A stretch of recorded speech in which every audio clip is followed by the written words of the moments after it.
Hello, everybody. This is a stream I've been looking forward to for the past week. We are going to be watching several episodes of Death Battle. Now, there's a lot of them that came out that I've already seen. I saw Ichigo and Yusuke. I saw Eggman and Bowser. I saw Metal Sonic and Cell. Let's see, I know there's at least one other one I've seen already. Point is, we're not watching those because I already know how they end. And I want my genuine first-time reactions for these.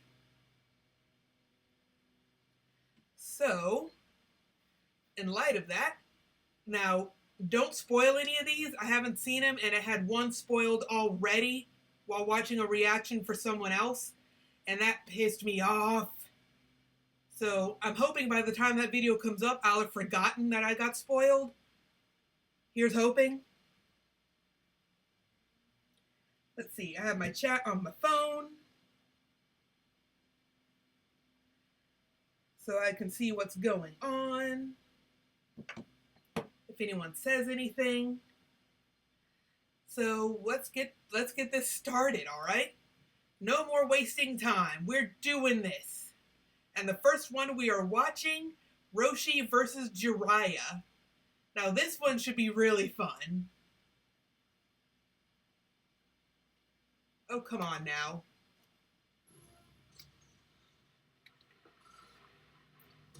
Death Battle.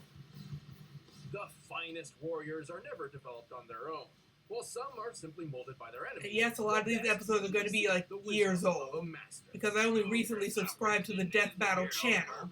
Like Roshi, Turtle Hermit and teacher to Dragon Ball's greatest hero. And Jiraiya, the Toad Sage and instructor to the most famous ninja of all.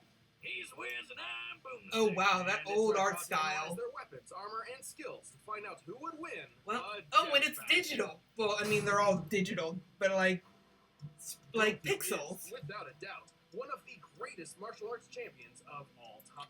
And I just want to say this now. You're going to hate me because I will pause to read things. It's just going to happen. But I can promise you I will not pause the death battles themselves. Also, my cat might interrupt occasionally. It's like now.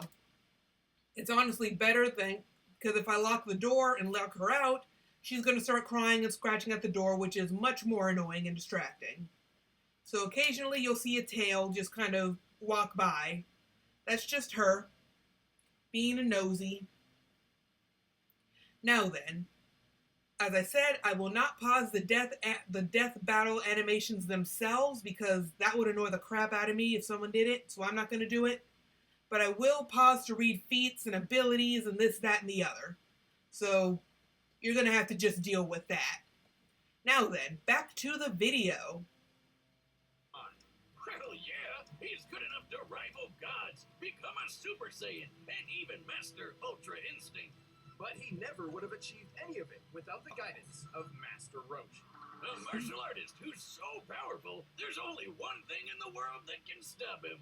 Women? Well, two things, really. Oh, if dear. You get what I mean. I know your game, old man, and I don't want to play. Yeah, When he was a hip youngin', it's Roshi easy to- studied oh. under the legendary It's easy to forget how extremely inappropriate Roshi was in OG Dragon Ball. It has not aged well. A lot of things back then have not aged well. Let's see. He's only 5'5"? God, he's shorter than me. 97 pounds, 354 years old. Christ. Turtle Hermit, Jackie Chun, trained by Mutaito and Korin? Huh. I need to rewatch Dragon Ball because I don't remember that. Enjoys pizza, video games, and aerobic exercise videos. And not for the aerobics. And he's notable students. Goku, Krillin, Ox King, and Grandpa Gohan. Wow, I really need to rewatch OG Dragon Ball because I didn't know he trained Ox King. Also, I'm surprised they didn't include Yamcha. I'm pretty sure he trained under Master Roshi. Or maybe he didn't. My memory is not good, is what I'm saying. Now then, I've read what I need to read on the background. Let's continue. Master Potato. Butaita. And a K-10. These masters of ass-whooping taught Roshi how to weaponize his own life energy, or ki. Similar to many real-life Chinese martial arts, ki is a vital energy all living beings possess. The stronger and more focused you are, the greater your ki becomes. Yeah, my ki would be weak sauce. I am not focused or strong at all. Physical limits with a bunch of awesome techniques. He can fire explosive shots, go buff mode, stun foes with thunder shock surprise, and even seal dangerous enemies away with the evil containment wave. It wasn't long until Roshi refined his techniques and created his own martial arts style. Turtle School. Creepy old man turtle school, oh creepy old man turtle school. Roshi and a half shell, he's a turtle. Man, no, it's not about beating people up as slow as you can like I first thought. Turtle School, or Kame style, includes everything from tricky pressure point combat to a phony drunken style, which, if you ask me, is just a missed opportunity to get wasted. By delivering milk up a mountain, plowing a field with bare hands, working construction with simple tools, and being chased by both sharks and bees, all while wearing a 50-pound shell, Roshi's martial art focuses on breaking the wall of humanity in every way. Yeah, that would be me. Just collapse on the spot.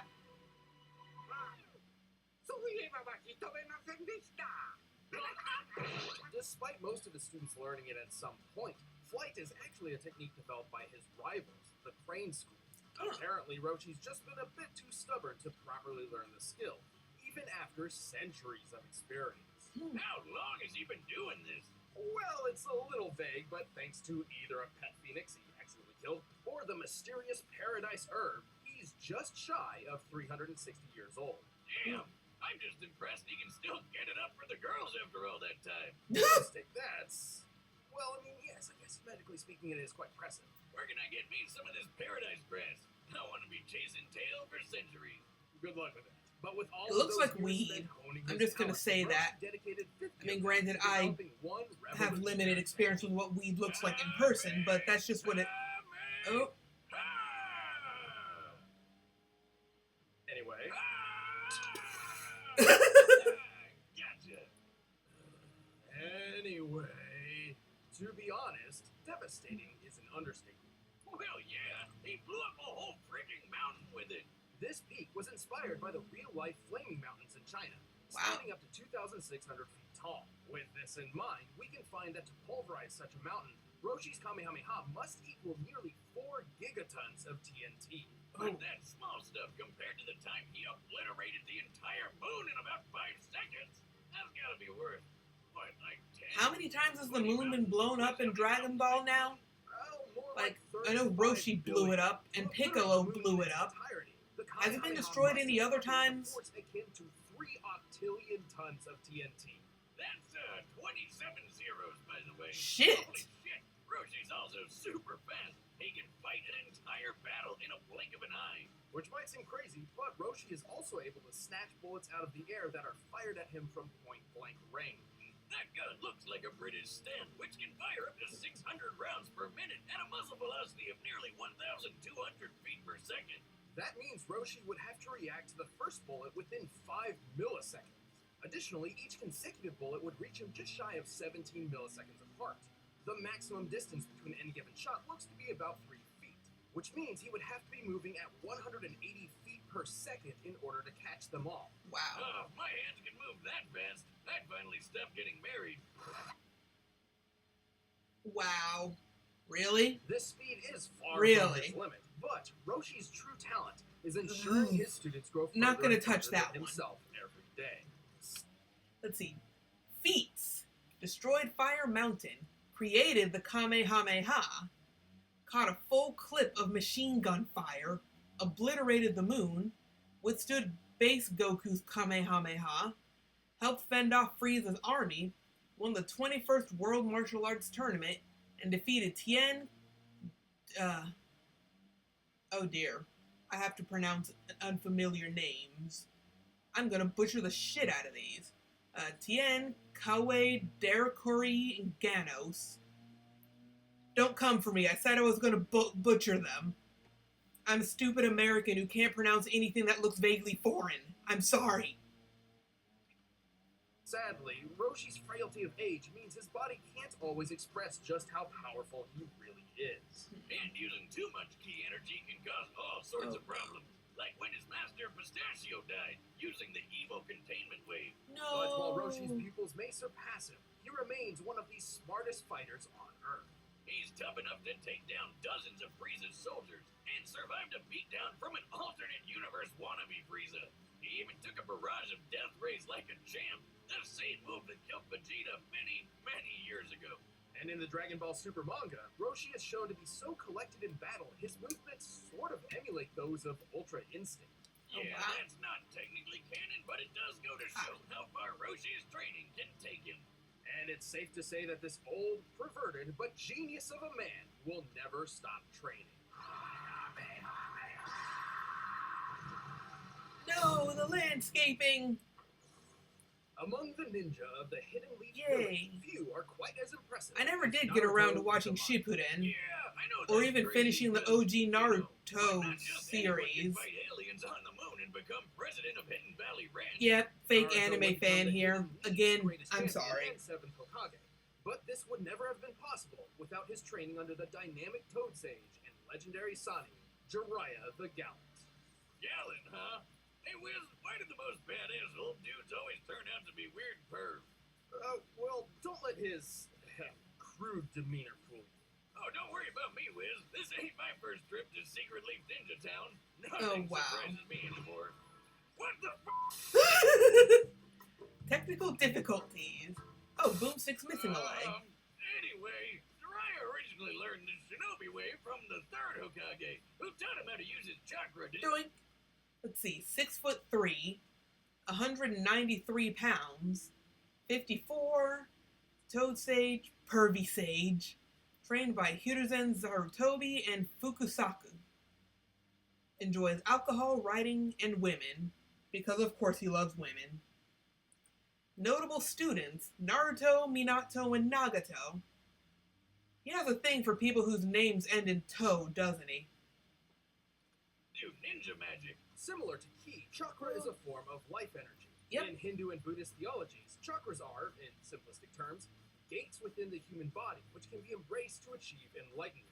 However, in the world of Naruto, chakra is used to perform amazing ninja techniques called jutsus. Gesundheit. Thank you. Like most Ew. ninja, Jiraiya learned about 4 types of jutsus. Taijutsu, or hand-to-hand combat, ninjutsu, harnessing chakra as elemental weapons and tools, genjutsu, which covers illusion and mental manipulation, and senjutsu, a method of utilizing naturally occurring energy as an extension of oneself. Jiraiya I never heard about senjutsu, but I guess that's what I get for not watching Shippuden or finishing OG Naruto. His chakra into a spinning death modeled up the ultra-destructive Hailed Beast Bomb. And that thing can wipe out a whole village all at once. And on the weird side, he can sharpen his twisted sister mane into a shield like a porcupine and fire the hairs out like a needle gun. Possessing a keen and mischievous mind, Jiraiya spent plenty of time developing brand new techniques, such as the invisibility jutsu, Ooh. which you'd think would be perfect for stealth or assassination missions, but he actually developed it specifically for, Research? Where else is a self-respecting writer supposed to get his, inspiration from?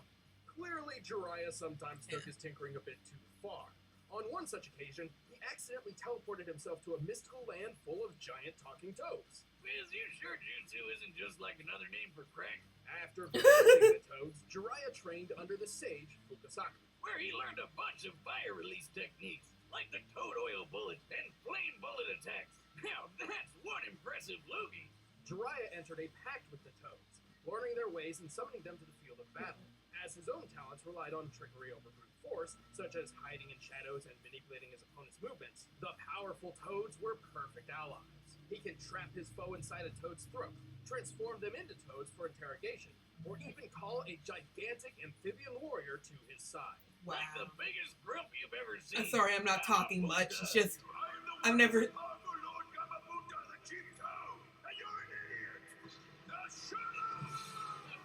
You crusty old toad. And through Fukusaku's teaching... Yeah, sorry, I'm not saying much. I've never seen these, so I'm just like taking it all in. A new mighty form called Sage Mode. Well, Oh, wow. it takes a long time to get into. Sage Mode Jiraiya can do all sorts of things he couldn't before. Like the unpredictable martial Oh. arts frog. Oh, whoopsies. Let's get back into it. Did not mean to escape. That was my bad. Kata. And Let's see. Summons Fukasaku and Shima. Demonic Illusion.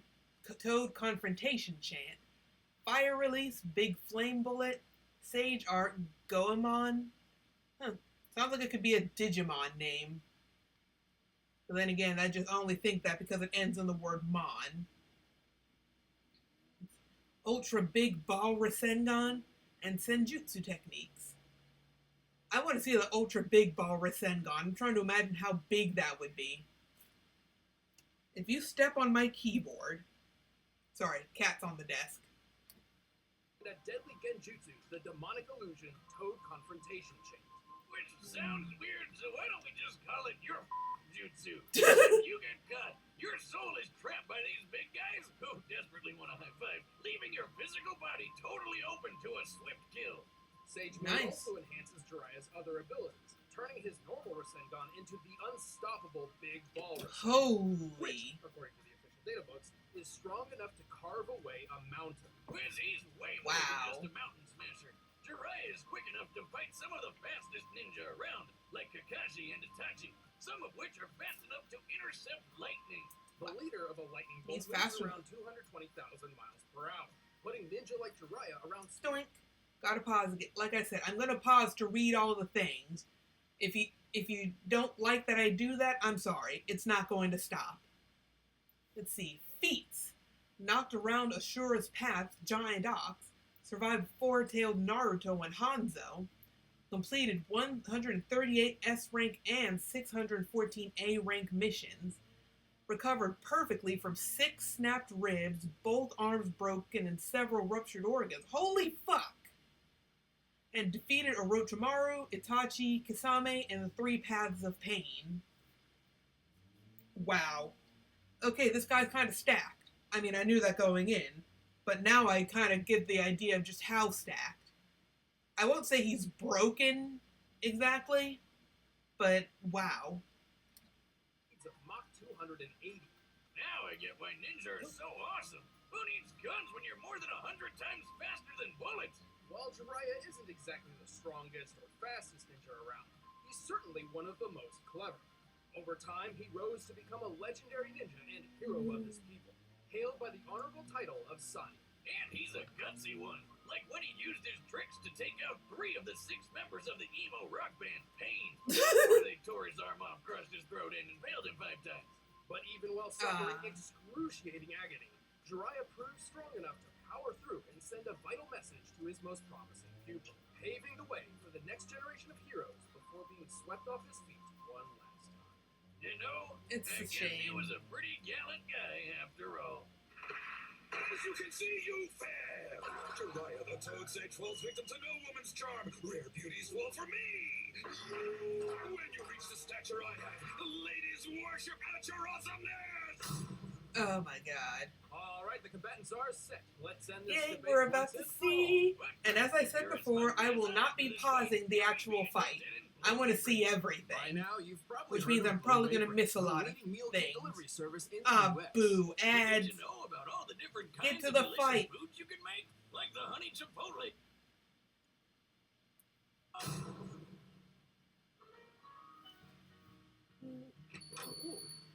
It's in pixel style. Who's this geezer? Hey, Phosphor Range, where are the pictures?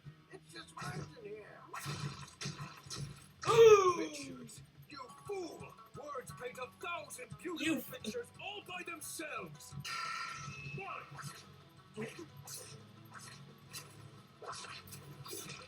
Ooh. Gee, don't take it personally. Not like you wrote the damn thing. But I did!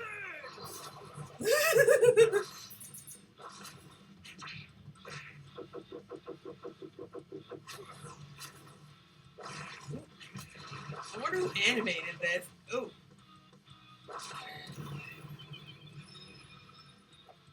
Oh wow, doing this already? Ew, yuck. Sticky. What is this? You're stuck now, Baldy.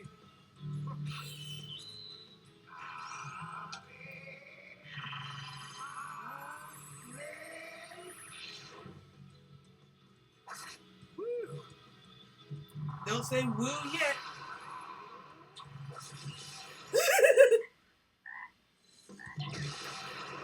Oh no, the frog!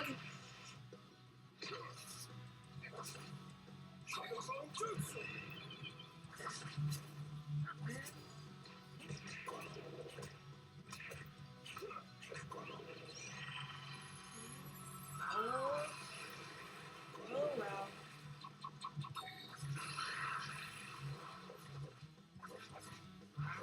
Oh, run, Roshi, run! Damn.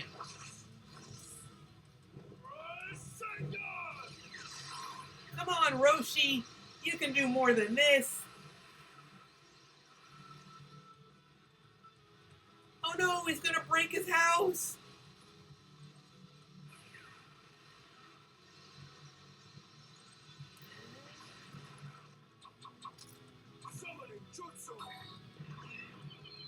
No! No, he broke Kame house. What's this about? Hey there! Can you buy me some time? What? I'm not your servant. I'm the chief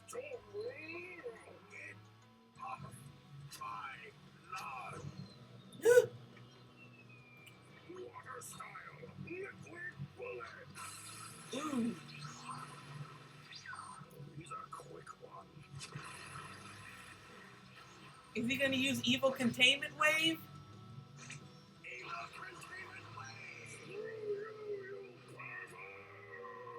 No! Only a coward lets others do their fighting for them. Oh damn. You have no idea. I've been back on the beach the whole time. Ooh.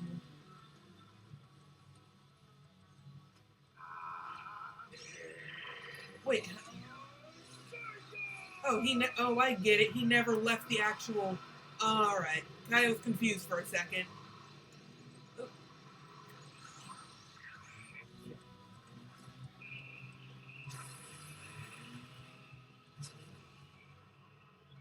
Uh-oh. You old fool. I can't believe you fell for that. Let's end this. Oh no! Oh? Huh! God damn!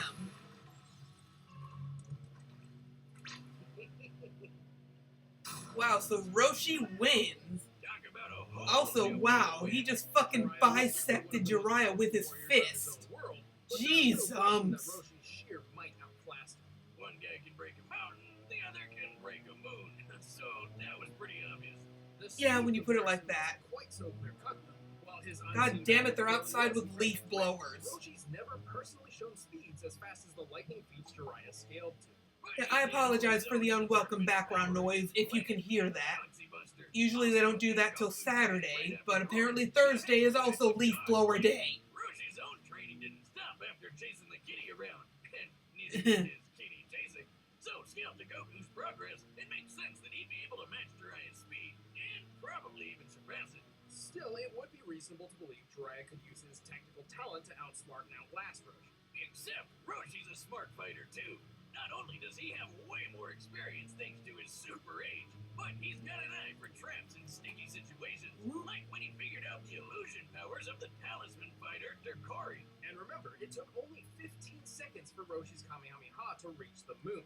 Given the moon's distance of over 200,000 miles from the surface of the Earth, this means the beam must have traveled over 57 million miles per hour, more than 260 times faster than lightning. There was no way Jiraiya could avoid Roshi's trademark move for very long. Yeah. Jiraiya might be a crafty ninja, but all that doesn't boil down to much more than tricks against someone like Roshi. Roshi was simply faster, stronger, and had way more experience. And that's why Jiraiya croaked when Roshi beat him to the punch. The winner is Master Roshi. Wow. That's kind of Thanks for cool. watching, everyone. If you want to see some I went in not knowing who would win, so... And if you want the And I'm so glad I did. download it by clicking the link below. Let's see. Next time... See, this one. Darkseid and Thanos? I think that's Darkseid. Yeah. So,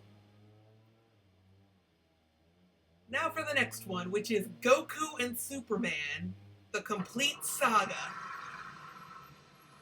Look, it's a bird. It's a plane. It's gonna kill us. Now, I will admit, some of these might not be actual videos because I just kind of went through their backlog and picked what ones that might be interesting to me. So, I don't know if by complete saga, this means it's not an actual death battle with all the analysis and I don't know. God, the leaf blower. What happened to saving this till Saturday? It's Thursday afternoon. What is this shit? It's like they're right outside the window. Again, please try to ignore that. I did not know they did leaf blower Thursday. Live, everybody! Oh, how you can't control the background when you're live. I knew I should have waited till Friday. So, anyways, enough of my belly aching and trying to shout over the leaf blowers. Let's try and get this thing going, shall we? And again, sorry about the leaf blowers. Live, everybody! Let's just turn this up a little.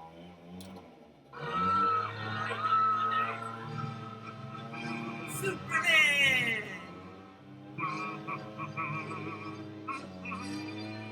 Don't worry, folks. This looks like a job for Super. Whoa! Oh God. Superman, come on! Earlier today, Superman heroically rescued Metropolis from disaster once again. The Man of Tomorrow saved a downed airliner which would have crashed. Superman, huh? Wow, he looks really strong. What, that pretty boy ass clown? Please, I could kill him with my eyes closed. Even faster than that stupid transforming. Hey, Lanny! Just look at him, wearing his underwear on the outside. I bet it chinks. Don't be so sure. I sense it. He's strong. Stronger than anyone I've ever fought. Wow. Are you serious? Finally, someone as strong as me. Vegeta in the background. I heard he's an alien. Hey, man. It's only a matter of time before he destroys the planet.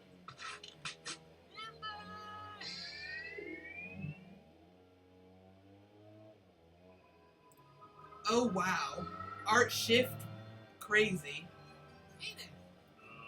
Hello. You look pretty strong. Let's fight. Fight? Well, that's really what I do.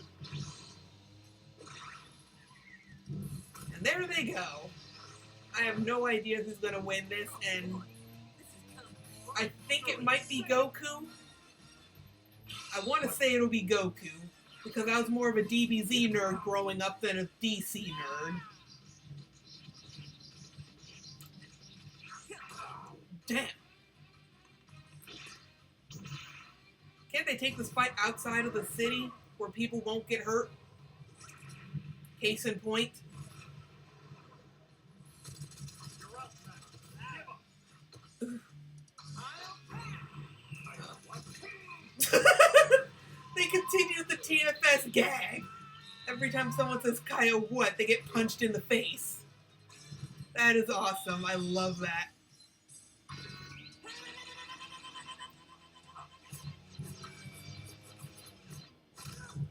Damn. Oh, damn. what? I can't move. So, you're an alien too, huh? What did you do to me? Pressure points. Didn't work at first, but my X-ray and microscopic vision let me find your body's weak points. You won't be going anywhere. What is that? Ah, Setsubi. 1-1? No. No! I'm ending this. Now. Also, since when can Saiyans use telekinesis? I might not know as much as I thought. Okay, Blondie, what's going on? Super Saiyan. Ooh. Uh-oh. I am Son Goku! And I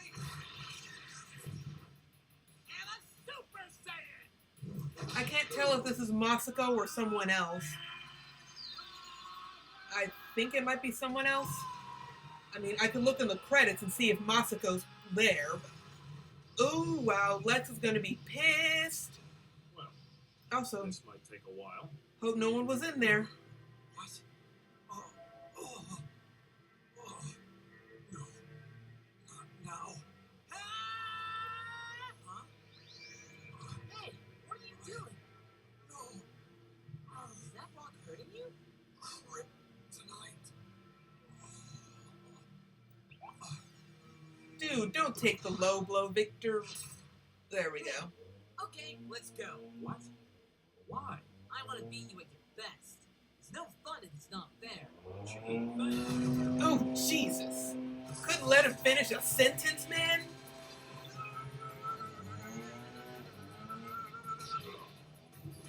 And oh! Tailspin! Oh, what? Oh, damn. Ooh. Oh. Hope they have good car insurance. Super Saiyan 2! Deja vu.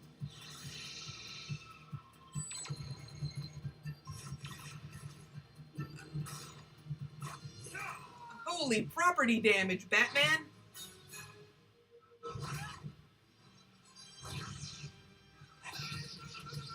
Oh god! The bludgeoning! Feels like Our opponent's dead! Oh god!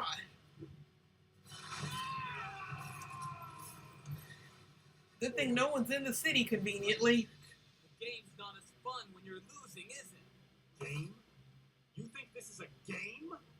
I haven't even begun to play. Oh. Oh. Gonna track you.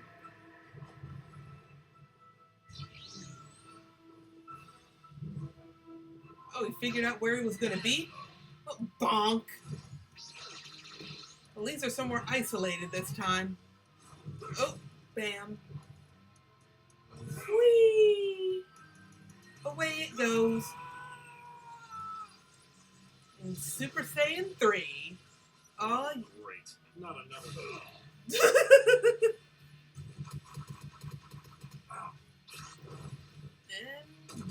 oh, goddamn. He can even keep up with Super Saiyan 3. What makes him so strong? The sun. Attacking my mind, huh?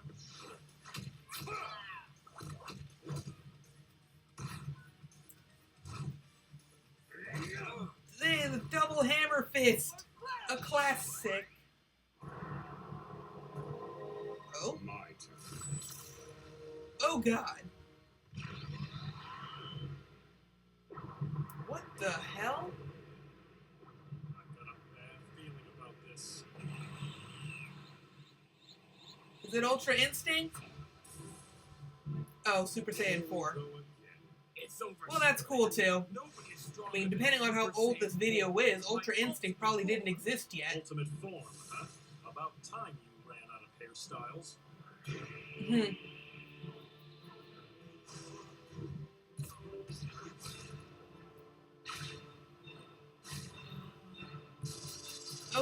Oh, wow.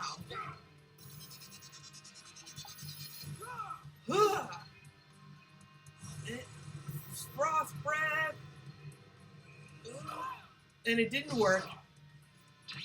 Uh-oh. Don't have much left in me. Have to get above those clouds. Get to the sun, Superman.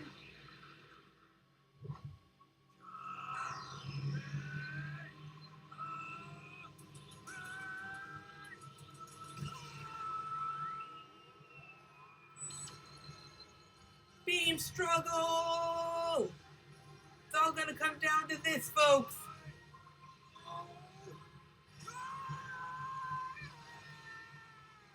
Oh god, a Kaioken boosted Kamehameha.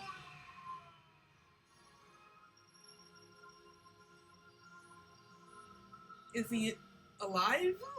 Or did he blow him into the sun? Good. Right.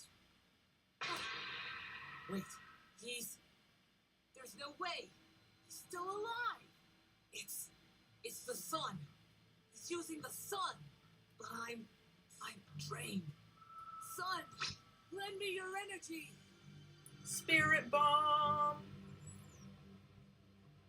Oh well, he is inside the sun. But he's not dead. Okay, I call bullshit on that. How do you go into the center of the sun and not die? Yeah, he's an alien and he's got like invulnerability abilities, but it's the fucking sun. How do you not die after getting thrown into the fucking sun?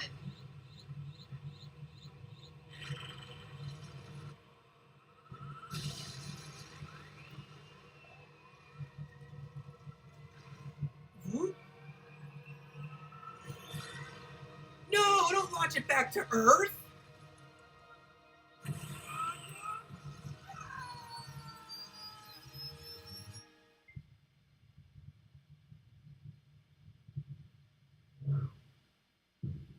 No, they blew it up. We're all dead. I hope the fight was worth it, Goku. You destroyed everything.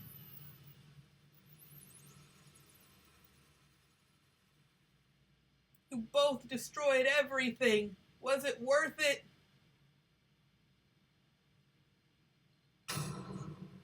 So what, is it a tie? Oh, there's more. Wait, how are there Dragon Balls if the Earth got blown up?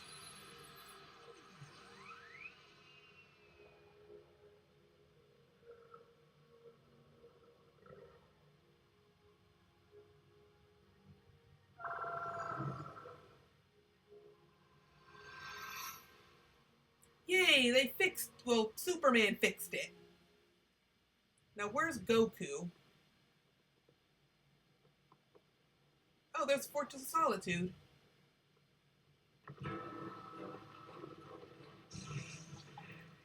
Oh wow, he's still... Superman. Son Goku, I've been expecting.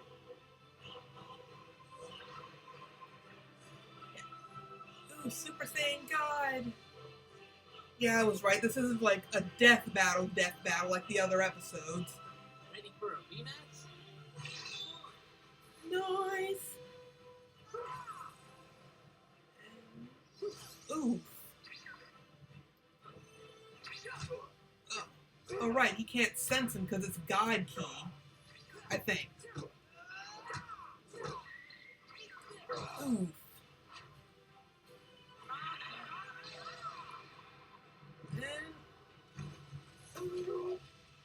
Oh, dang, right into it. Did he destroy the fortress? This stops here. Are you sure about that, Soups? I actually felt that. You haven't hit it yet. Neither have you. So Superman won the first round, I'm pretty sure. With every step, an earthquake. With every breath, I could create a hurricane. This is my burden. Be thankful it is not yours. Don't get ahead of yourself. You're not the only one with that kind of power. Is he going blue or are we going to Ultra Instinct? He's going blue, folks! Blue hair? I've seen worse. Oh.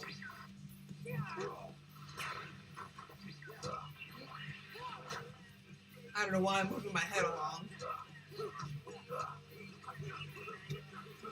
I love the music too. And... oh. Oh, yeah.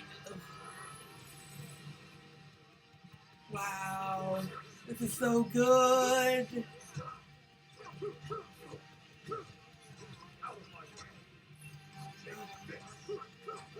It's so good. Oh wow. It's around the world beating. No, not back to a city. You're gonna kill more people, and you just brought them back. It's GC. I feel like that's a reference to something.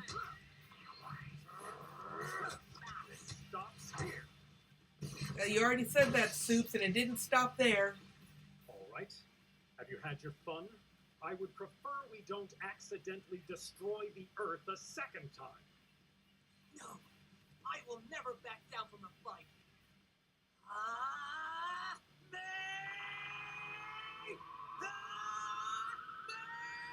And Soups just standing there letting him.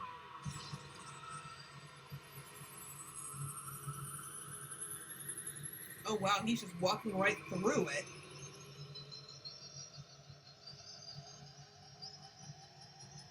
He is no selling that shit.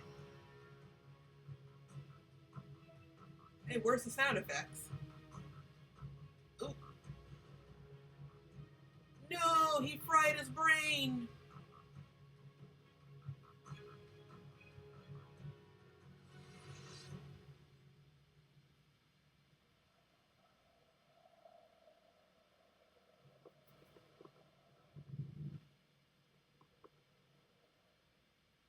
You killed him.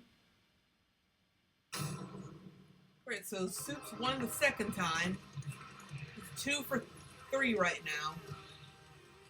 Actually, how long is this video? Okay, we're in like the home stretch. So right now it's 2-0. Today's the day. We'll finally settle who's stronger. If you say so. I think it's been settled. You died twice out of these 3 fights.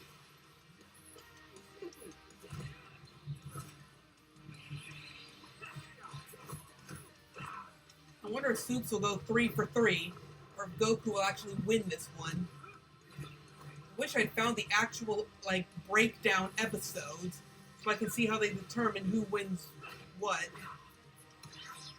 But I didn't. Give it your all. No regrets.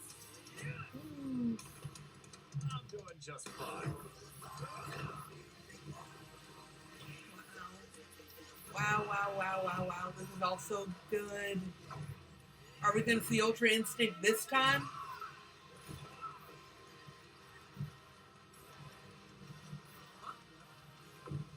Oh, jeez.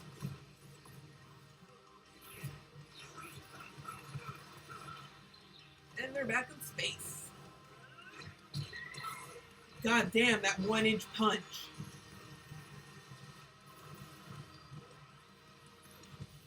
No! Oops. Well, I guess we can wish it back later. World made of cardboard. All right, I'll show you just how powerful I really am. And now the moon's been destroyed for a 3rd time.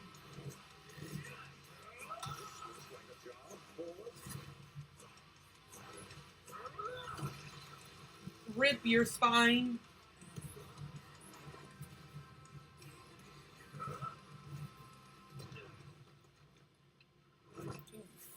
Well, what do you think? That was awesome. Nice suit. Oh, thanks. Kryptonian fabric. My mom made it for me. Really? Uh-oh. I knew it! I knew we were gonna see Ultra Instinct.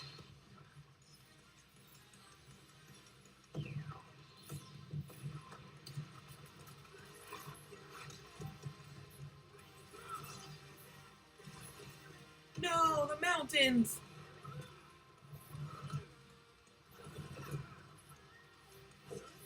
Maybe this will be the one time Goku finally wins.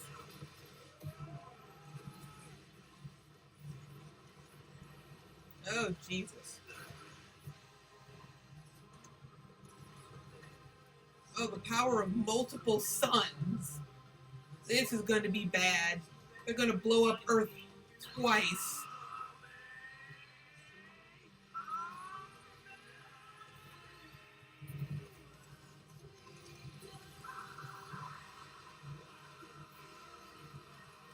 Oh!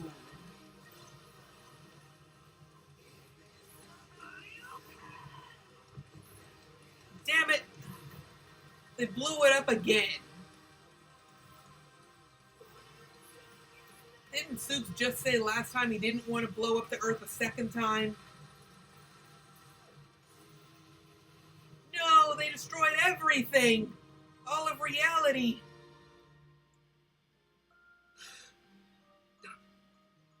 Huh? Ah, darn it. Almost happy there. That was actually pretty fun. Yeah, it sure was. But I'll be stronger next time. I look forward to it. Now fix reality, you bums. Let's go again. You're on. KO! So last one, if Goku died. So Superman went 3 for 3 against Goku. Yeah, okay, I'll buy that. Ooh, there's it, Goku. 2021 is Adam and Eve's 50th birthday. And to celebrate, they won it. Oop, let me pause that real quick so I can look at chat on my phone. See, Goku. Yeah, sorry, I think it was a pretty sound loss. He died and Soups didn't. I don't know when that message was sent. I'm so glued to these fights. Because they're awesome. The animation is so good. I love this. I'm seeing it for the very first time. And no idea who's going to win. I'm so glad I went with ones I haven't seen yet instead of the ones I already have. So, that was... shoot, which video was that? Was that the third one? Or the second one? I've already lost count of which video I'm on. Classic me. Anyway, I don't want to see an ad for Adam and Eve, so... Ooh. Give you a Skipping. gift. No, Oh, Jack gives. Usually it would be the other way around. If you use our code BATTLEIT, Ooh. psychopathic speedster fanboy. They say imitation Go. is the Oh, secret wow. to The biggest haters in all of reality. Reverse Flash and Goku And Black. it's our job to analyze their weapons, armor, and Who's skills to find got out who will this? win a death battle. I'm going to What say consumes the thoughts of a god? Goku Black What has mortals it. dream of with all Because the he's time in the technically world. In immortal. Zamasu's case, his one goal was divine justice. Yeah, this guy's got major Final Fantasy big bad energy all over him. As the assistant to Universe 10's Supreme Kai, Zamasu prized, above all else, cosmic order and natural beauty. Oh, that reminds me. Did you know I can burp and fart at the same time? Here, let me try. Unsurprisingly, Zamasu despised the inherently chaotic nature of mortals, being seemingly unwilling to lift themselves out of their own cycle of violence and stupidity, like some people I know. Yeah, I know those people too. His heart was clouded. Until the day he met Son Goku. With God Ki, Goku could match blows with the god of destruction, Beerus. Their clash nearly destroyed the entirety of Universe 7, a cosmological structure at least 9 times larger than our own universe. At most, it could even be as large as 13 times greater than ours. As a side note, it's worth mentioning that when 2 gods of destruction fought, they were capable of casually destroying 2 of these universes. And since the shockwaves from their punches traveled across Universe 7 in seconds, they'd have to be hitting way faster than light. Goku was tapping into his Super Saiyan God form for this, though Let's see. After fighting Beerus, Goku learned to tap into Super Saiyan God without transforming, effectively allowing Goku to reach such power while in his base form. Okay. clearly not at its full strength. While the exact multiplier for Super Saiyan Blue is unknown, Toriyama himself has directly compared it to the original Super Saiyan form. And don't forget, Goku trained with Whis. Whis and fought in the tournament with you. Let's see, Zamasu took Goku's body from an unspecified point in time at least a year into the future, suggesting his stolen body was stronger than Goku himself was in the present of their conflict. So a slightly stronger Goku. Universe 6 before Zamasu caught up with him, so by that time, he was way stronger. Here was a mortal with the powers of gods beyond even Zamasu's abilities. Someone who could bring his dreams to fruition. So Red Jimmy Pit. did what anyone would do in that situation? Kill his master to become the Supreme Kai, wish on the Super Dragon Balls to switch bodies with Goku, and kill every single mortal in the universe. And thus the deity Zamasu became Goku Black. Please, Goku Black? You couldn't be more creative. Now, you might be wondering, why did... See, real name, Zamasu. Oh wait, was it Goku Black that had the immortality? Or was it the other universe's Zamasu that had the immortality? Yeah, technically, I think it was the other universe's Zamasu that had immortality, not Goku Black. But I already picked him for winner. I'm not going to go back on it. We'll see how this fight plays out. Anyways, reading. 5'9", 136 pounds. North Kai of Universe 10. Ex-apprentice to Supreme Kai Gowasu. An abnormally talented fighting prodigy. He likes tea, flying pigs, and of course himself. Dislikes mortals, time machines, and Zeno. Continue. They just wish all the mortals dead, but that wouldn't be as fun, would it? Black's got all of Goku's strength and powers. Actually, yeah, you know what? That's a good point. Why didn't he just wish every mortal was dead? Is he stupid? And in keeping with Goku's Saiyan heritage and godly ki, Black can easily achieve the form of Super Saiyan God Super Saiyan. But with a champagneful twist. Super Saiyan Rose. Rose? Really? What is he, a suburban wine mom? Watch out before he unlocks Super Saiyan Live, Laugh, Love! He stole Goku's techniques too. Pause it again. Sorry for all the inconvenience, but I like to read stuff and I'm not a fast reader. Let's see, Saiyan Physique, God Ki, Black Kamehameha, Black Powerball, Divine Lasso, Flight, God Split Cut, Telekinesis, Instant Transmission, Planet Bomb, Regeneration, Sickle of Sorrow. Sickle of Sorrow? Why does that sound like a Final Fantasy weapon? And Thundershock Surprise. That sounds like a Pokemon move. Super Saiyan Rose matches and potentially surpasses Super Saiyan Blue. And of course, the Time Ring. Like the instant transmission, where he focuses on a person's key signature to teleport to their location. He's even got the Black Kamehameha, which is a Kamehameha, but pink.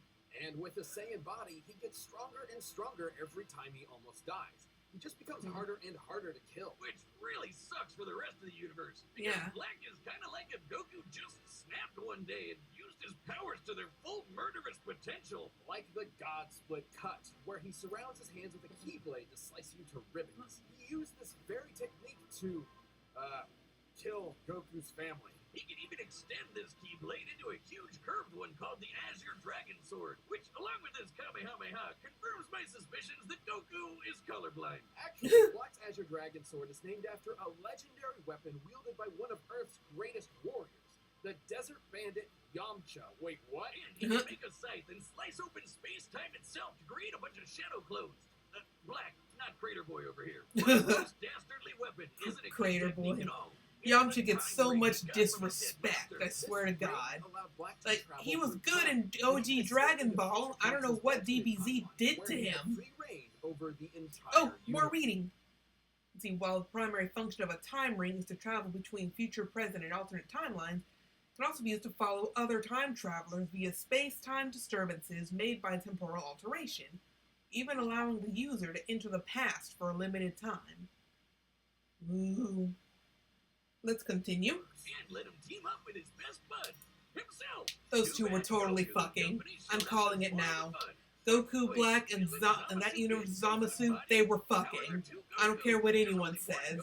They were all in each other's ass. Goku met Black before he met Zamasu, which means Black existed before Zamasu came up with the idea. And then they killed Zamasu before he could do it anyway, but Goku Black was still around?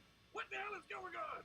Sure, it's a classic grandfather's paradox. The thing is, Black's time ring prevents him from being affected by alterations to his own personal timeline. So, killing him in the past doesn't change his future, and vice versa. He's almost impossible to kill because even if you do it at one point in time, he still exists at another point in time. Yikes. And another, and another, and another. Oh, God, I hate time travel. Yeah, DBZ made time travel so freaking complicated. Like, oh my god. How does anyone keep track of this shit? let's see, superior feats. Superior to Goku's Battle of the Gods feats. He replicated Goku's fighting style after just one fight. He bound Super Saiyan Blue Vegeta with telekinesis. Sorry, reading out loud makes me yawn. Slew the Supreme Kai and God of Destruction in future Trunks' timeline. Holy shit, he killed Beerus in that timeline? Let's see, he survived Goku's attempts at performing a Hakai, manga only, fused with Zamasu to become one with time, and defeated Goku, Vegeta, and future Trunks. Wow. Goku, Vegeta, and Trunks. Now, even Vegito couldn't beat him. He even merged with the universe to become one with everything. Like I said, major Final Fantasy villain vibes here. It took Zeno, the Omni King, the most powerful being in all of creation, to step in and erase that entire timeline just to stop Black's rampage. How ironic. Zamasu's higher calling was the eradication of all mortal life in the universe, and he stole the strongest mortal's body to do it. But in the end, he was always doomed to fail. His quest for power meant nothing against a being that would always be stronger, no matter what he did or who he was. And the universe ended up being destroyed anyway. It's like one big cosmic joke, with no one left to laugh. You've been running around making messes for too long, and now I'm going to choke the life from you. I can't wait to watch you die. So that does bring up an interesting dilemma. Because if he erased that entire timeline from existence, where are Trunks and Mai supposed to go? I'm pretty sure Mai survived that. But do they just hop into a different timeline and now there's two Trunkses and two Mais? That's got to be an existential nightmare. Where are they supposed to go now? Are they going to go... They didn't go to the past and live there. But yeah, that always tripped me up. Like, where are Trunks and Mai, who I'm pretty sure survived? If not, then oopsies. Where are they supposed to go? They have no anywhere anymore. Everything they knew and didn't know is gone. So I think they just hopped into a different timeline and now they live there and there's two Trunkses and two Mais. Again, existential nightmare. I think they should have let Trunks just have that win instead of bringing in Zeno to wipe the timeline out. But then again, that Zamasu was immortal. And I don't know. It's a mess, is what I'm saying. Barry Allen, the Flash, is one of the greatest heroes in history. Flash. The inspiration to many of time and space. And there's no better example than his #1 fan from the 25th century, Eobard Thawne. Alright, Wiz, we've That's a tackled terrible name. a lot of stupid names for things in our years here at Death Battle, but I'm confident that Eobard is the dumbest f***ing first name I've ever heard. Yeah, your in my parents life. didn't love you. Eobard was completely Eobard? obsessed with the Flash Yeah, your parents and hated dedicated you. his whole life to studying the Speed Force like a total nerd. Good luck to him, because there's no way he's figuring that shit out. But Thawne's life irrevocably changed the day he discovered a time capsule from the 21st century. By some strange coincidence, it just so happened to contain Barry's costume. By experimenting on it, Thawne managed to replicate the Flash's powers, turning himself into a mirror of his idol. And you can bet he totally crapped himself when Barry Senpai showed up in the future and took him under his wing. It was a dream come true. Until Barry realized that Thawne had fabricated crimes in order to show up and save the day. Disgraced, Thawne promised to better himself before traveling to the past to prove his worth to his hero, to prove that their bond was special. That's when Thawne found out that Barry already had a best friend, and a family, and a life.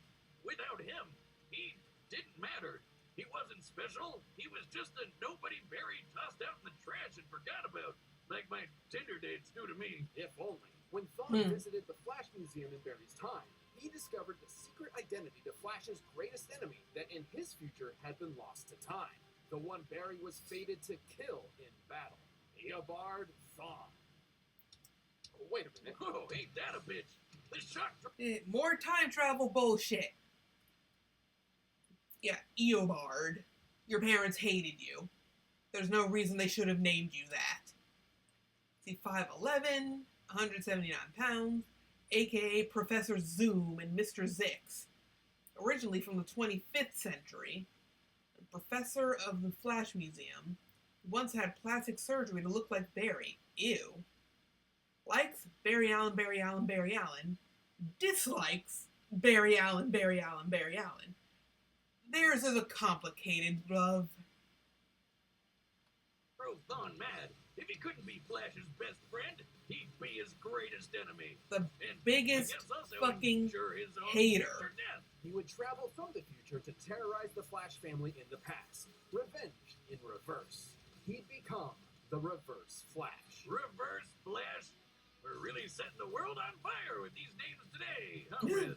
Thawne draws his powers from the negative Speed Force, which he Ooh. generates with every step he takes, just like Barry does with the regular Speed Force. The negative Speed Force gives Thawne access to many of the Flash's Boop. Let's see. Negative Speed Force. Superhuman speed, superhuman strength, accelerated healing, cyclone creation, hypnotic voice, invisibility, intangibility, lightning, shockwave projection, temporal and dimensional travel, and time absorption. That's a pretty hefty list of abilities. I wonder if Barry's own abilities are just as many. My brain deleted the sentence before I could finish it.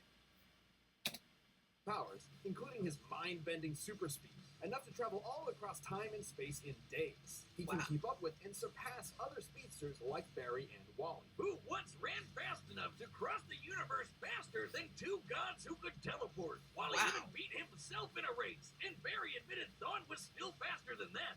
Wait Wow. just a second, he beat himself? That doesn't even make sense. But unlike Barry and Wally, Thawne applies his powers more catastrophically, using them to their full potential without any care for collateral. Take, for instance, his ability to vibrate himself through solid objects. Objects like, say, vital organs.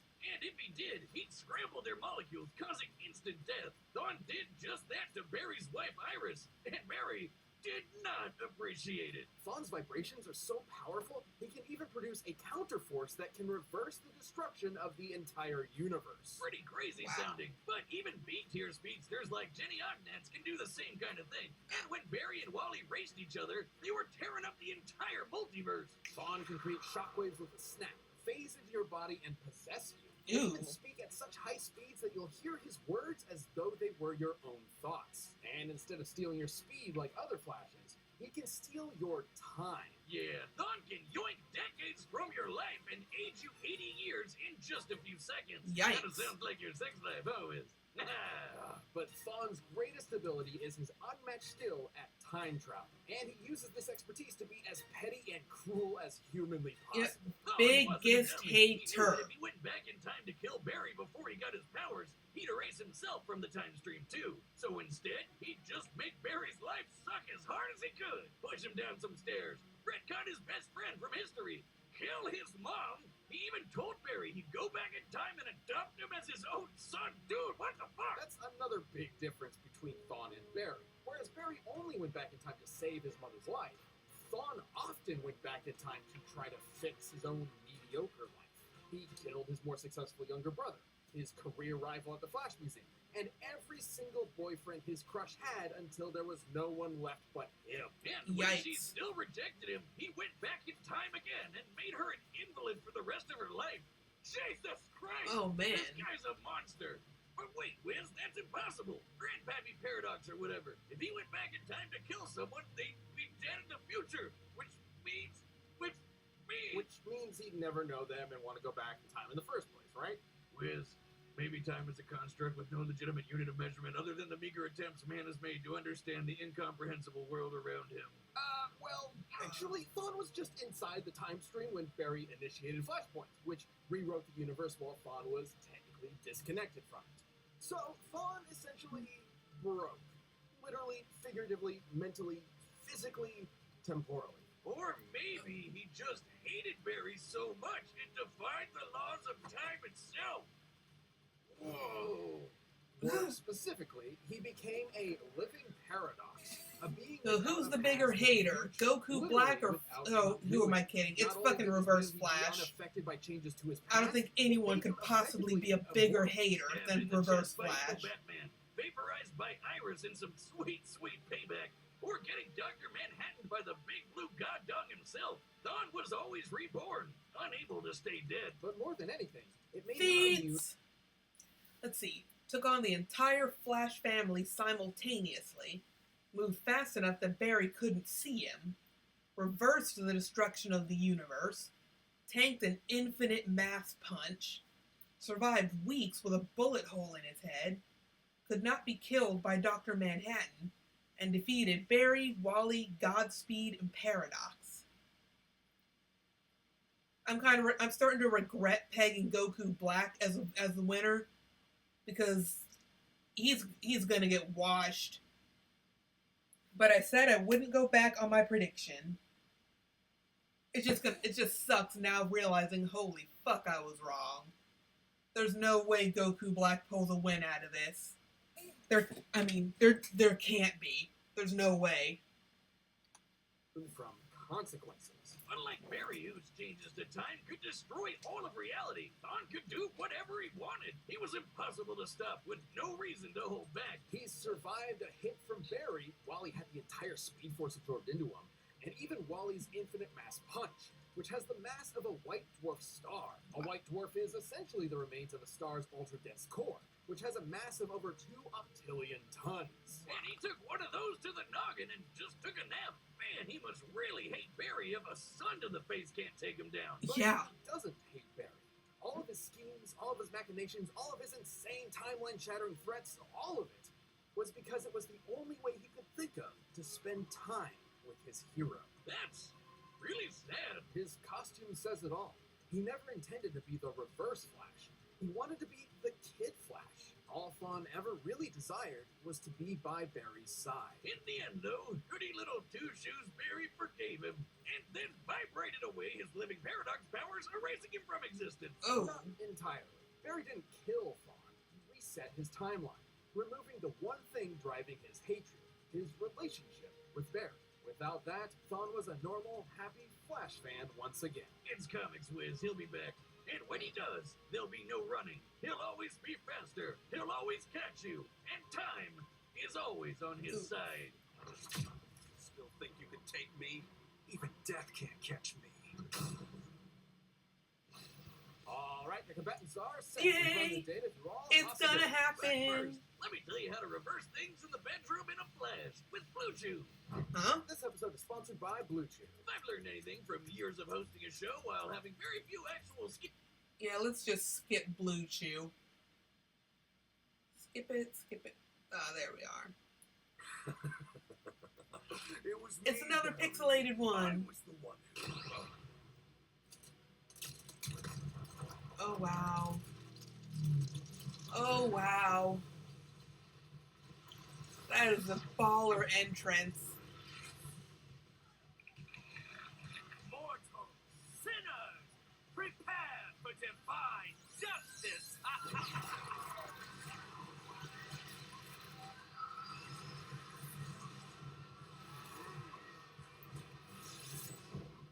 Oh. The T! Oops.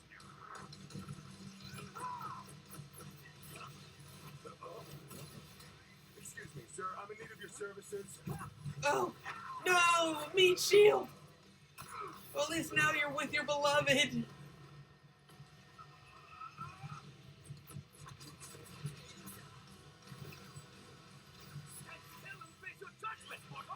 Okay.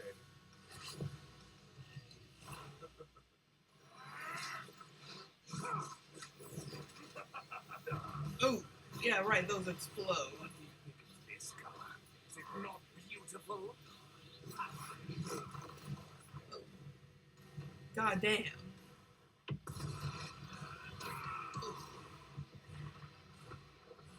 I was gonna say what's with them destroying the moon, but he kind of phased through it.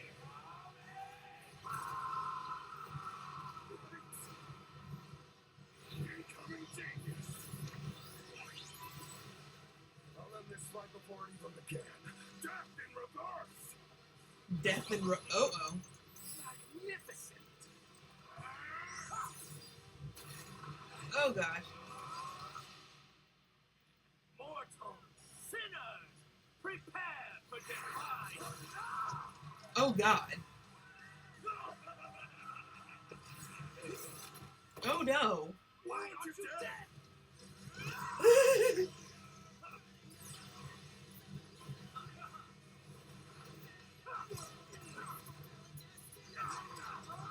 Oh my god. Ooh. Oh. And again with the moon. Oh.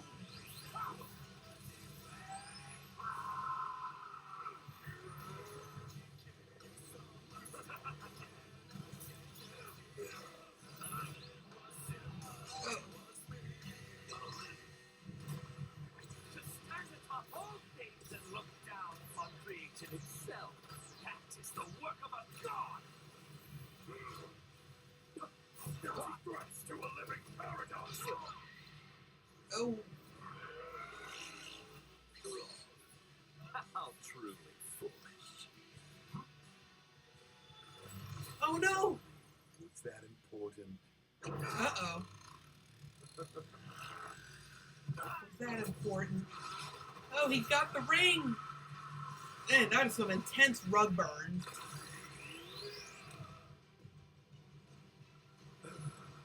How fun.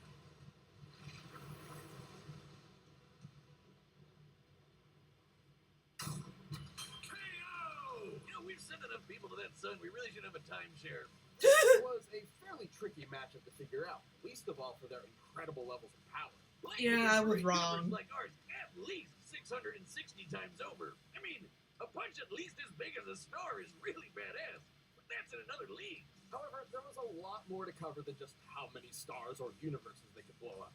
At their peak, both Goku Black and Reverse Flash were so impressive they were removed from time itself, becoming living paradoxes, making any attempt to kill either of them meaningless. Stupid time travel. It's difficult to determine who would figure out a counter to this temporal invincibility first, but it would most likely rely on a combination of speed and smarts. As far as speed goes, it's no surprise Thon definitely had the edge. Yeah. Black's attacks could reach speeds quintillions of times faster than light, but Thon is a Flash. Even early in his career as a member of the Flash family, Wally West could reach speeds that were impossible to comprehend and calculate. There are numerous examples of this for multiple iterations of the Flash, Oh, many wow. of whom Thon was clearly equal to. Plus, he's kind of an expert when it comes to timey-wimey bullshit. And he could likely overpower Black and destroy said time ring too. After all, Thon once generated enough energy to counter the destruction of the entire DC universe, which is stated in comics to be at least 100 trillion light years in diameter. That's over 1 billion times larger than our own universe. Wow. And over 70 million times larger than Yeah, Dragon I Ball had this Universe so 7. wrong. It's sort of impossible to lock down the At least exact in the limits beginning, of it's like, yeah, Goku upper Black strength got without getting into lots washed. of assumptions and Like, guesswork. goddamn, He's it's obviously hardly stronger even than a Goku was when he clashed with Beerus, but even comparison. being super generous with training and power boosts and multipliers, the gap here is way too wide to be able to just assume Goku Black could match this level of power. Yeah. The DC universe is just too big. And remember, Barry and Wally's race almost ripped apart the entire DC multiverse. It's also important to stress that Goku Black is not Goku. Goku's drive and willpower can push through even the most absurd limits to potentially match higher levels of power. Zamasu took Goku's body because he's more than willing to take shortcuts. It's an entirely different mindset. Yeah, and once he took care of that time ring, Reverse Flash had a lot more options than just overpowering Black. With that super speed, he could pretty easily scramble Black's insides or age him to death with a touch. Zamasu may have been a deity even without the time ring, but Goku's body is mortal with a limited range of age. You might have really screwed yourself with that one, huh, Zam Zam? Goku Black was a nightmarish foe, but Thon's experience with time travel, ridiculous levels of hacks, and frankly impossible speed gave him the means to take the win. This fight was definitely not sunderwhelming. The winner. How is the dare you, Reverse Boomstick?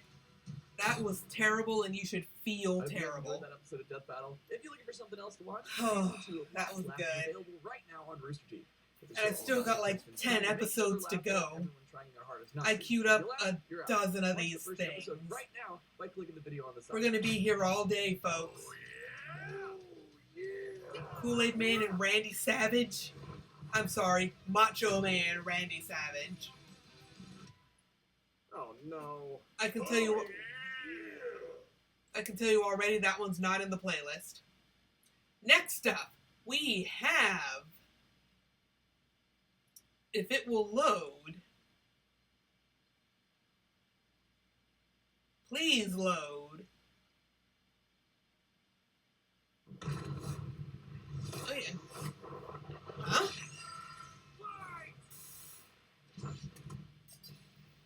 Son Goku. What the? Did I have this in here twice? Yes.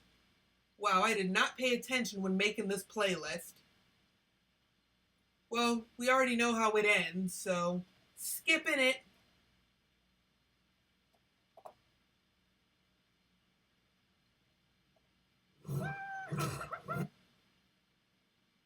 Wait, did I pause? Yep, I paused it. Oh, Dante versus Clive. yeah, no Devil subtitles. Hunter versus Final Fantasy Shield of Rosaria. He's Wiz and I'm Boomstick. And it's our job to analyze their weapons, armor, and skills to find out who would win a death battle. Let's see who's first. It's a dangerous world No. out there. Cultists, Let's see. demons, and I don't know anything about Final Fantasy or Devil May Cry, so I'm going into this completely blind. I don't know shit about either of these two. But, oh, this battle covers spoilers for Devil May Cry 5. Well, you heard it. If you don't want Devil May Cry 5 spoiled, don't watch this. Go do something else for a while. Anyways, I don't know anything about them, but blind guess, I'm gonna go with Dante. Why? I don't know. I flipped a coin in my head and it came up Dante. I'm probably gonna be wrong again, but we'll see. evil businessmen lust for power. And every day brings a new cataclysm humanity must face. This world may seem like the end, That but looks for a devil hunter like Dante, it's party time. Who'd expect anything less from the son of the legendary demon Sparta? A dark knight who, thousands of years ago, woke up to justice and sealed away the demon lord, Mundus. But then Sparta mysteriously died, and his wife got iced by some demons, leaving Dante and his brother Virgil separated. Despite a long-gone family, Dante kept a chipper attitude and set up a business dedicated to one thing. Killing demons? And with the blood of Sparta running through him, he's the best in the business. By harnessing his own demonic energy, Let's see. Full background. Full name Dante. Really? No last name? He's 6'2", 184 pounds. He's somewhere in his 40s, and is also known as Tony Redgrave. He's a human-demon hybrid. He likes pizza, Sundays, Nero, I don't know, and parties. Dislikes demons and Mundus. See, the May in Devil May Cry. Wait. Read words. The May in Zero May Cry. I swear I can read, I promise. Dante bolsters his speed, power, and durability, letting him block kaiju-sized punches, Wow. move faster than a meteor. And regenerate like an unstoppable force of nature. As long as he has the energy, he can heal from getting shot, stabbed, sliced through. Basically anything. Even without his regeneration, he survived heat that would reduce the layman to ash. But no hunter is complete without an arsenal. And Dante's got one hell of a sword left by his dad. Rebellion. sword? Plus ebony and ivory. Two magic pistols with endless ammo clips. And they say the perfect gift doesn't Wow, exist. so he's got a But the sword and most Alucard powerful is guns. far larger and stranger. Oh. Like King Cerberus, a shape-shifting set of... Okay, wow, he's got a whole fucking arsenal here. Do I want to read all of this? Well, I read everything else up to this point, why not? So, for weapons, he has Devil Sword Dante, Ebony and Ivory, Agni and Rudra, Alistair, Artemis, Balrog, Beowulf, Cavalier, Cerberus, Coyote A, Dr. Faust, Gilgamesh, a grenade gun, Ifrit, Kalina Ann and Kalina Ann 2, King Cerberus, Lucifer, Merciless, a missile launcher, needle gun, Nightmare, I don't know how to pronounce that. I think it makes an S sound. Nightmare. I don't know. I'm an idiot American, okay? Let's see. Nevin, Pandora, Shotgun, Spiral, and Vendetta. I don't know what most of those are. They're just names to me. But wow. That is so much stuff. Elemental nunchucks. Did you leave any weapons for anybody else, Dante? Or did you just take all of them? For boxing and capoeira, and Naban, guitar, an electric guitar. There's also Lucifer, a backpack of endless laser swords that Dante got after slaying. Actually, we never see how he beat Lucifer. Yeah, you know someone's a badass when they off-screen the actual devil. Then there's my fave, Dr. Faust, a sentient hat that turns Dante into basically Orville-Peck. Oh, it shoots crystallized demon blood. Dante needed this and much more when he got a warm welcome from the brother he thought long dead. In a twist of fate, Virgil was alive, but went down a very different path. While Dante was partying, Virgil studied the blade, seeking the power he needed to exert his will, even if it meant killing his own brother. Something he came close to doing in their first meeting. Oh dear. The defeat only spurred Dante's awakening. He learned to teleport using Trickster, slow down time through Quicksilver, and double-team foes with Doppelganger. With a slick pose and the right timing, he can Royal Guard dang near anything, then use the absorbed energy to armor up as a dreadnought. And then there's Devil Trigger. Okay, we got another one with a lot. Abilities. The transformations.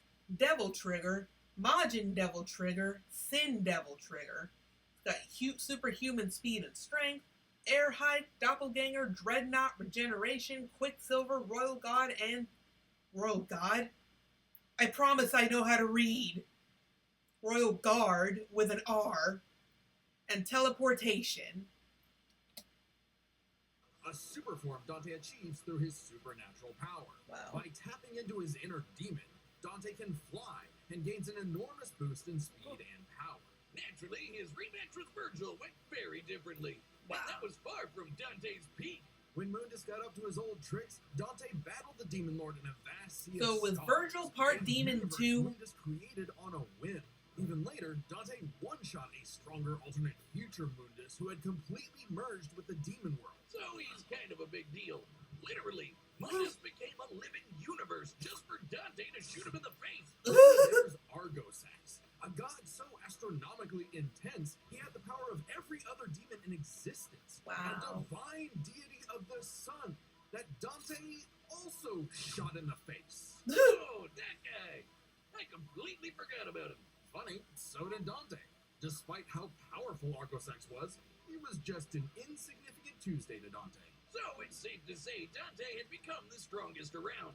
But no amount of style, pizza, or wahoos could fill the hole in his heart. Sure, Virgil was a power-hungry weeb, but he was still his bro.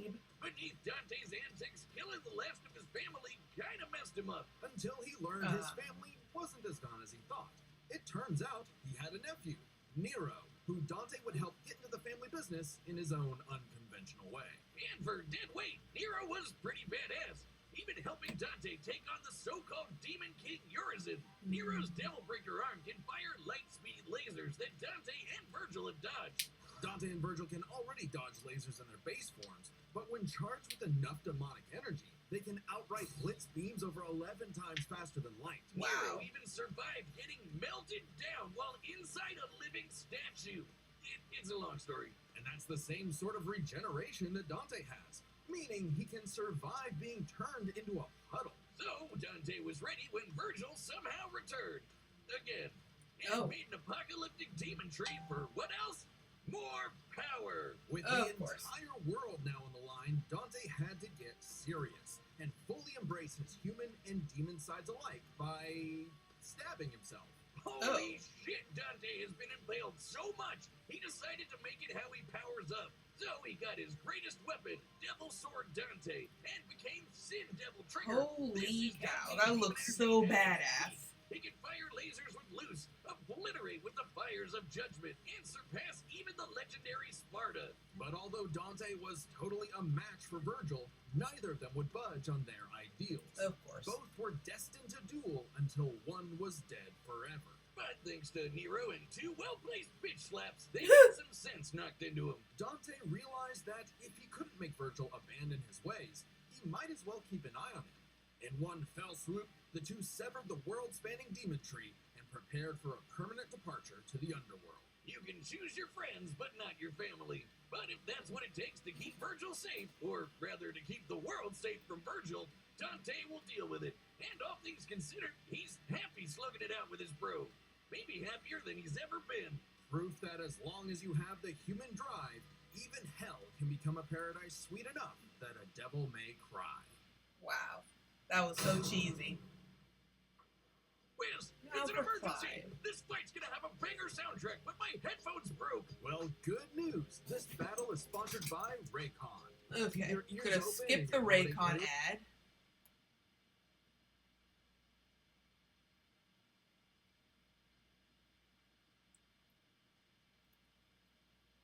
Rosaria and its prince, Clive Rossfield, a man destined to be a dominant, the host to a mighty guardian icon. Anybody who's a dom can draw on magic life juice called ether, becoming a big scary monster. And commanding the element they embody to create storms, slay armies, and split the sea. Wow. Dominants are forces of nature, and Clive would be the dominant of the Phoenix. Well, he was supposed to, but Let's see. Background. Name, Clive Rossfeld. Age 33, 6 foot and 184 pounds. Roles dominant of Ifrit, Shield of Rosaria. And likes Joshua, Jill, Torgal, and theater. Dislikes Annabella and discrimination. Well, I mean, if you're not a piece of shit, everyone would hate discrimination. And the guy from Tekken 8, I don't know shit about Tekken, so that means nothing to me.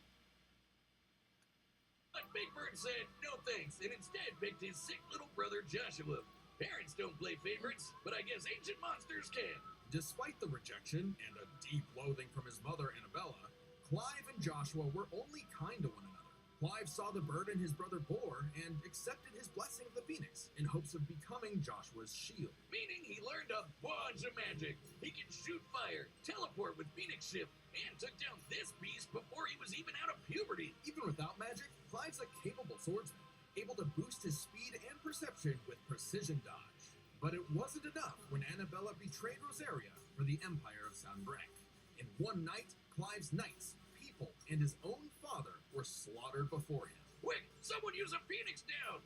Those aren't in this game. Well, that's unfortunate. But the Phoenix icon sure is, because the trauma of everything made poor Joshua lose control. Clive wanted nothing more than to help his brother, and perhaps this desire awakened the icon that was in him all along.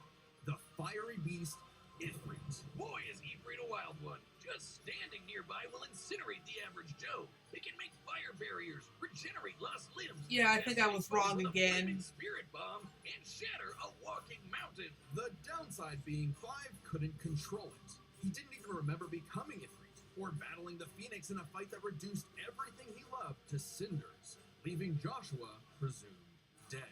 If that wasn't bad enough, dear old Ma found him the next day and made him a slave to Sanbreque's army. Clive spent 13 years wallowing through life, searching for Ifrit's host for revenge, only to learn the one he wanted to kill was himself. This revelation hit Clive like a phantom train.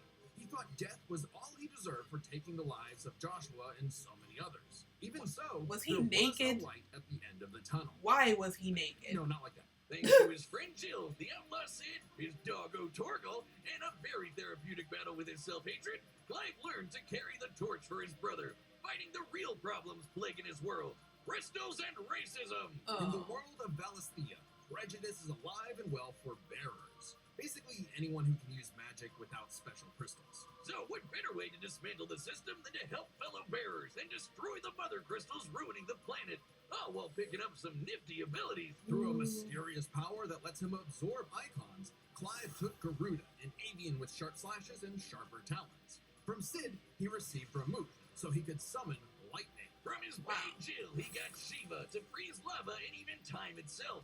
With Titan, he can block and absorb blows with earth-shattering fists. From this Dragon Prince, he got Bahamut and some deadly lasers. And through Odin, he can slow the flow of time and slice apart the fabric of space. Yeah, I chose wrong a second time in a row.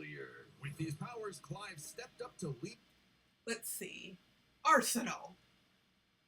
Swords. Invictus, oh dear. Goddard Damarung? Yeah, let's go with that. Omega Weapon and Original Sin. Limit Break, increased strength and speed, and a healing factor. Ifrit. His height about 20 meters. I'm sorry, again, idiot American. I use the Imperial system. I don't know what that is in feet. Let's see. Enhanced Regeneration. Attacks and defends with fire. Ifrit Risen. Flight, homing fire blast, and light speed. And, oh, they spell icons with an E? Why? And icons. Ifrit, Phoenix, Garuda, Rama? Whatever. Titan, Bahamut, Shiva, Odin, Leviathan, and Ultima. Yep, The bearers. I chose wrong He again. reunited with Joshua, who was alive all along. Surprise! Clive spent 5 years freeing the land. I just need to and became stop hot as choosing hell while doing before it. I see before I see all the Yeah, analyses that way. of their like But also abilities during- and by using arsenals, part of Ifrit's power, weapons, Clive and can set himself aflame, activating Limit Break to boost his abilities. But Limit Break is far from Clive's limit. After absorbing the Phoenix essence from Joshua, he became Ifrit Risen. Now fully in control of the monster that had tormented him, he embraced his role as a shield for his brother and friends. Just in time to battle in space, block a planet-wiping blast, and overpower this dragon at the speed of light. That's no exaggeration. Ifrit Risen is literally stated to move at light speed. Wow. Not surprising when Clive has intercepted lasers over 3 times faster than that, and overpowered Omega, a god-slaying weapon that can destroy, and I quote, all of creation. But what made Clive strong enough to do all this? You know, besides the majestic man cleavage. Turns out, Clive's birth was orchestrated. He was intended to become the vessel of Ultima, an ancient, all-powerful being that created humanity, but abandoned them after they developed free will. Meaning everything that happened was the fault of one person. God, the bastard! Clive wouldn't be a puppet. Damn it, If God was God! in the way of humanity's freedom, then God was gonna die. Easier said than done. No shit! Ultima was stronger than anyone Clive had faced, able to warp all of reality to create a universe. But Clive had a secret not even Ultima foresaw.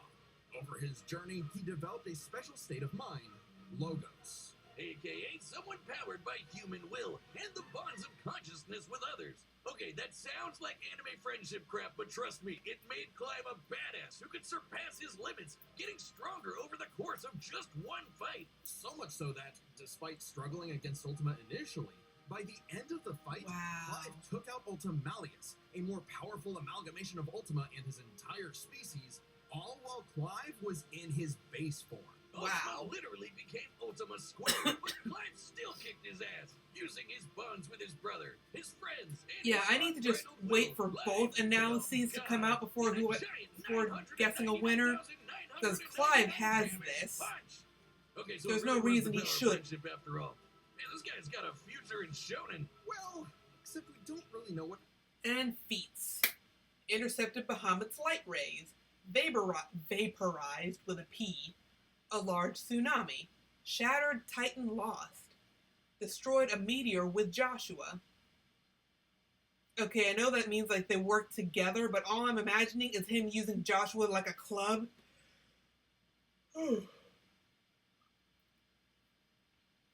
Let's see. Overpowered the planet-wiping Zeta Flare.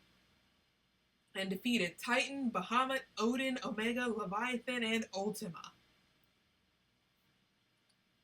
Happened to Clive. Whether he lived or died, though, doesn't really matter. It was his journey and the world he created that made his life meaningful. Clive's dream of a future where everyone can live and die on their own terms had become a reality. And his stories were written up in a book by a certain Joshua Rossfield, which he titled Final Fantasy. Of course he called it that.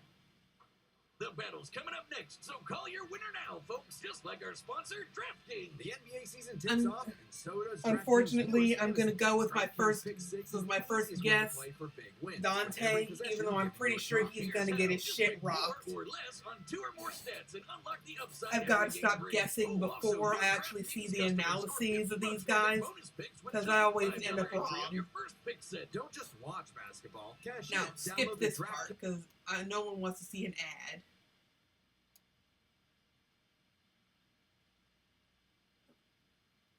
DraftKings.com/promos. Come on.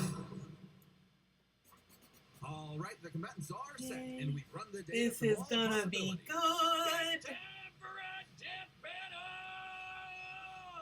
Yes.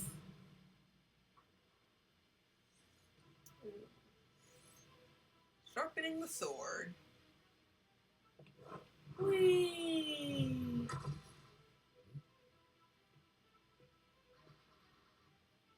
Hey, I heard your fiery friend is causing trouble, and I'm in the business of dealing with trouble. Leave now. I have a god to kill. The last thing that will stop me is a demon. I love the soundtrack already.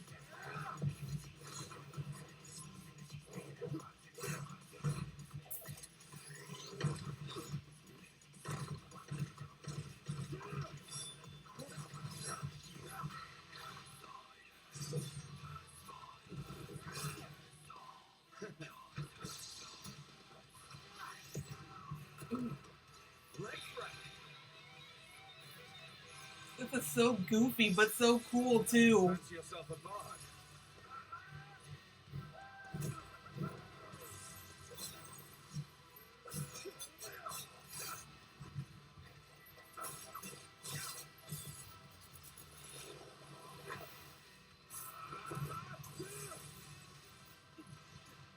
Moonwalk through the lightning, baby.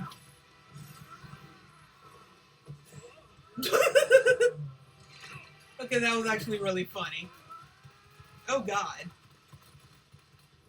Good thing he can heal. No hiding in the shadows anymore, Smokey.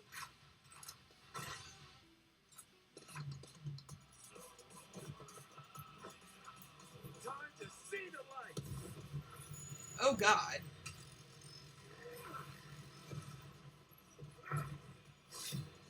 Oh. The effects are fucking hypnotic, man.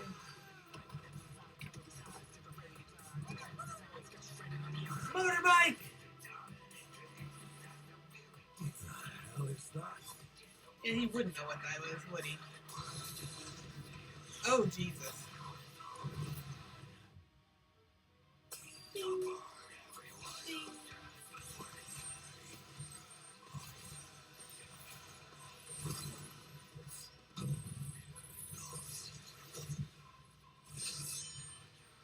We're just got some competition. Uh-oh.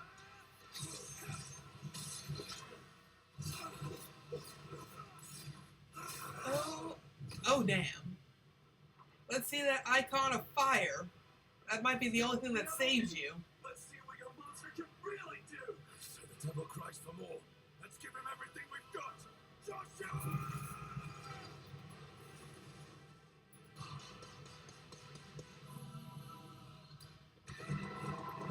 Wow.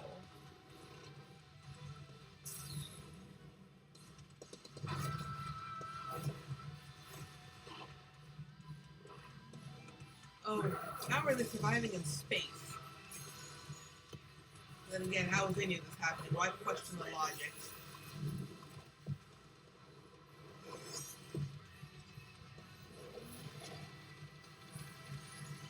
Wow. This animation is fucking incredible.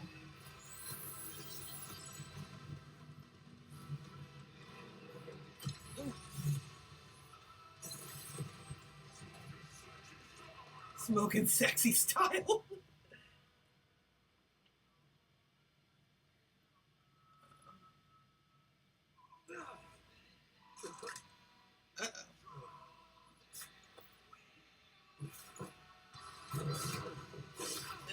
And they keep going.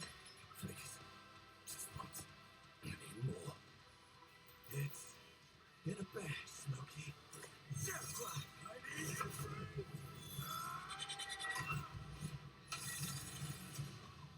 Uh-oh. Not bad. Not bad at all. For a fight like this, God will be nothing. Yep, I was once again wrong. That was a whole nother level of Your close. mama's fucking Nostradamus, Lucky. Nothing I predict is Dante right. and Clive matched each other so closely, it was hard finding a definitive advantage either had. This is best explained through three categories, starting with stats. Both Dante and Clive can easily beat up universe-busting threats. Mundus and Ultimalius can create universes at a whim, and Dante and Clive defeated them sans their own superforms. Dante and Clive could both consistently intercept lasers at faster-than-light speeds. And Dante could always amp up with demon juice to briefly outspeed Clive anyway. But Clive Yep. could match that by boosting his own speed and reflexes through precision dodge. Both were so beyond the pale that neither could definitively overpower the other. So Now, stats is a given their tie. crazy powers, you'd think one of their abilities would break the deadlock. Not so much. Dante and Clive could generally match each other blow for blow, be it to teleport, slow down time, flash freeze the other, block and absorb hits, etc. And Dante could survive the intense flames of Ifrit. He's dealt with heat like that before. Though Clive did not have a perfect match against Doppelganger, he did have more methods of manipulating time, both more reliable and abusable, in addition to defensive measures like Ifrit's barrier to fall back on to outlast. Dude, this is like porn for my Clive eyes. forms evened out. Any Holy edge Clive could shit. get from, say, Limit Break These- or Ifrit these Risen, visuals, Dante can man. match with Devil Trigger or Sin Devil Trigger. In the end, both have answers to Oh, most of another each other's tie. styles, making it still anyone's win. Which is why it came down to one major factor: endurance. Just how long could these two keep at it? While Dante's superforms could undoubtedly keep up with Clive's, there is an emphasis in story and gameplay that they expend a lot of demonic energy. The longest Dante has battled in Devil Trigger against someone his equal is about 6 minutes, and abilities like Doppelganger, Quicksilver, and Sin Devil Trigger burn through it even faster. Clive's time in Ifrit Risen isn't limitless either, but it can last longer, fighting for tens of minutes if necessary.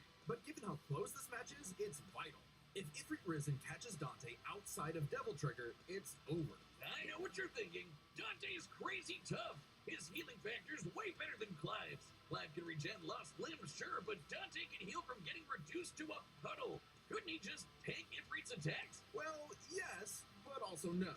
This is where context Oh, is gosh. everything. That While eye. no doubt impressive, Dante's healing has been overcome in the past because it is tied to how much energy he has. Less demonic energy means a less potent healing factor. Like when he got knocked out for a month straight by Urizen, only surviving thanks to a constant source of demon blood. Hell, overtaxing demon regen is how Dante killed Virgil in the first place. Even if we assume Dante could get a second wind, So it's Virgil almost is possible part Clive demon. could get one too, becoming even stronger from pure willpower, just like when he fought Ultimalius. So, for as tough and persistent as Dante was, Clive was able to endure just that much more to get the final edge. The devil was in the details, but Clive's victory is no fantasy. The Wow. winner is Clive Rossfield. Next time on Death Battle. Let's have a death battle. Oh, that's the other one I've already seen. Ash and Yugi. Yeah, we're Subscribe and join us not watching that one because I've already seen Thanks it. for watching. I'm not going to spoil who wins because I'm not terrible. Looney Tunes! Wile E. Coyote versus Tom from Tom and Jerry. Fastest of the Looney Tunes. Tomcat, the powerhouse pussycat from Tom and Jerry. The fans voted for it, and we're here to deliver. He's This is going to be hilarious. And it's our job to analyze their weapons, armor, and skills to find out who would win a death battle. Now this time I'm going to watch all of everything before I call a winner. In tales told over shimmering campfire by the tribes people of North America, there was no figure so cunning, so bold as Coyote. To the Miwok, he was a Prometheus who stole fire from the heavens to give to humanity. To the Sewetmuk, he was a foolish trickster who could die and return to life. And to the Brothers Warner, The Brothers Warner. schmuck who can't catch a break. To this day, the Great Coyote stalks the American. Oh my god. You know what? I could read all that, but the laziness is kicking in, so I'm not gonna. That's a big text wall that my ADHD brain cannot parse. So we're just gonna skip background for Wile E. Coyote. American Southwest, hunting his indefatigable prey, the Roadrunner. And this modern Wile E. Coyote is driven by a ruthless entrepreneurial spirit. Yeah, and it drove him straight off a cliff. He'll chase that bird-shaped happily ever after to his own inevitable undoing. Such is the lot of the common man. You might not expect it from an anthropomorphic You king fool! Job, but Wiley was born the son of world-famous hunter Cage E. Coyote. His father raised him from infancy to hound his avian adversary, and made him to speak until he tasted victory. On the face, an easy task. Coyotes are incredibly adaptable predators. So he's not even allowed to In both talk rural and urban environments. until he They're kills the also Roadrunner. speedy little demons. They can sprint it up to He's gonna be 43 mute miles per forever. hour. Though that's cold comfort when that blue meeping bastard can make beams of light look stone still, or outrun a car that was moving fast enough to travel through time. Frankly, it's incredible that Wiley manages to consistently keep up with his prey at all. But he does. No, really, it's actually stated that only a, quote, tiny little extra burst of speed separates the coyote and the Roadrunner. Heck, Bugs Bunny himself needed to take super speed supplements in order to move fast enough to outrun Wiley. But almost as fast isn't fast enough. Fortunately, Wiley's got an endless assortment of gadgets, gizmos, and reams of blueprints to make up the difference. He's got your classics like Yeah, I'm not reading all of that either. boxing gloves, along with heavier artillery. Like I know I said I would missiles, pause to read everything, but that's too much shit. and a friggin' That's too much text trebuchet, walls. a Reddit favorite. Many of I'm which not he reading invented it. Himself and I can't uses do it. excruciatingly detailed schemes. I'm not that strong can enough. inevitably go awry. Despite being a self-described super And yes, genius, Kitty is Wiley here. has an officially measured IQ of 3. That's the same IQ as a cactus. Okay, the test results were fake, but he's still an idiot. So why not let a soulless corporation do the hard work for him?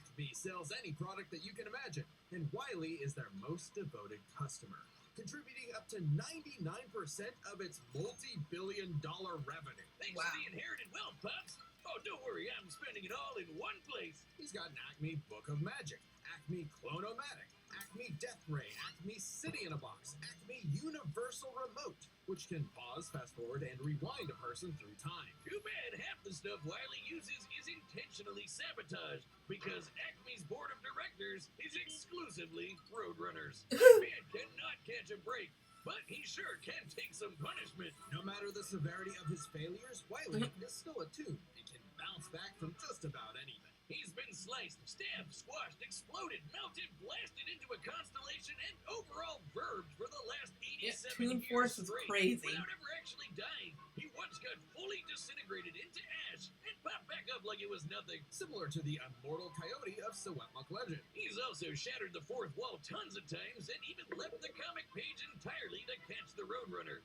Yeah, so close. Believe it or not, there is actually a biological reason for these abilities. Loony DNA. Every toon's got it, not just the loony ones. And it's what lets them survive fatal damage up to being fully erased off the page, essentially dictating their personal slice of reality to whatever is funny. Like how gravity only affects the coyote when he looks down. Toons are immune to the laws of physics as we know them. That's why Wiley developed a counter to this immortality, the Loony DNA Dissolver, which leaves toons vulnerable to fatal wounds the same way we are. Yet again, so close. You can't say he hasn't tried everything. It was Wiley's experience as a veteran toon that landed him a job at Acme University as department chair of the School of Hard Knocks, teaching up-and-coming tiny toons how to use their abilities. Okay, so Naruto. And just like Naruto's jutsus, Toon Force works like an act.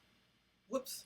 actual power system, with more experienced toons like Wily who are more powerful than their younger counterparts. And that means Wily should be capable of replicating feats and abilities performed by any other Looney Tune, like traveling between different mediums or altering the plot of the cartoon he's in. And my favorite was the time Plucky Duck used Marvin the Martian's matter transmogrifier to suck up the entire universe. And then suck up the animator animating his universe. And then suck up the animator's universe for good measure. Wily's got a cushy 10-year job teaching that stuff. Impressive for an abject failure at his life mission. Okay, now this I can read. Let's see. Feats blew up the sun, grew to the size of a planet, turned into a constellation twice, survived an impact the size of North America, withstood smashing a portion of the moon, matched Roadrunner's immeasurable speed, scored on the Monstars and Don Cheadle. He hunted Roadrunner, Bugs Bunny, Marvin the Martian, Energizer Bunny, and the Geico Gecko. As reading out loud makes me yawn. He's helped stop a meteor from destroying Earth, beat the Monstars in basketball, and even, whoa, snap! He caught him. Roadrunner! Oh, wait, never mind. So damn close! According to 1977's Tweety and Sylvester issue 67, Wile E. Coyote has attempted to catch the Roadrunner 4,766,842 times. Holy crap. Scaling to the present, that's over 10 million failures. That takes dedication, or maybe self-destructive stubbornness. Too blinded by bird lust to see the forest for the trees. But Acme's intentional malfunctions and Coyote's recklessness don't account for all of his catastrophes. There's something else, something grander, otherworldly, standing in the way of our furry friend's salvation. Wiz, there's no other way to say it. God is just plain out to get this guy. Yeah. And by God, we mean the closest thing that exists for Coyote and Roadrunner. Chuck Jones. The guy that created Oh, wow, his skin is terrible. Tunes into how we know him today. Originally meant to be a parody of earlier chase cartoons like, well, Tom and Jerry, Jones established several rules for their animated shorts that... Ooh, now this I can also read. Let's see. The Roadrunner cannot harm the Coyote except by going beat beat. No outside force can harm the Coyote, only his own ineptitude or the failure of Acme products.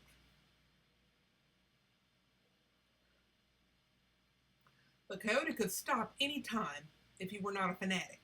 Repeat, a fanatic is one who redoubles his effort when he has forgotten his aim. George Santayana. Or, no dialogue ever except beat beat. 5. The Roadrunner must stay on the road, otherwise, logically, he would not be called a Roadrunner. All action must be confined to the natural environment of the two characters, the Southwest American desert. Hey, that's close to where I live. Let's see. 7. All materials, tools, weapons, or mechanical conveniences must be obtained from the Acme Corporation. 8. Whenever possible, make gravity the Coyote's greatest enemy. And 9. The Coyote is always more humiliated than harmed by his failures. Superseded Coyote's reality warping tune abilities. Rules that cover his obsession. Okay, so Products, and the fact I know it's still early in the video, but I'm gonna call it now. Coyote's got this. Altered this formula in the decades since Jones's departure. These rules have effectively made the Coyote's defeats cosmically ordained. God nerfed Wile E. Coyote. In all our years making that battle, we have never seen a handicap like that. But what else can you expect from our fanatical furry fail son? He's the Sultan of Slapstick, the CEO of Second Place, the swing and a miss superstar. As long as he picks himself back up and dusts off the ashes, that'll never be all, folks, for Wile E. Coyote. The year was 1939. War raged in Europe between the British Tommies and the German Jerrys. As the beleaguered English made their miraculous escape from the German encirclement off the coast of Dunkirk, one might have called the battle a game of cat and mouse. Oh wow, is that actually where their names come from? I'm looking this up. Regardless of their names' origin, William... Name: Thomas D. Jasper Cat. Wow, I did not know he had a full name. Birth year, 1940. He's a British shorthair. Did not know that either. Inspired a rubber pirate. Oh wow. Portrayed by 11 voice actors. And there are satellites named after Tom and Jerry. Has a look-alike cousin who is scared of mice. And filled in for Alice in Wonderland, Sherlock Holmes, Dr. Wizard of Oz, and more. Oh, something in the chat.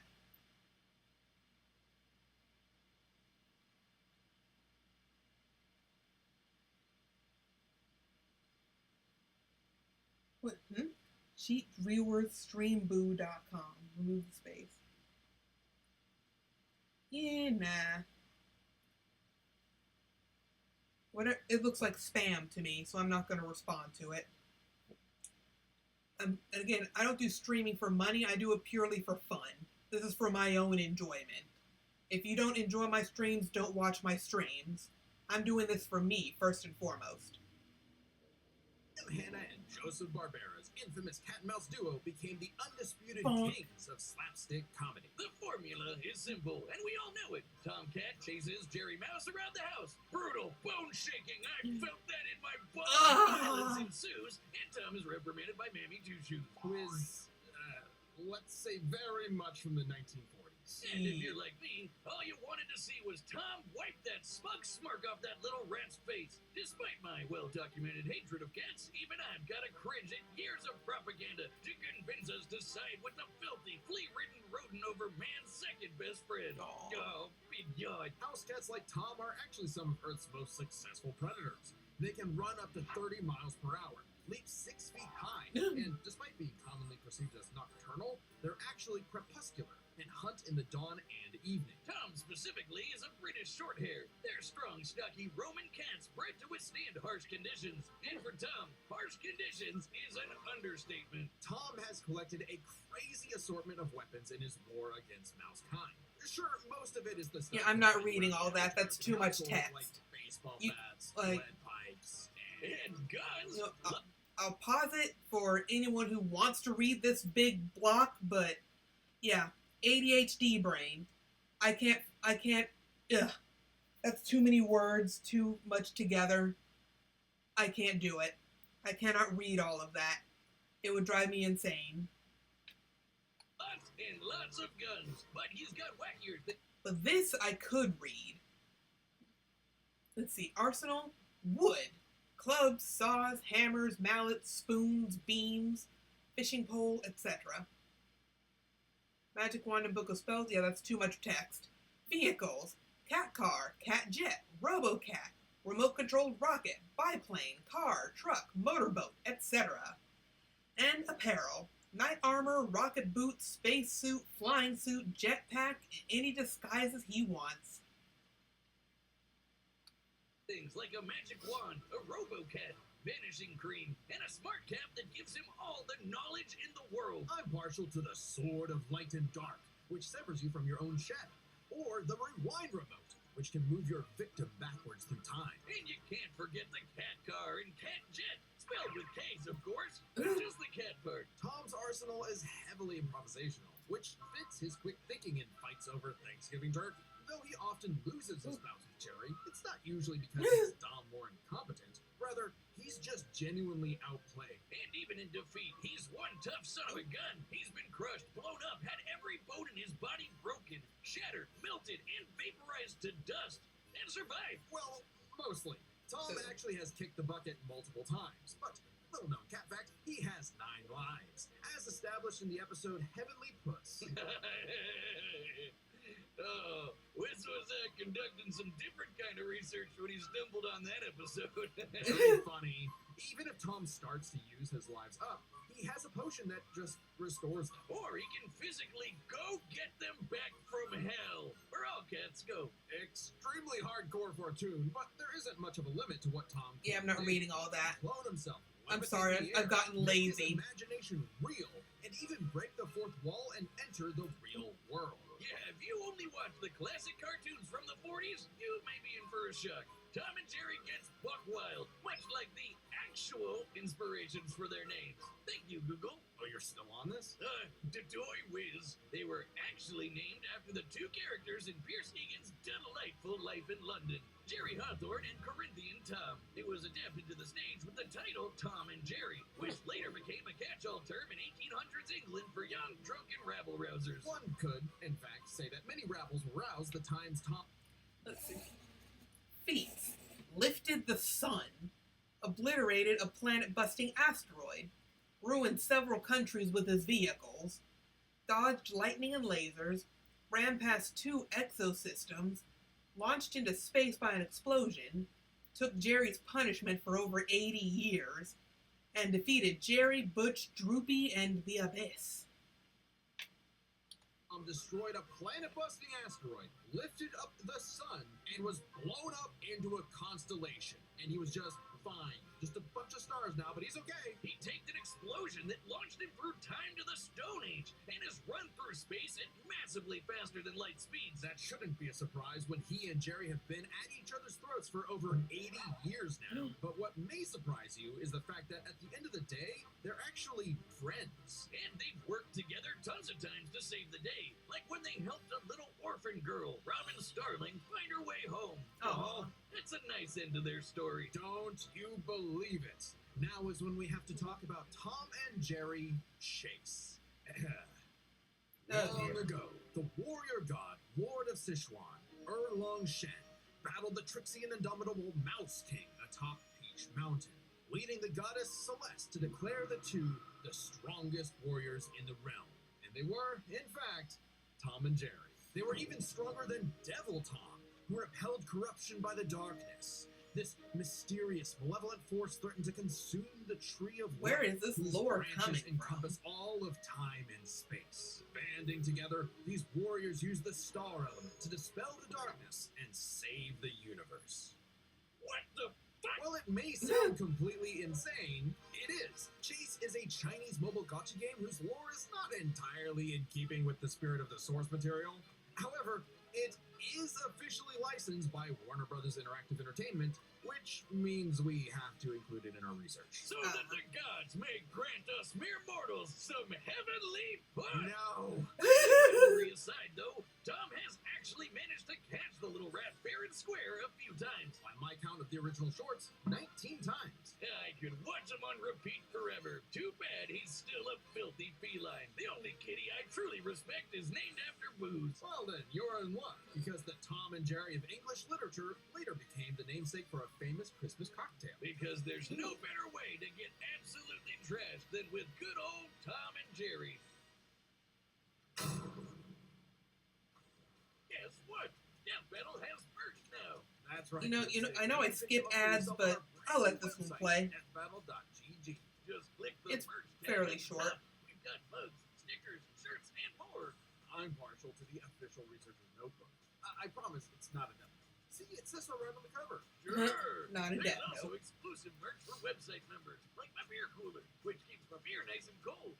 And I guess, theoretically, other beverages do. And there's the limited time Game Over tee, which won't be available much longer, so if you want it, go grab it quick. We'll be releasing more stuff throughout the year, so check back for updates. Picking up an item or two really helps support independent Death Battle, so we want to say a big thank you to everybody that's already placed an order. Head over to deathbattle.gg and pick the piece of Death Battle swag that's right. I don't know how old this video is. I don't know if any of that merch is even still available. All right, the combatants are set. We've run the data through all possibilities. It's time for a Death Battle! Woohoo!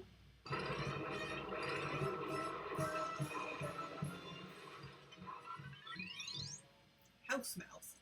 Mouse Athologus.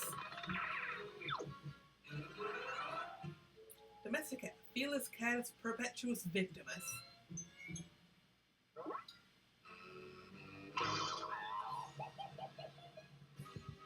Oof.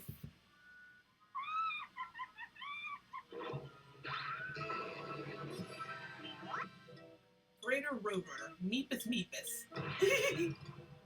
Coyote. Canis Schmuckus. I love this.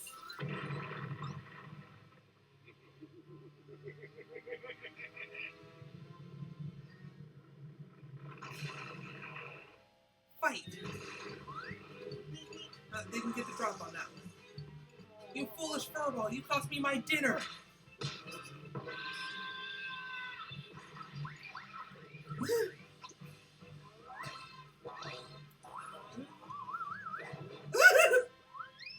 It's like the old slapstick of classic Looney Tunes.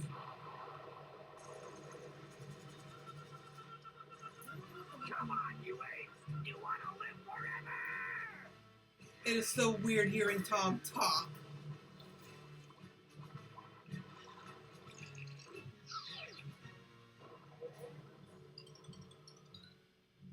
Fat lady. It's not over till she sings.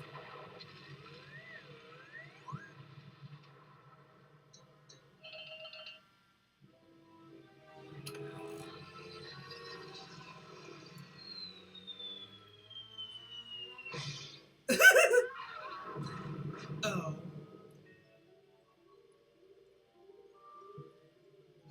Oh, no, you don't. I'm keeping at least one of you. High-speed tonic.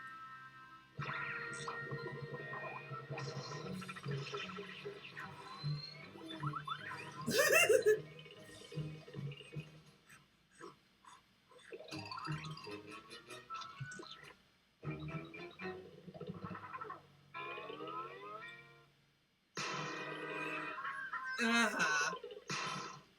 Uh-huh. Uh-oh.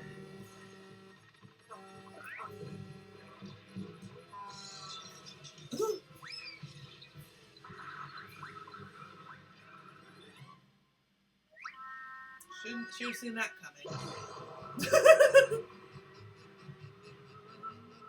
Looney DNA dissolver.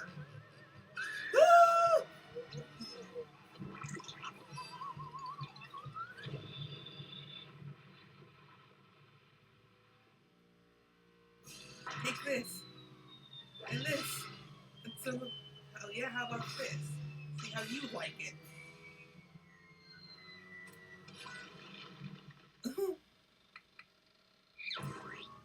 Oh, that blood though.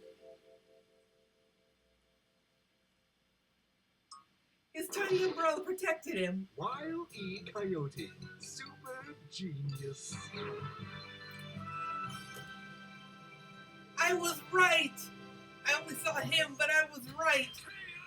Also, yikes, that blood splatter. I mean, no! Animal cruelty, no! Considering coyotes eat cats, I'm not surprised. While both cat and coyote were incredibly powerful, they weren't literal gods who could snap their problems away. They had limitations and weaknesses that could be exploited, especially by each other.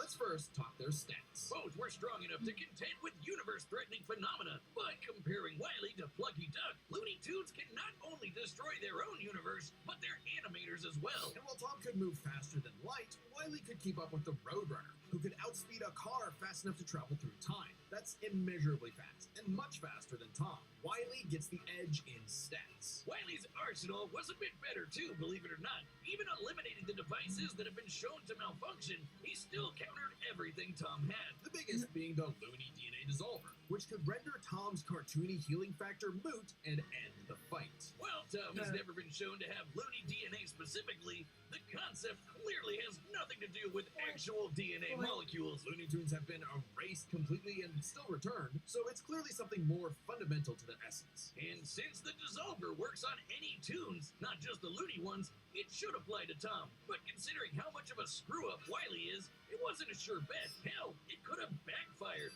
especially considering how much more competent Tom is. When it came to intelligence, Wily's engineering and scheming genius were often defeated by his own ego and stubbornness. Tom, on the other hand, was consistently more flexible, pragmatic, and victorious in his fights. He definitely gets the edge there. Nice. Tom has one other big advantage. He doesn't have God nerfing him. And that's the big question.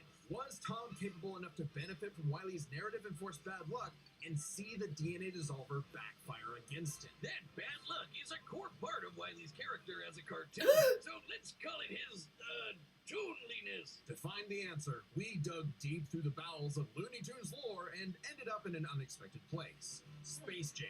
Where Ooh. Wily yet again fails against the Roadrunner, but against the villains of the movie, the Monstars, he actually scores. And scores again in the sequel, more than anyone else. But according to Chuck Jones's rules, that shouldn't happen, right? Throughout his entire history, Wily's cosmically ordained failures only occur when he's specifically chasing the Roadrunner, or other tunes the plot bends around like bugs, because that's what Chuck Jones's rules were written for, Coyote and Roadrunner cartoons. And even then, looking closely, they've been broken a few times throughout the decades, even during Chuck Jones's tenure. Without the universe nerfing him, there's no reason to think Wily couldn't eventually land a hit with the Looney DNA dissolver. Especially when the only reason it failed was because of the Roadrunner's intervention, a direct violation of Chuck Jones's limitations on the Coyote. And especially when it's the only thing that either one had that could kill the other. Despite lacking Wily's narrative impediments, and despite having a better track record overall, Tom ultimately had no surefire way to kill Wily, whereas Wily's superior strength, speed, and looting arsenal ensured his victory. Yep. Wily gave one hell of a chase and left Tom Jones Wow, in Tom for a only- rematch. The winner is Wily Coyote. Oh, Tom did not Next stack time up on well. Death Battle.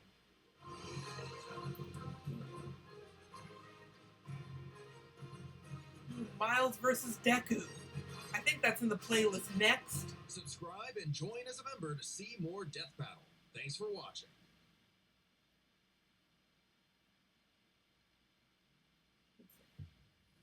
Oh my gosh, I was right. It actually is next. Miles Morales versus Izuku Midoriya. Spider-Man versus Deku. He's Wiz and I'm Boomstick. And it's our turn Ow, to analyze fuck. their weapons, armor, and skills to find out who would win a death battle. All right, let's take this from the top again.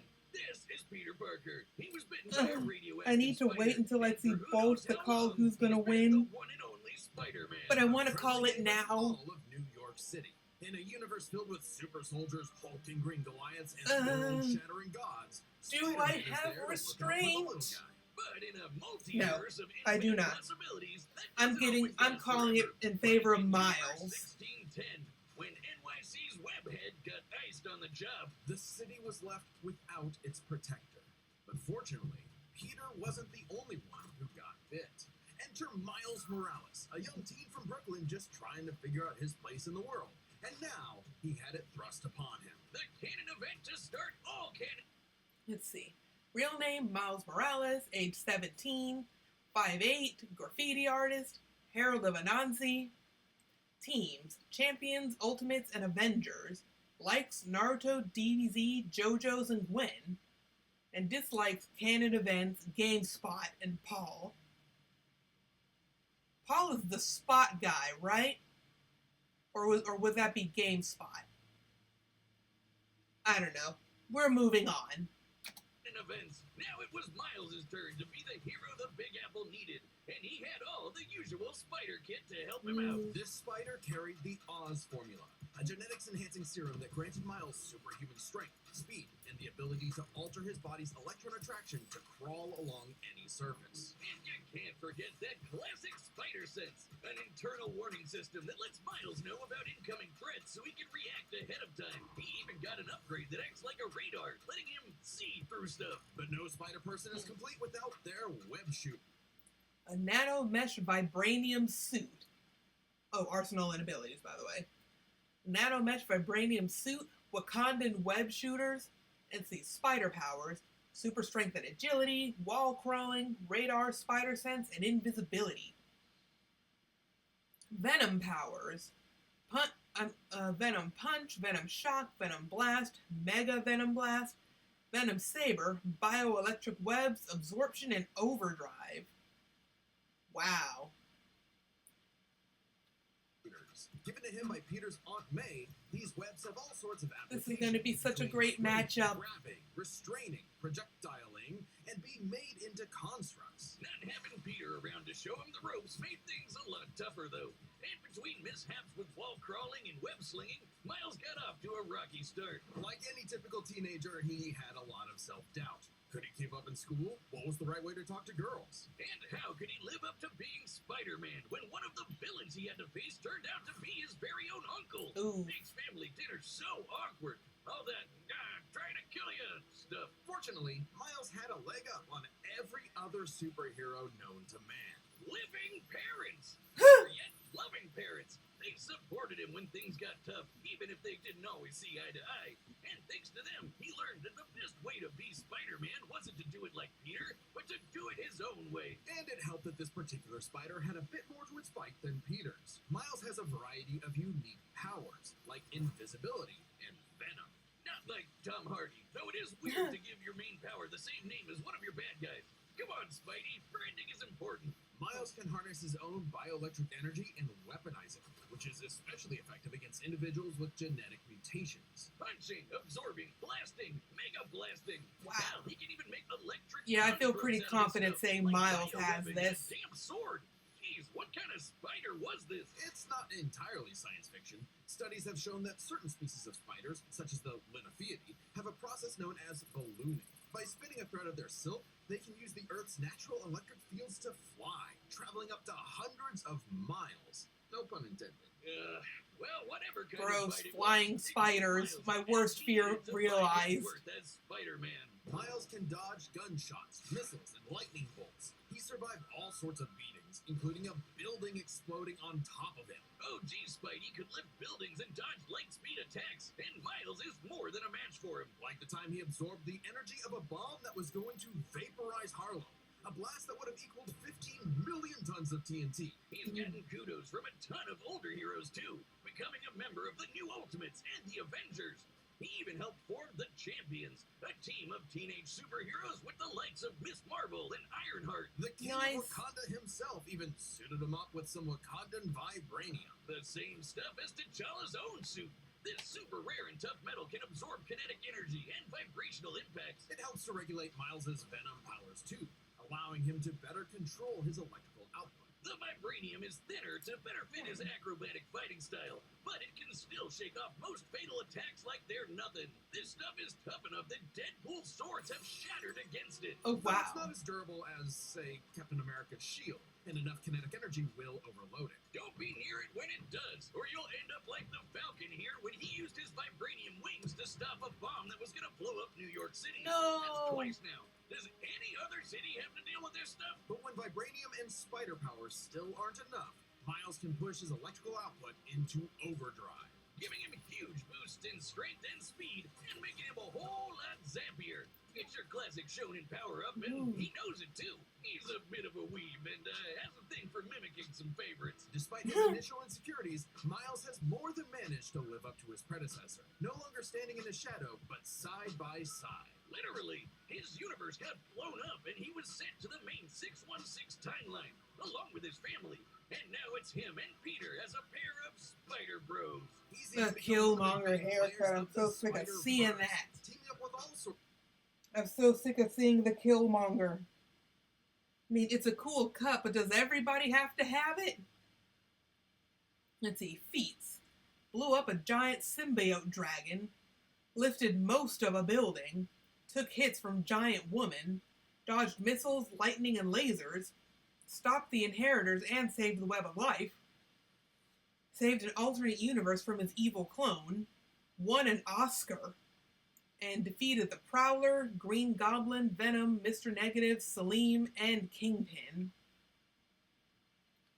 Sorts of other spider variants to defend the multiverse. There's anime spider people, robot spider people, dinosaur spider people, spider people, a whole lot of them, each with their own way of getting the job done. Miles even led them into battle against the Inheritors, a bunch of interdimensional vampire assholes. This is what Stan Lee was proudest of in his favorite superhero. Regardless of who they were, any sort of person could wear the mask and do the right thing.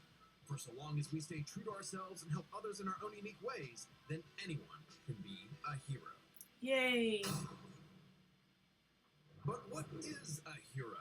To the citizens of Japan, there was no one more synonymous with the word than their symbol of peace. All Might. The big numero uno. With a smile on his face, he could save anyone and win any fight, no matter what. Or so it seemed. After a battle with his arch-nemesis All For One, All Might was grievously injured. His time as a beacon of hope was coming to an end, and he would need to find someone to pass on the torch. In this world, most human beings evolve to have their own individual superpowers, or quirks, but not everyone is lucky enough to get one.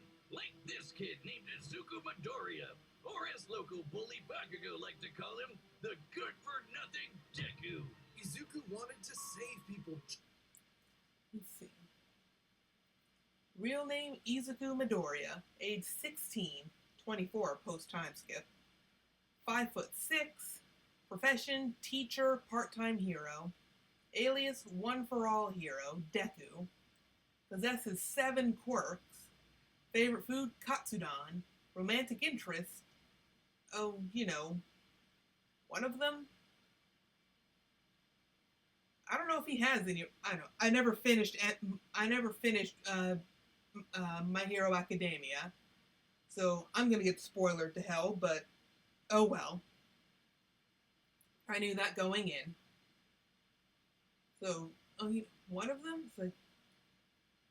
So I don't know. Maybe Deku is aromantic. Wouldn't that be something? It could just be my little Aro heart wanting more people like me.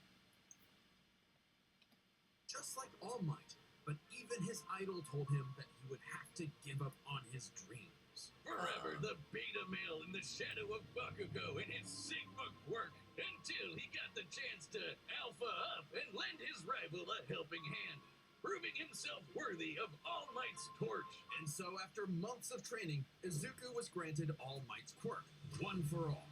This power allows him to boost his strength to incredible heights, using it for smashing attacks named after specific US locales, and a soccer club. Or football, as they call it. Straight punches, spikes, even finger flicks. One For All is the ultimate in strength-enhancing quirks. The first time he used it, Izuku destroyed this giant robot in a single blow, on accident. Too bad it wasn't the only thing he destroyed, though. Ooh. Damn, that looks like it hurts. One For All's power was so great that the recoil would shatter Izuku's limbs when he used it. In the hands of an improper vessel, One For All could cause their body to explode. So Izuku would need to continuously train to master it at his Hero Academia. Say that again. UA High. Here he'd be inspired by girly pop Uraraka to turn his zero name into his hero name, becoming the Deku who always does his best. Something that he may have taken too far. When it came to saving people, Do Your Best here had a bad habit of putting others way before himself. Sure, Yes. everyone else was okay, but he'd be good for nothing all over again if he got himself paralyzed. So to cut down on his hospital bill, he developed full cowling. Instead of using his quirk in short bursts, he would continuously spread the energy across his body at low percentages, using it for acrobatics inspired by Bakugo's explosive movements. And with that new thinking came a new fighting style. Shoot style. Woo. To use a stronger limb that'd be less likely to break. Deku took a page from Nerd Emoji Ida's book and switched to focusing on Nerd kicks to emoji. pack in more of a punch. Yeah. And that power would be needed. After a climactic battle with All For One, All Might would be forced into retirement, just a few months into Deku's training. Now it was his turn to face this demon lord. But he didn't have to do it alone. Just as All Might had passed One For All onto Deku, it had been passed onto All Might by his master, and onto her by her master. One For All was a power that was built upon for generations. The quirks of the previous users of One For All manifested in Deku, along with their spirits, or vestiges, to help him in his battle against All For One. Black Whip gives him energy tendrils to Let's see. Okay, so abilities and arsenal. Quirks. One For All, Gear Shift, Fajin, Danger Sense, Black Whip, Smokescreen, and Float. Costume Zeta. Air Force Gloves, Mid Gauntlets, and Iron Souls. swing around and restrain foes. They can also brace his arms and manually control his muscles if he can't move. Float allows him to soar high into the sky. By combining it with controlled blasts of pressurized air, he can effectively fly. Danger Sense detects incoming threats and unease, letting Deku react in advance. Though it's mostly like an alarm bell and doesn't tell him specifics like location or number of threats. Familiar? Smokescreen lets him create a smokescreen. But he can use it at full blast to create a bigger smokescreen. That's swell and all, but the real meat is in Fajin. After building up kinetic energy within his body, Deku can unleash it for bursts of strength and speed. He's combined it with Black Whip to create the powerful Black Chain binding attack, and can use it in conjunction with Full Cowling to achieve foe 100%, Wow. equaling All Might's full level of power without any recoil. He once used it to outspeed a bullet shot by Lady Nagant, a former hero turned villain who has a sniper rifle for an arm. Wow. I think I'm in love. Nagant's bullet once crossed a distance of around 215 kilometers within a fraction of a second. That's 6,700 times faster than sound. And Deku was moving so fast, the bullet seemed like it was standing still. And he can go even faster than that with his final quirk, Gear Shift. By touching a target, he can control its speed without abiding by the laws of inertia. He can slow down foes to leave them frozen in the air, or move so fast he can punch multiple times in an instant. Even All For One's own protege, Shigaraki, couldn't track him. And this is a dude who can catch light-speed laser beams. It does have a time limit, though. After 5 minutes of continuous use, Deku's body will catch up to his speed, suffocating him as his cells become unable to take in oxygen. Not nearly as bad as One For All was suffocating him, though. He's... Wow. Let's see. Unlock feats. Unlocked One For All's full potential. Became the number 4 hero. Obliterated Dark Might's fortress. Flew nearly 200 kilometers in less than an hour. Survives the recoil of his attacks. Saved Eri, Koda, Aoyama, and Lady Nagant. He defeated Shigaraki, All For One, Overhaul, and Gentle. And can hit you really hard. That sounds like something Goku would say. Let's see. Boop. been doing all of this shit in just the 10th grade. I hadn't even figured out you could breathe through your nose at that point. The pressure of having to save his friends, the country, the entire world weighed on Deku.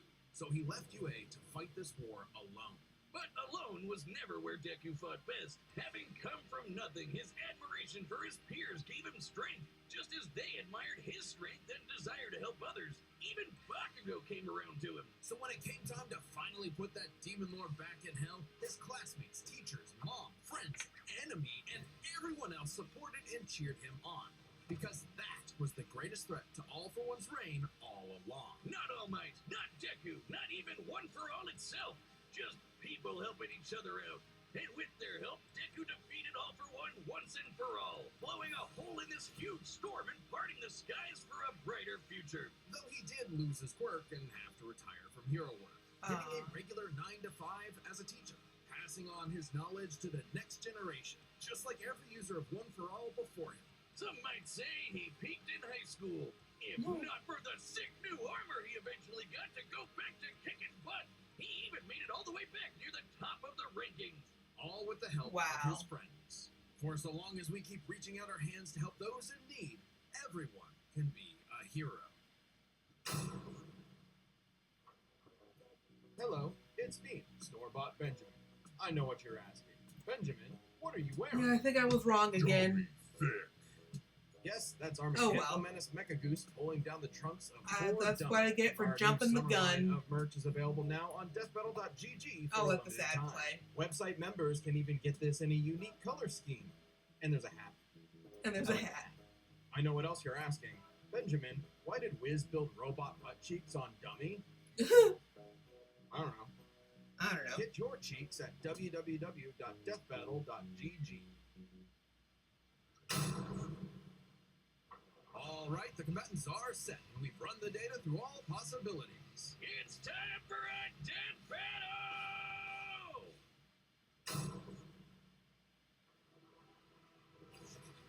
battle! Ooh.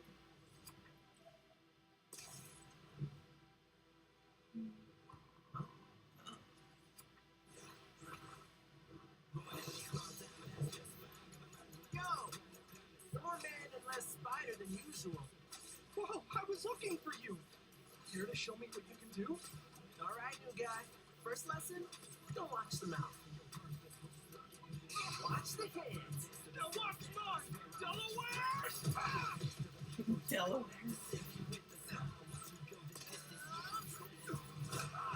Ooh. Oh. Let's try that one more time. Wee. Uh-oh.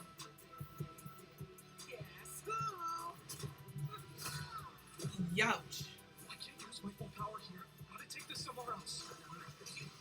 Oh, gross! Gross. Yells, man. I like that.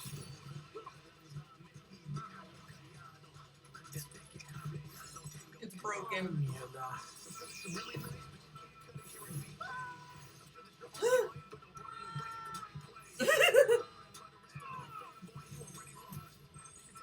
I moved us to an abandoned part of the city so we can go all out. Because I always do my best.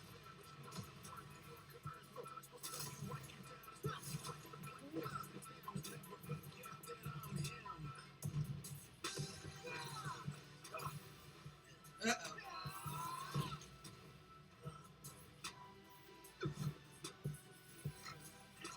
I'm gonna do my best. I gotta do my own thing. Nice. Oh.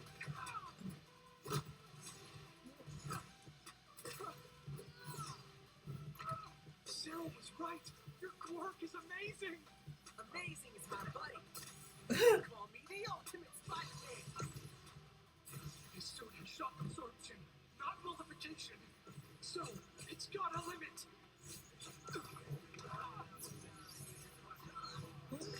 Oh, gotta overload him.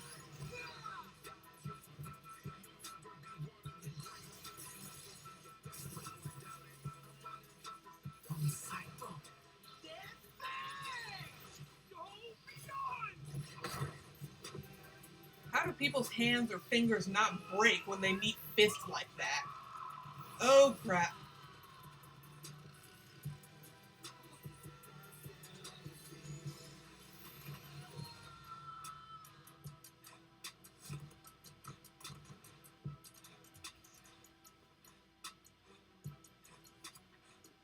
Spider-Man,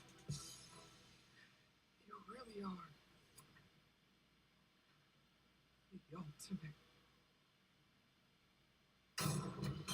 Wow. Vaya con Dios. I was right after all. By talking about Miles the got it. which matched up quite evenly.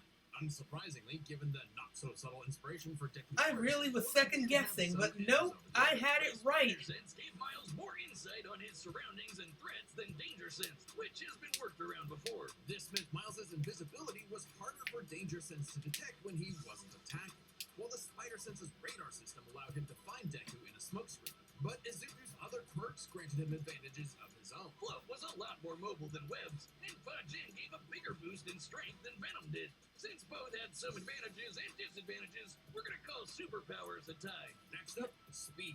Scaling to Peter, Miles could dodge light speed attacks, which actually outpaced Izuku moving faster than that sniper bullet. Fortunately for Deku, though, that wasn't his best. Thanks to Gear Shift, Deku could speed himself up to match Miles the same way he did to the light-catching Shigaraki.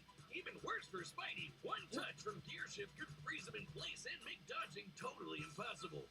So speed goes to Deku. As for skill, Deku was incredibly talented at analyzing an opponent's abilities and coming up with strategies on the fly. But Miles' powers and fighting style gave Deku few immediate openings. Deku may have received more formal training at UA, but he was ultimately only active in hero work for a little under a year. Meanwhile, Miles has been handling everything from neighborhood crooks to multiverse-ending gods for significantly longer. It's close, but with his greater experience, skill goes to Miles. So it all comes That down means to the biggest strength. deciding factor is raw strength. And that was no contest. Miles absorbing the energy of that bomb was nothing to scoff at, but overwhelming power is what One for All is all about. When Deku defeated All for One, the energy needed to part those clouds with this punch had a yield of 362. Oh, I had it backwards. Miles vaporized himself, and Deku was the winner. Miles is wearing a vibranium suit after all. So the question wasn't necessarily who was stronger, it was if Miles' suit was tough enough to continuously absorb Deku's blows. When the Falcon protected New York from that city-destroying blast, it had a yield of 546 megatons. Impressive, but Deku defeating All for One was still over 600 times stronger than Vibranium's limit. And Deku did that with One for All's embers, not the full package. And remember, the Vibranium in Miles' suit was much thinner than what Falcon and Black Panther had, making it unlikely it could absorb as strong of a blast. It's there to provide more protection, sure, but there was no way it could survive all of what Deku could dish out. In this superpower I battle, might it be was stupid. overwhelming speed I and thought Deku strength lost that for made him some the reason, hero. but nope. And the morales of the story is... The winner is Deku. Yep, I had it Come on, backwards. Death Battle. Because I am not always smart.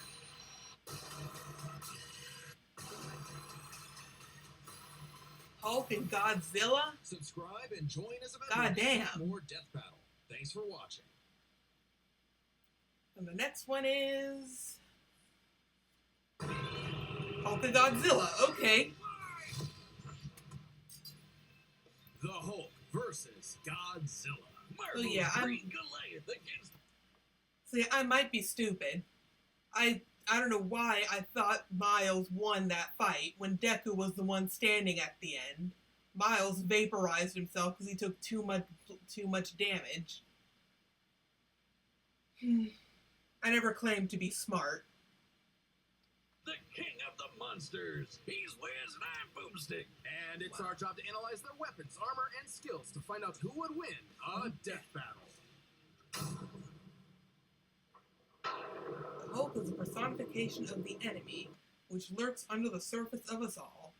We have to control that enemy within ourselves, or we can't control the conduct of the world.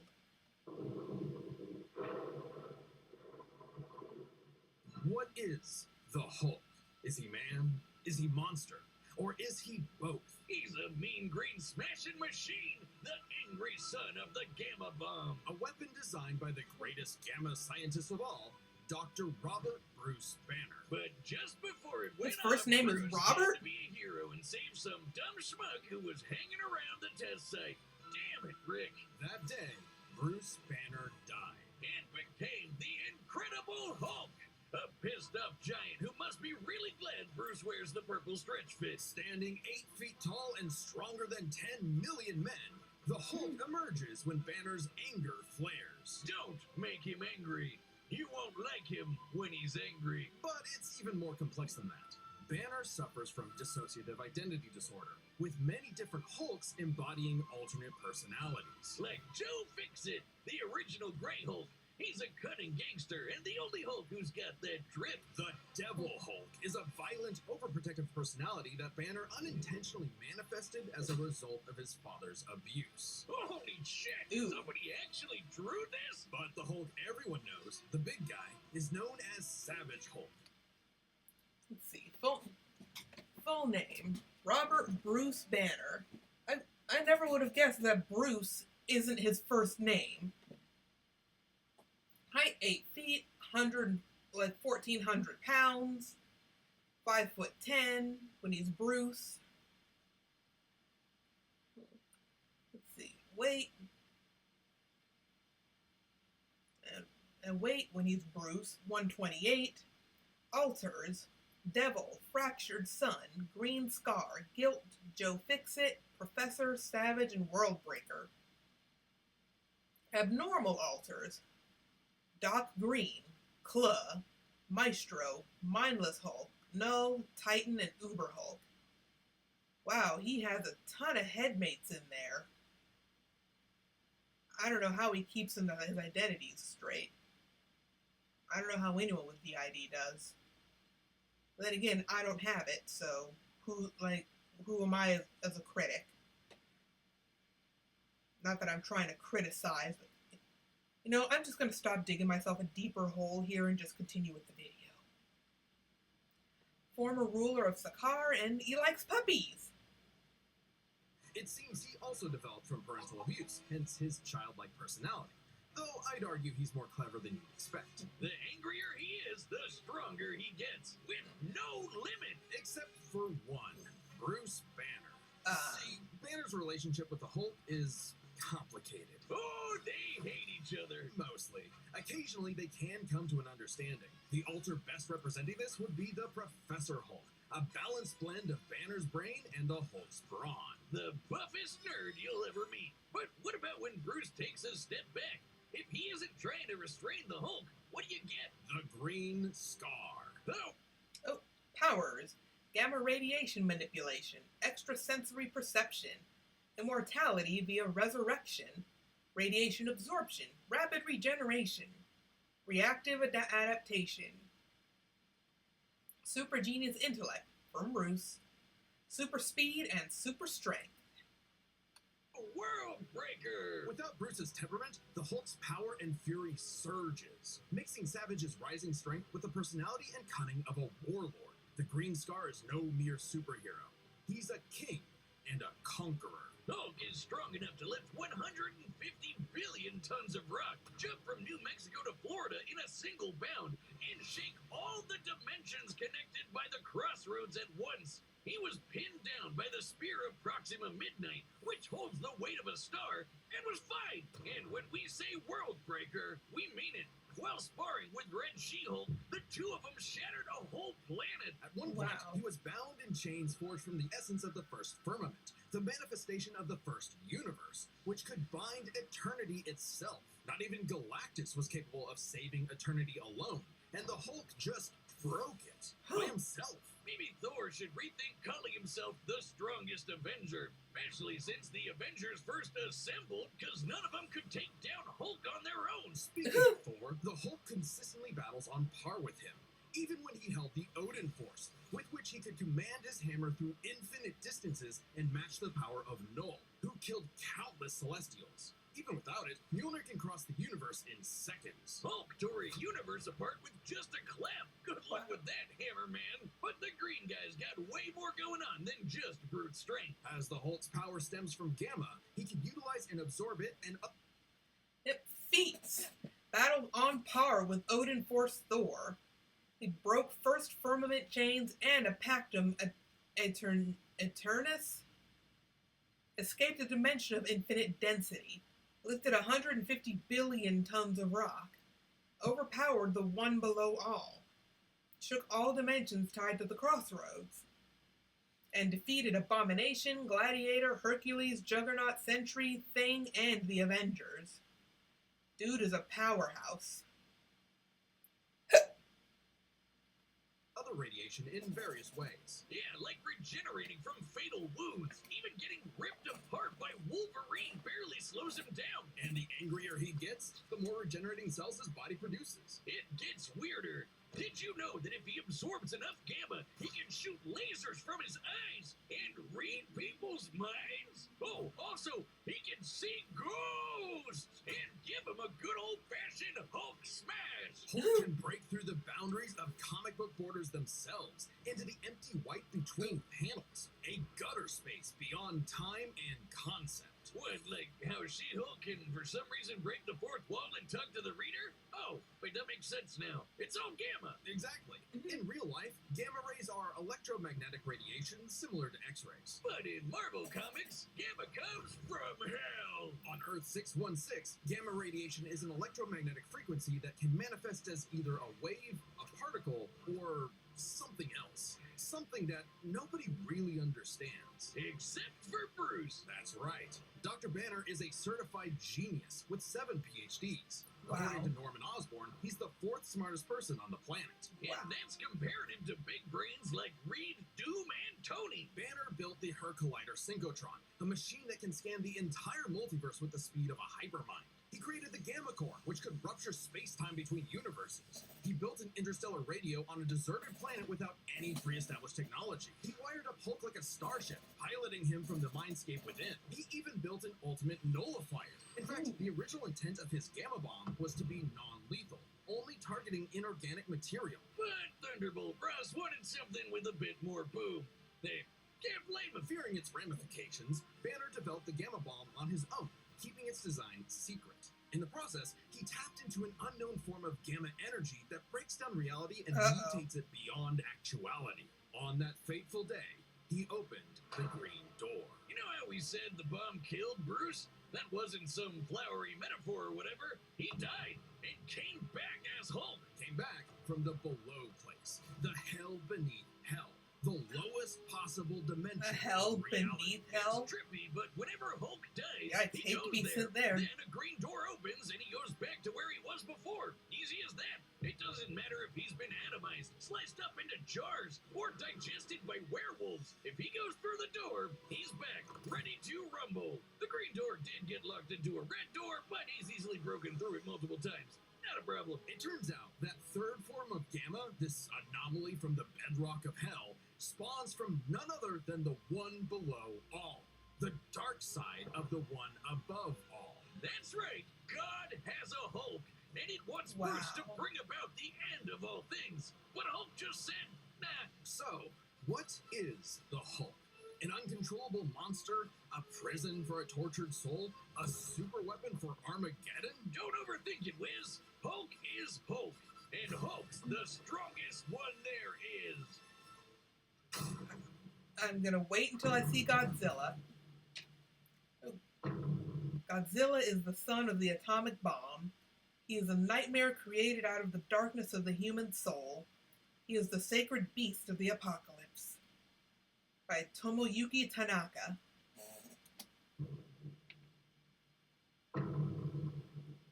The year was 1946. The press gathered at Bikini Atoll to witness the power of the nuclear bomb. But many leagues beneath their feet, something ancient stirred. Godzilla, the king of the monsters. He was pretty pissed off over the worst wake-up ever, so he swam to Japan for one hell of a crash out. Japan was still recovering from the war, so seeing this mutilated radioactive monster towering high like a mushroom cloud wasn't just frightening, it seemed prophetic. The bomb was just the beginning. Man had sparked the end of times. Complete with googly eyes. And the most epic roar ever. Over the years, there have been many iterations of the beast. Between movies, TV, comics, and cartoons, there's at least 27 different Godzillas stomping around, not including Manila, the Scrappy-Doo of kaiju. Sorry, that's insulting to Scrappy-Doo. Despite the variety, Godzilla is somewhat consistent. Name? I don't know how to pronounce any of those symbols. So I'm just gonna skip that. Again, idiot American. See, height 165 feet at minimum. Weight 20,000 tons at minimum. AKA King of the Monsters. Evolutions. Critical mass. The burning. Critical mass. Evolved. Nightmare option. Rage. Shin form. Super. Ultima. Ultimate mode and Santa Claus. What the hell? And let's see. President of the USA in Looney Tunes. Well, he can't be worse than what we've already got. I'm willing to hear Godzilla's platform. So we'll examine his entire history, focusing on the larger releases. In most iterations, Godzilla is a rare theropod that went dormant for millions of years before nuclear bombs mutated it into a gargantuan radioactive monster. Standing 165 feet tall at minimum, Koji smashes through skyscrapers with ease. He's so casual about bullets and rockets, they might as well be gnats. And the bombs did so much more than just pump up his size. He's got atomic breath. A concentrated beam or spray of radioactive heat. With an estimated range of 1,100 miles, it can exceed 500,000 degrees Celsius, almost 90 times hotter than the surface of the sun. But depending on how much radiation he's absorbed, or life energy from a giant pterodactyl, he can do way more with it. His red spiral ray is a supercharged version that doubles in heat and power, and spins. Or he can blast it out of his back and fly. Well, he could always do that, I guess. Look at him go. With enough energy built up, Godzilla can blast a nuclear pulse out of his whole body, creating a massive wave of atomic destruction. His breathing laser can even break through dimensions, like when he found himself face to face with a giant mech, piloted by Hatsune Miku. There's also a number of era-exclusive powers. Let's see. Powers. Atomic breath, of course. Variants include laser eyes, molecular beam, spiral heat ray, tail beam, and vapor breath. As adaptive evolution, amphibious nature, energy absorption and conversion, flight, sort of, magnetism, nuclear pulse, phased array radar, rapid regeneration, and reality and casualty manipulation. Yeah, that sounds pretty good. Right now, him and Hulk, I can't decide who would win. Part of me wants to say Hulk, but then again, I'm 1 for 4 on correct guesses. So we'll see. Shin Godzilla can fire rays from his tail. And Hanna-Barbera Godzilla can fire rays from his eyes. Pew, pew. Effectively a living nuclear reactor, Oh, Shin God. possesses a natural phased array radar that can detect and attack threats automatically. And Godzilla Earth, who grew over 1,000 feet tall across 2,000 years, could make a barrier only penetrable by kaiju that can bypass physics. And Wow. don't forget, Big G can ball with the best of them. After Charles Barkley got him his own pair of Nikes, Godzilla got busy. You know, it's kind of hard to emphasize just how impressively terrifying Godzilla can be when you're bringing up this sort of thing. Oh yeah? Why don't you find a better spokesperson for Dr. Pepper? Fine, let's talk about when his presence boiled the entire Arctic Ocean, or how he picked up and threw Biolante, which weighed 200,000 tons, Wow. or when he no-sold not 1, not 2, but 3 meteors. Including the Permian period extinction event that happened about 200 million years ago. Then he went to hell, fought some fucked up versions of God and Satan, and atomic breath that Space Godzilla so hard that he blew up the whole planet. That's scary enough for you?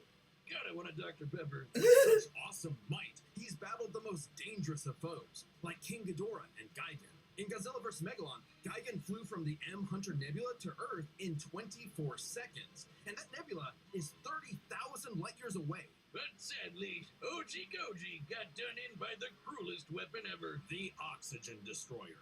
Developed in secret by Dr. Serizawa, this weapon could suffocate and liquefy molecules. The ramifications of such a weapon were so detrimental, Serizawa took the secrets of its design to his early grave. He got lucky. It doesn't matter what you throw at Godzilla. He never really dies. You can blow up his head, explode him from the inside, or crush him in a black hole. Then he'll come back. Or evolve into an even more powerful form. Godzilla's always possessed height. Okay, not gonna lie, I still remember the tiff people got into about Godzilla's back scales being pink, and they were calling it woke. Like, come on, how thin is your skin? An adaptation, but many iterations clearly showcase instantaneous Oh, evolution. the eye. And super forms. He's got full shonen and powered up a few times. So much so, he almost kicked off a nuclear winter just by existing. Wow. Even the Oxygen Destroyer could not permanently end the first Godzilla. His ghost possessed a robot, his bones summoned another Godzilla, and he rose as an undead revenant hell-bent on destroying Japan. Okay, why Japan? Couldn't he pick on some other country? He stomped around the Americas a few times, but it just isn't the same. Godzilla is intrinsically linked with Japan, a symbol of both their devastation and resilience. A reminder of the threat of nuclear war and what awaits those who peer too deeply into the unknown. But also, Japan's in Godzilla's perceived territory. To him, a stomping through Osaka is just another patrol. He's not always so bad, though. Ooh. He can be super protective, defending other monsters, his own kid, and some... Feats.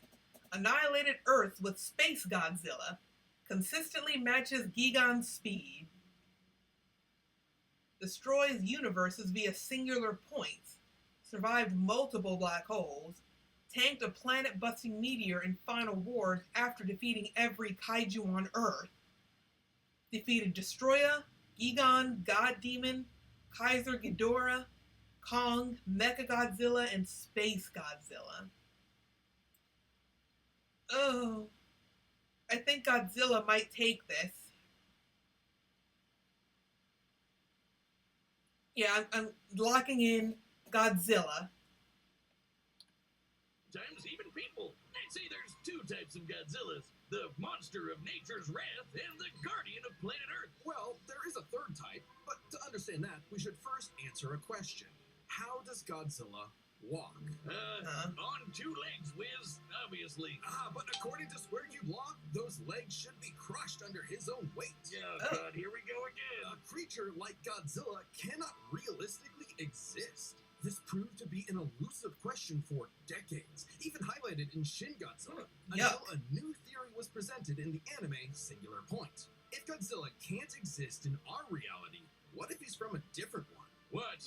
Like he's an alien from another dimension? Exactly. What if all kaiju come from a higher plane of existence with no regard for the known laws of physics? This dimension enters our reality in the form of archetype, a transtemporal conceptual particle. It's that red dust that's floating all over the place. This archetype can Wow. enter any timeline to terraform the Earth and all of reality so that kaiju can exist. This theoretically explains why various Godzillas appear in so many universes. They all trace back to one singular point: Godzilla Ultima. Sporting the wide grin of a demonic Oni, Ultima is vicious. Just walking through Tokyo started 1,000 earthquakes around Japan. Even his own blood is a weapon. Over 300 feet tall and growing ever more as archetype distorts the universe, Ultima's existence implies a far more complex origin for all Godzillas. Godzilla is a test for humanity, a challenge laid out by an eldritch entity from a dimension we I are think Hulk incapable might of be cooked. perceiving or comprehending. It's kind of like how when we move an object and its shadow changes. We get why that happened. But to someone who exists in only a 2D plane, the shadow looks like it just randomly transformed into something totally different. Crazy to think about. Come a really long way from Big Lizard Smash Building, huh? This shadow, this wannabe god, desires to play with and destroy every single universe. And Godzilla is its avatar. Through Ultima, this entity sees the universe as an interactable fiction and can control causality. Ultima himself is a singular Yeah, point, Hulk is one cooked. of many gateways through which the entity can tamper with reality. Think of it this way. If something happens that the entity doesn't like, they could just say, that thing didn't actually happen, and presto, it no longer happened. That's not to say such an event can't happen in the moment of occurrence, but the entity disconnects cause and effect and nullifies events in retrospect without regard for time. And now my head hurts. TLDR, Ultima tried to bring about a catastrophe that would end the universe in like a week's time. So, the wacky robot and a time-traveling Alexa used a supercomputer and this familiar-looking doohickey The orthogonal diagonalizer. to zap all of Archetype into its final form, cutting off the entity's connection to the universe. But not killing it. Because while each Godzilla has its differences, one thing remains certain. Godzilla is immortal, and that makes him the king. Wow. Look at the skulls, gaze into the eyes. Now you are completely hypnotized. You've fallen into my evil trap. I order you, right now, go to deathbattle.gg. Wiz, it didn't work. They're still here. What? No, this is terrible. How can I get them to go to the Death Battle website? Just tell them about all the cool Death Battle stuff Absolute they'll find. Like a cinema. bunch of exclusive merch, every episode ever, even ones not on YouTube, and a bunch of behind-the-scenes goodies. So how about it, guys? Go to www.deathbattle.gg. All right, you heard them. Don't make a liar out of Boomstick. Go to deathbattle.gg. Get on with the fight. All right, the combatants are set. We've run the data through all possibilities. This is It's gonna time be for good. Death Battle!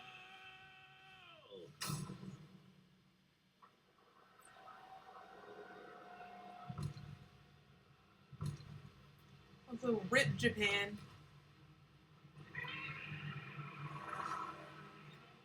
Godzilla has reached the city. So far, the evacuation is... Wait, look!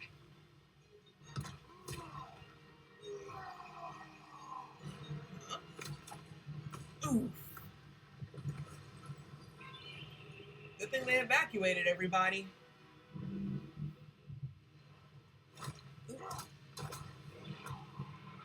Ooh.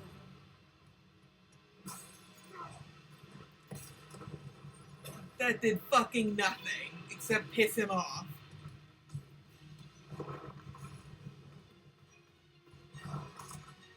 Oh, you broke it. Chomp. Oh, damn. All right, Hulk. Time for me to take over. We don't want any trouble. No! Hulk stays!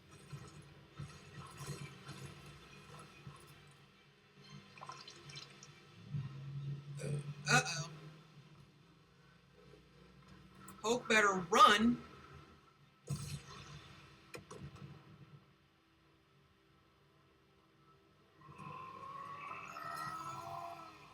You think you're strong? I stand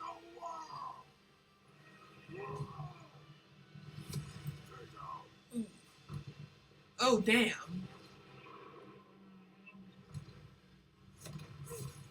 Yep, not doing that twice.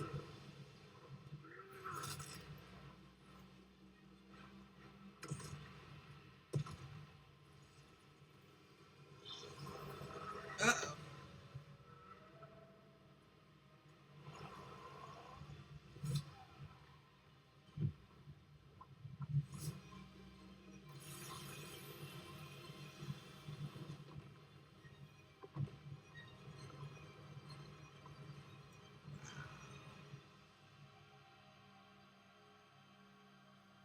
Maybe I underestimated Hulk.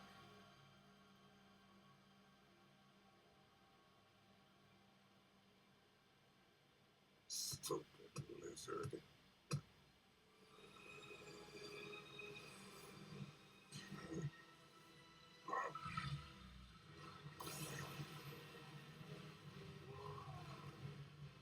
Oh, damn. He just got atomized. Oh. Back through the green door.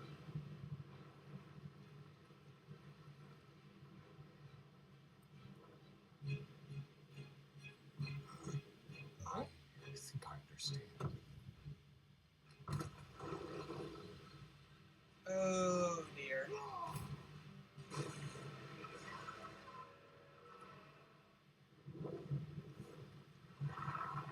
It's been days since the battle began, and the red dust is spreading. Godzilla has grown in size, but we believe we are... RIP. How does it work? Well, smash. What is that, a bootleg Infinity Gauntlet? Trillion to one and rising. That's the odds. Chance to nullify the madness behind the monster. 2 + 2 is 5. A right angle is 80 degrees. This element is beyond what we can perceive. Like gamma. 1,000 times. Million. Man, they just keep dying. I just need one.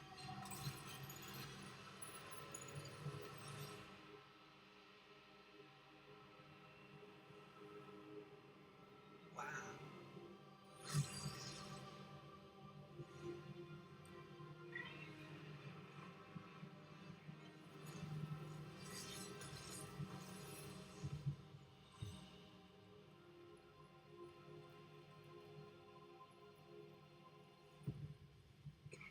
You did it, big guy.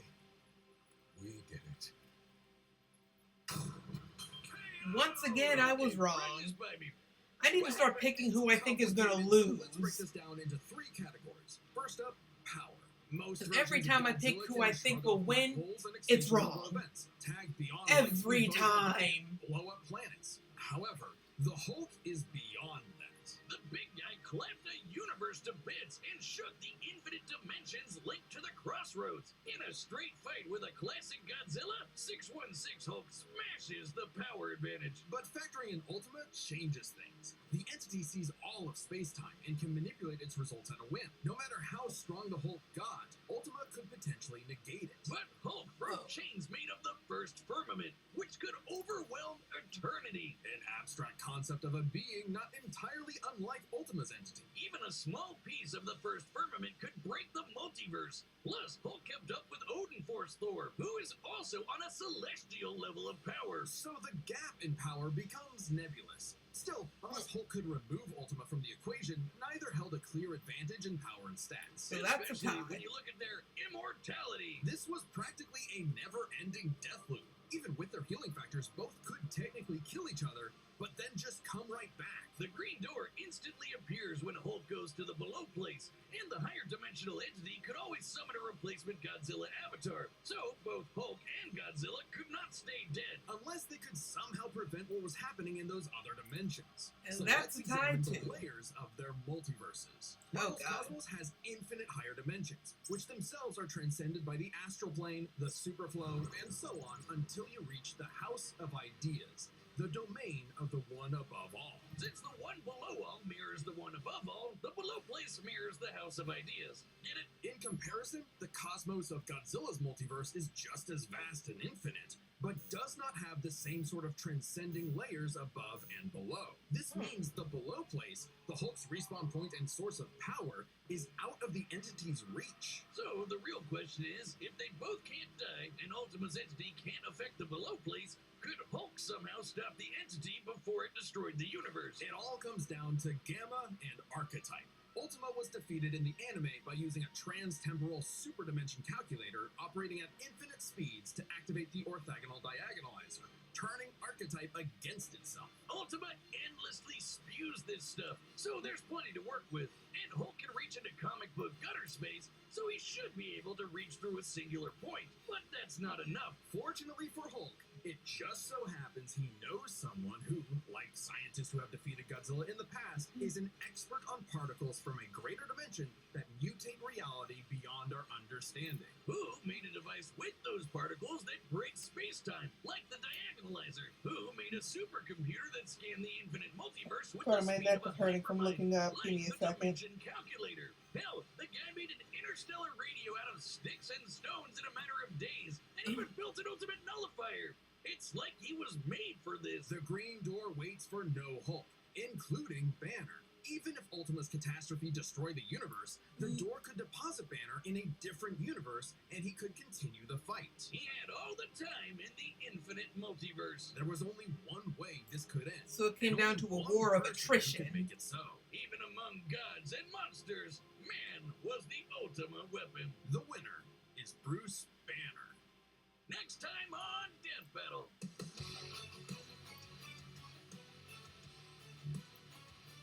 Oh, Maka and the chick from Ruby.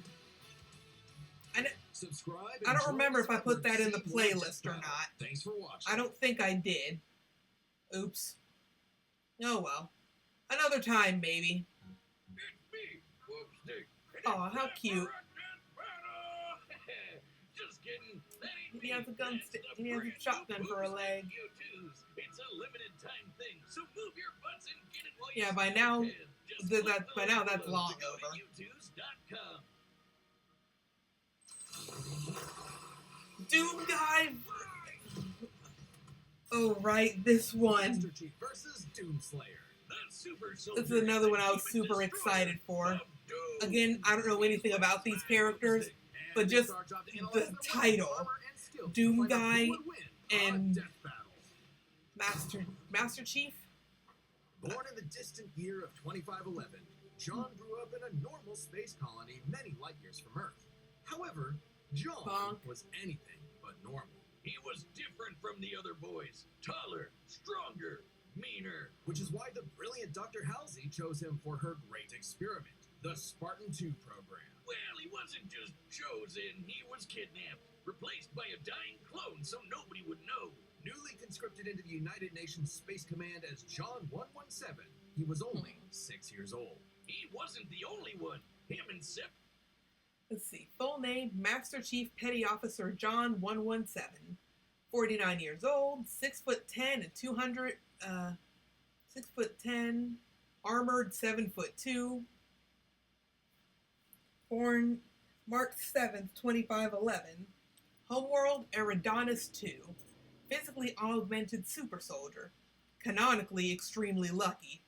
Likes Cortana, Weapon, Miranda, Johnson, and Esparza. Dislikes the Didact, the Flood, and Paramount Plus. I guess they didn't do a good job with his show. 24 other kids got shoved into the deadliest summer camp ever, going through intense training to be molded into child soldiers. Because you can't spell infantry without infant. The training tore away John's identity. He couldn't remember his family. He couldn't remember his home. He couldn't even remember his full name. All that mattered was the game, the mission. And boy, was he good at it. Learning all sorts of military history, tactics, leadership, and best of all, weapons. 8 years later, he was finally prepared for the augmentation process that would make him superhuman. Augmentation which almost half of his peers did not survive, Oh. and even more were left permanently disfigured. Yeah, he's got this. How bad could it be? The biochemical and biomechanical process was extraordinary. Hormones and protein complexes boosted his muscle growth to an inhuman scale. His senses were surgically enhanced by rewiring his brain and capillaries. Carbide ceramic was grafted to his skeleton to make his bones nearly unbreakable. His nervous system was literally shot into reacting 300% faster at all times. Wow. And with a little luck, John was torn apart and rebuilt as something new. Spartan! Hey, the process is messed up, but you can't argue with the results. And it wasn't long before he earned the rank of Master Chief Petty Officer. Time to fight some crazy aliens! And he has the gear to take on a whole army by himself. Oh yeah, the M85C assault rifle. I'm not reading all that. That's too much text. Sorry, folks. The M6R is nicknamed the Spartan Laser. I hope you can speed read. It can blow up tanks with a single beam of light. I don't feel like reading that either, actually. I'm getting lazy. It's getting towards the end of the playlist. We're at video 9 out of 12. Beautiful, beautiful pistol. Good times. Plus, he's picked up a number of enemy weapons over the years. The Covenant's charging plasma pistol, homing needler, and sticky plasma grenades add whole new strategies. 7:37 already. And the weapons from the Banished basically shoot big, scary spikes at people. Kind of hardcore. Unless he finds the energy sword or gravity hammer first, then he's gonna. I might have to call this early because I have an obligation at 8. 135 plus weapons he's carried. We'll see if I can't reschedule real quick. Most impressive find. Ionized particle weapons, slip space portal generators, and shields made of extremely durable hard light. In fact, by tapping into a Forerunner ship he was on, a massive amount of that very hard light formed a shield strong enough to save him from a point-blank 30-megaton nuclear warhead. Wow. It annihilated a whole starship, and Chief was just fine, floating around in space like he's chilling at the pool. I guess it helps that he's wearing armor so badass it's named after Thor's hammer, Mjolnir. Well, the Mjolnir armor improves his strength and speed even more, has energy shields to block incoming fire, and fills his wounds with medical biofoam. He's got a grappling hook, because who doesn't, and thrusters so he can fly. Well, kind of. Spartans in armor have dodged laser fire from the Type 50 beam rifle. And Master Chief has pushed himself to run 66 miles per hour, reaching the top speed of a cheetah. And he's strong enough to flip the 66-ton scorpion tank. Wow. And even an elephant. Why would he throw an elephant? No, Wiz, not the animal. Though he could definitely suplex the hell out of one of those if he wanted to. I'm talking about that behemoth of a mega truck that moves like 2 miles an hour. Even the Gabe wonders how Chief can flip that 200-ton beast. He can access other equipment with the Mjolnir armor, like invisibility, speed boosts, extra shields, and even 10 seconds of total invincibility. But even without those, the armor is strong enough to survive re-entering the Earth's atmosphere and crashing to the ground. The moment we all realized just how tough this guy really is. Tough enough to end the war with the Alien Covenant almost single-handedly. He was so scary, the aliens even started calling him the Demon. You'd think he wouldn't still be a petty officer after that. If anyone deserves a raise, it's him. Let's see. Feats. Punched away a charging Covenant Banshee. Survived a gravity well and atmospheric re-entry. Dodged beam rifle shots. Defeated 4 ODST soldiers as a teenager. Survived multiple encounters with your Didact. I don't know if I'm saying that right. I never played the games or watched the show. Stopped Harbinger from reviving the Xalane? Spearheaded the end of the Human Covenant War and defeated the Covenant, the Flood, the Banished, and the Prometheans. That's a hell of a resume. I don't know what any of those people or organizations are, but wow. Oh, Master Chief Petty Officer is the highest rank for enlisted recruits. A commissioned officer isn't as active in the field. Kind of defeats the whole point of being a super soldier, right? Makes sense. And he wasn't totally alone in this. He had the help of an onboard artificial intelligence system based on the mind of Dr. Halsey herself, Cortana. God, everything comes with AI these days. This one's different, though. Or, wait, maybe not. Is anyone horny for Alexa? Cortana can hack other AIs, even those designed by far more advanced civilizations. She is constantly accurately tracking enemies, can guide large-scale battles, and even process the entirety of human knowledge. Wait, I want to read this. When I was born 7 years ago, I already possessed the entire sum of recorded human knowledge. It took me almost 2 hours to process and understand all that information. Knowledge in less than 2 hours. ChatGPT could never. I mean, Chief isn't too far from an emotionless robot himself. How's he made him like that? Sort of. He's a force to be reckoned with, but John lost a lot of himself along the way. As luck would have it, and John is quite lucky, Cortana proved herself a dear friend. Even when she started her villain arc and exploded. But it's okay, he just got a new one. Kind of ironic how the artificial chick based on the woman who destroyed his life would bring back his sense of humanity. But no matter who or what he has on his side, the Master Chief is no mere hero of Earth, but a savior of the galaxy. Whether or not he starts a fight, you can be damn sure he'll finish it. That's a hell of a build-up. Today's battle is sponsored by My neck Prize hurts. Picks is the best way to get into fantasy esports action in more than 30 states, including California, Texas, and Georgia. Choose from several esports titles like Call of Duty, Counter-Strike, League of Legends, Valorant, and more. Plus, the app is really easy to use. Looking No up is kidding, hurting my even neck. You can use it. But anyways, I'm skipping smart. ads.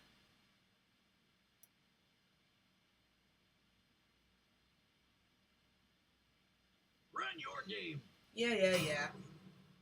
On to Doom Guy. Dark moons circle the red planet of Mars. Phobos, named for the Greek god of fear, and Deimos, inspired by the god of dread. Sounds like the perfect place for portals to the burning abyss. As demons swarm the Martian moon of Phobos, only one man survived to tell the tale and push the demons back to the pits of hell. He was a space marine until he refused an order to fire on civilians. He was an engineer until his base was overrun by demons. He owned a cute... Let's see. Full name unknown. Age over 1,000 years. Physically in his 30s or 40s. He's 6'8". And rank Marine General of Night Sentinel. Titles: Slayer, Hellwalker, the Outlander. Great-great-grandson of William J. Blazkowicz. Can run on anything. Likes his pet rabbit, skateboarding, and Isabel. Hates demons. pet rabbit named Daisy until those demons murdered her, pissing him off so much even the Hulk would be jealous. So he John Wicked over a rabbit. Understandable. Well, nobody really knows. He's a mystery, a symbol of both death and hope. So we just call him Doom Guy. Oh yeah. There's a reason why my leg is the same super shotgun he's got. Oh, it's so freaking cool. He scrounged up a slew of weapons from who knows where and got down to some good. I'm just gonna be really choosy with what I stop and read now.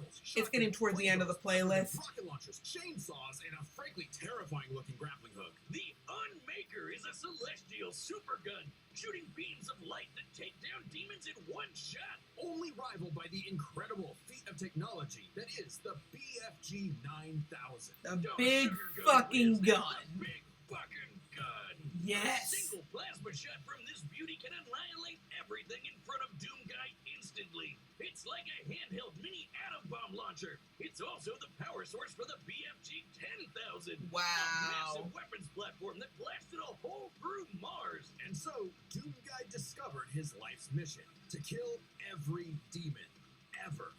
No, really, he is absolutely obsessed with slaughtering demons, like an addict. And look at him go! Oh yeah, that's addictive. He killed demons on Phobos. He killed demons on Deimos. He killed demons on Earth. He even killed demons in hell. The sheer scale of demonic violence changed him, breaking him down into a living weapon. Good thing he got some time to himself to grind some rails, chill with Isabel, and visit the faraway world of Argent de Nerve.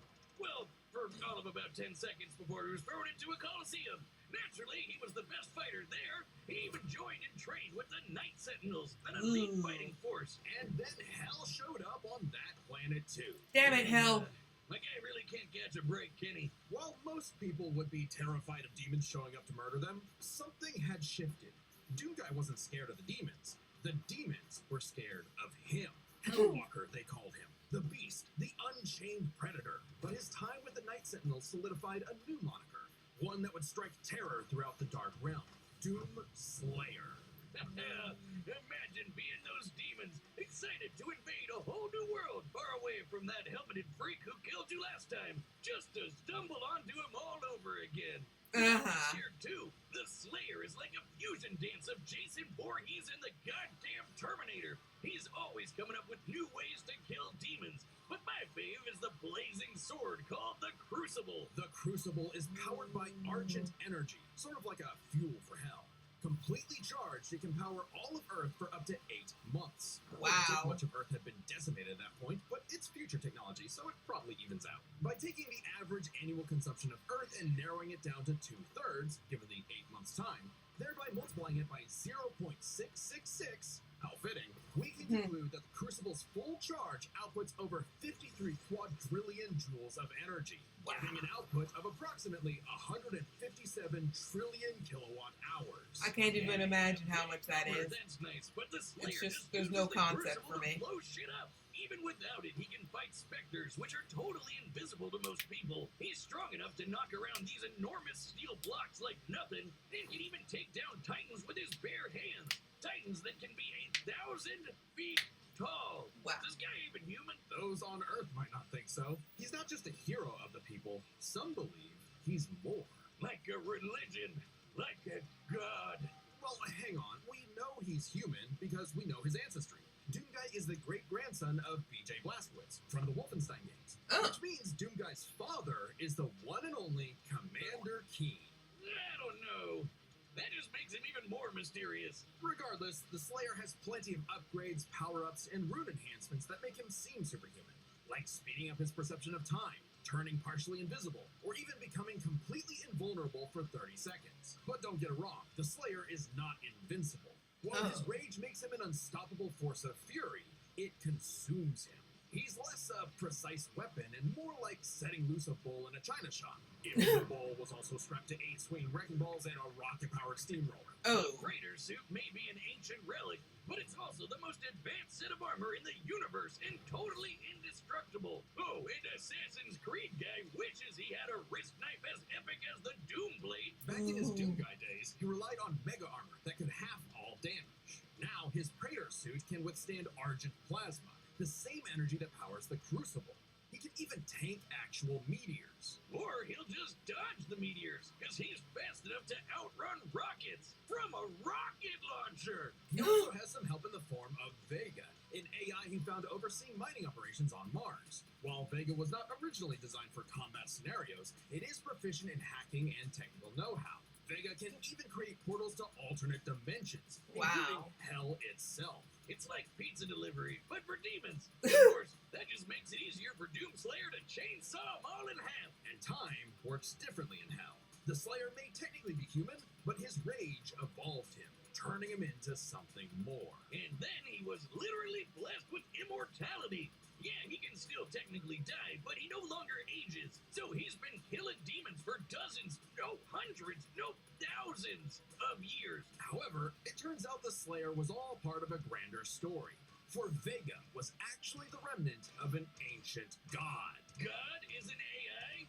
Okay, the inevitable robot takeover is gonna go way harder than I thought. And Vega's ultimate enemy was the Dark Lord of Hell.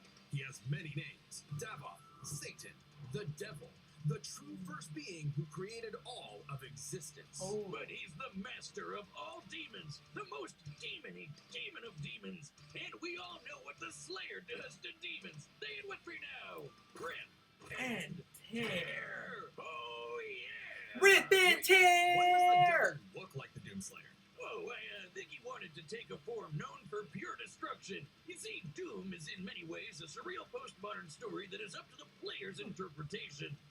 Right. Also, killing evil wannabe Doom guy in a mech suit from hell is just badass. The Doomslayer had fulfilled his purpose. He'd slain the Dark Lord, decimated demon kind, and trapped whatever scraps remained behind the closed gates of hell. And so, like an ancient weapon of prophecy, the Slayer was sealed away, ready to awaken at humanity's call when the fires open again. All hail the Slayer, the Destroyer. Wow. He is more than a man. He is Doom. Oh my god, they're both incredible. I can't. Alright, the combatants are set. We've run the data. I can't call a winner. They're both so good. I can't. It's. They're both too awesome. I can't guess who's gonna win this. I can't.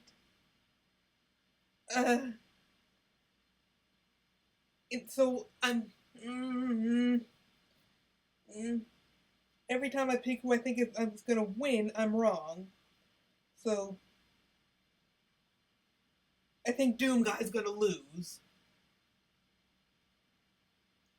Because, no, I don't really. This is hard. I don't know who I think is gonna win. They're both so OP.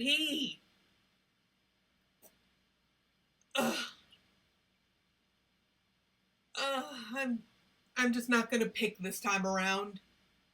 I'm not gonna choose. I'm just gonna watch the fight and be in awe of how amazing they are.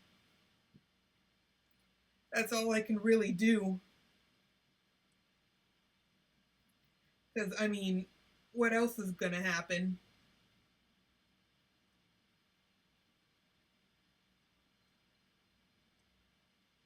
Okay. Get it together. Let's just watch this. Enough stressing about who's gonna win.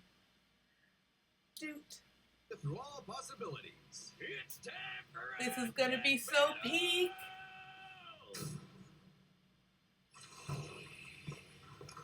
I'm not detecting enemy forces. Perhaps they left? You tell me. You sure demand a lot from a girl. Wait. Around the corner. Be ready. Enemy located. Combat will likely be necessary. Oh damn, no time wasted. Dude.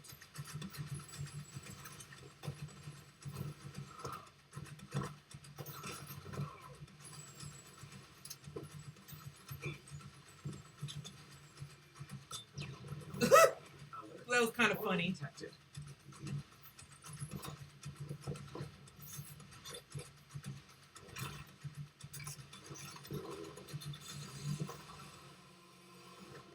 Who brings a chainsaw to a gunfight? This guy.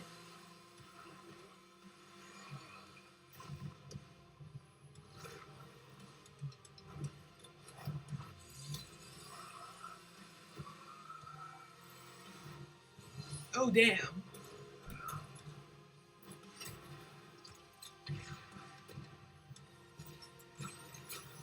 Yo.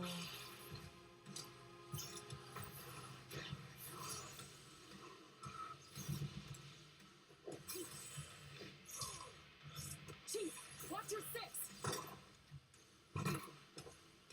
Don't go in there. Too late.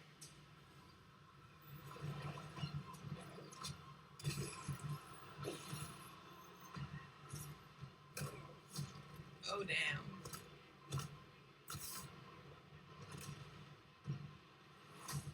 Hope you two can survive lava. You are surrounded.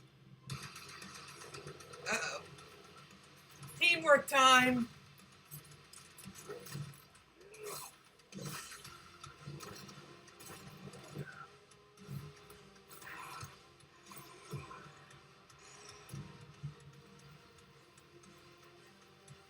What the hell just happened? Back to the fight. I'll see what I can do about that annoying AI. Do it. I'll finish this fight. I can no longer detect the enemy. Systems complete.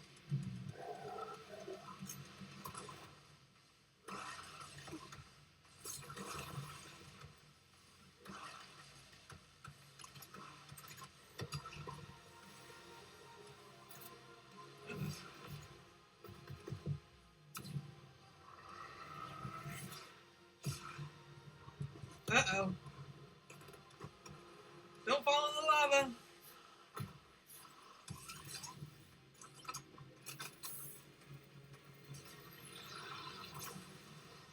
Oh, a rat.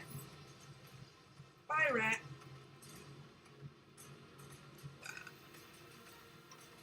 Chief, still with me? Uh-oh. Oh, shit.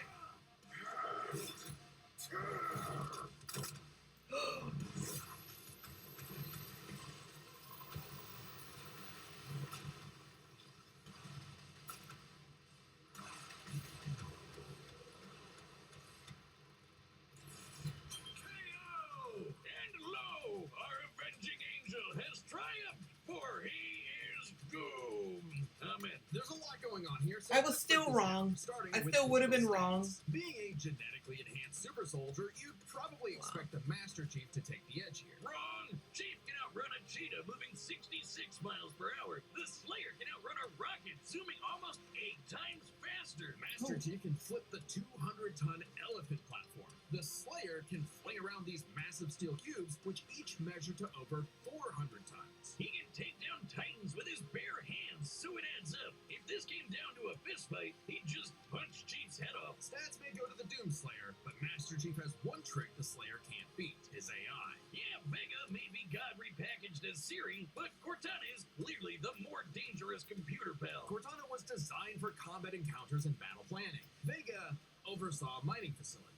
Granted, Vega's nothing to laugh at, but Cortana's kind of famous for hacking ancient, all-knowing technology on multiple occasions. And even if you want to argue Chief should have the weapon instead, she's still a copy of Cortana. And when it comes to experience, Chief likely has more consistent training. Becoming a super soldier in one-man army is basically all he did since he was a child. The Slayer may seem like a rampaging bull consumed by rage, and he is, but he was also a Marine and trained with the Night Sentinels. And since time in hell gets wacky, he fought demons non-stop for thousands of years. Given the sheer variety of enemies, battles, and wars Master Chief has experienced, it's a tough call, but we think fighting demons for so long tips the scale to the Slayer. Not that it matters much, because we're on to the last and best category. Arsenals. From weapons to power-ups, both Chief and the Slayer had a ton of stuff they could bring into the battle. Both had means to turn invisible or shield themselves from damage. Both had suits they could withstand. Sorry, I'm not extreme talking. heat It's and just, intense wow. hits. And both had That was amazing. So many weapons. Technically, Master Chief had a greater variety of weaponry, but when it comes to sheer destructive power, the Slayer had him beat. The Unmaker can match the Spartan laser's light speed without having to worry about charging up, and nothing on Chief's belt can match the raw power of the BFG. Still, Master Chief did use a hardlight shield to survive a point-blank 30-megaton bomb. However, Cortana was siphoning power from the Forerunner ship they were on to make that shield, so it was a very specific circumstance not easily replicated. And it's clear that without the shield, he would have been obliterated. Even if he could replicate it, Doomguy had the weaponry to break through. Take the Crucible. Remember, the Crucible holds power equivalent to 157 trillion kilowatt hours, which directly converts to 90 gigatons of TNT. Even if you divided that power between the Crucible's 3 charges, a single swing from that sword is, at minimum, 1,000 times more powerful than that nuke. The Slayer gets the final nail in Arsenal, as he just had the better Wow, so Master Chief had no chance. Chief tried to master the situation. Not even a little bit of a chance. The winner is the Doom Slayer. Amen. Next time on Death Battle. Yeah, I don't think this is in the playlist either. Subscribe and join as a member to see more Death Battle. Thanks for watching. We're at 10 out of 12. Kratos.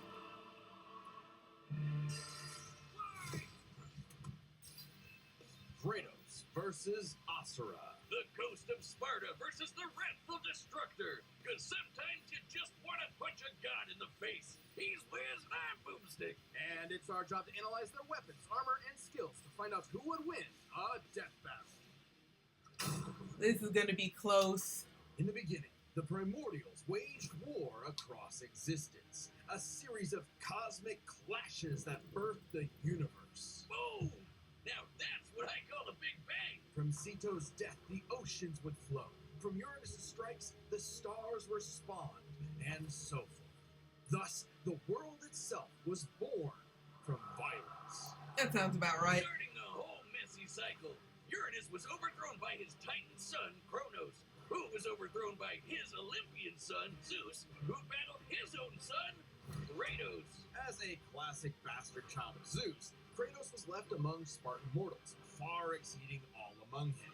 He became a fierce warrior, winning many a battle, until finally cornered by ruthless barbarians. Ares, destroy these guys who are kicking my ass. What is yours? A deal was made, and Kratos was joined at the bow with the Blades of Chaos, a set of chain swords and basically a badass whirlwind of flame and steel. But Ares had a scheme. While doing work for his god, Kratos accidentally murdered his own family. Oh no! Permanently marked by the ashes of his wife and daughter. He was, forevermore, the ghost of Sparta. So, he was kinda understandably really pissed off. Time for a new god of war. The gods were grabbing their togas in fear as the new god of war took out his rage on all of them. And got some new gear out of it, too. With Poseidon's trident and Icarus's wings, Kratos dominated both sea and sky. He also has a tendency to carry powerful severed heads, like Medusa's. And the claws of Hades could steal souls. Kratos is Even fucking the soul of awesome. Hades himself. Should have thought that one through, man. Neither Perseus or Hercules were a match for Kratos, nor was Helios, the sun god capable of moving stars and spreading light across the entire underworld. He fought Atlas, the Titan of Strength, who broke the load-bearing pillar of the universe. So Kratos forced him to hold up the cosmos on his own instead. And he can do it with just one hand, according to the novelization. Even his grandpappy Kronos failed to stop him. You know, the guy who overthrew the primordial that punched the universe into existence. Causing shockwaves that moved over a quadrillion times faster than light. Wow. A frankly incomprehensible feat. Then there's Daddy Zeus. Who proved a serious challenge, until Kratos drew perhaps his ultimate weapon, the Blade of Olympus. It can make tornadoes, lightning, force fields. Oh, and it can stab the hell out of you. It summons godly energy and can pull enough to even kill Zeus. Like father, like son. Even while Kratos ultimately released hope across the Greek world, he could only do so after annihilating everything. Like a badass, he was unstoppable. Non-stop killing and sex and even more killing. And yet, he couldn't be any more depressed. His wife and daughter were still gone. What was he to do? He didn't know. He wandered aimlessly for years, somehow stumbling into Norse mythology where he met Faye, his second wife. Good start, buddy. Hey. Kratos had a new lease on life, but he could not escape his past mistakes. There's a reason he hid his swords in a dingy basement. Even so, Faye insisted he could do better. So he became a dad to a new boy. Easily the Boy. toughest task he ever undertook, especially after Faye unfortunately died of a mysterious illness. Damn it, not again!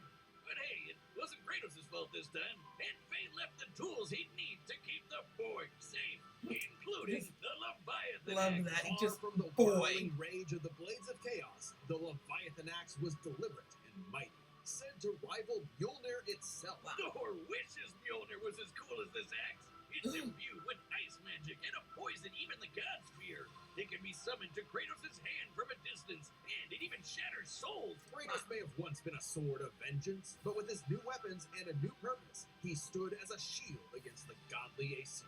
Too bad he just can't help but get in trouble with gods. But now he knew how to control his anger. Which is even more important than it sounds. Kratos' Spartan rage summons an inner strength with magical properties. He can even get so I'm pissed loving off that this he music straight in the up kills background, by the himself. way. That seems It is like just the opposite of epic what should happen. orchestrals are Anger is fucking problematic, amazing. And Kratos wields plenty of new weapons and relics to channel his rage through. Like the Draupnir ring, which can summon a bunch of wind spears. They can absorb all types of energy and blast it back. He even has relics and magic that can warp space and slow down time. Naturally, he contested with the strongest of the Norse gods, including the god of thunder Thor, who was powerful enough to fight the fire giant Surtur and the world serpent Jormungandr at the same time. Wow. Oh, and that fire giant would be the cause of actual Ragnarok. You can't defeat me, Thor. I know, but he can. Well, not exactly.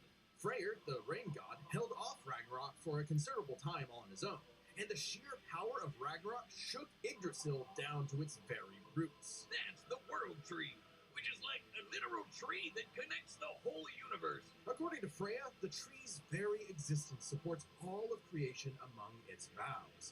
Every strand, transcending time, transcending space, everything comes back to the tree. So it's kind of like Kratos lives in a really, really, really big treehouse. In his quest to free the Norse world, Kratos reclaimed old weapons by reckoning with his past sins, even taking up the Blade of Olympus once again. Even better, he actually got to be a decent dad.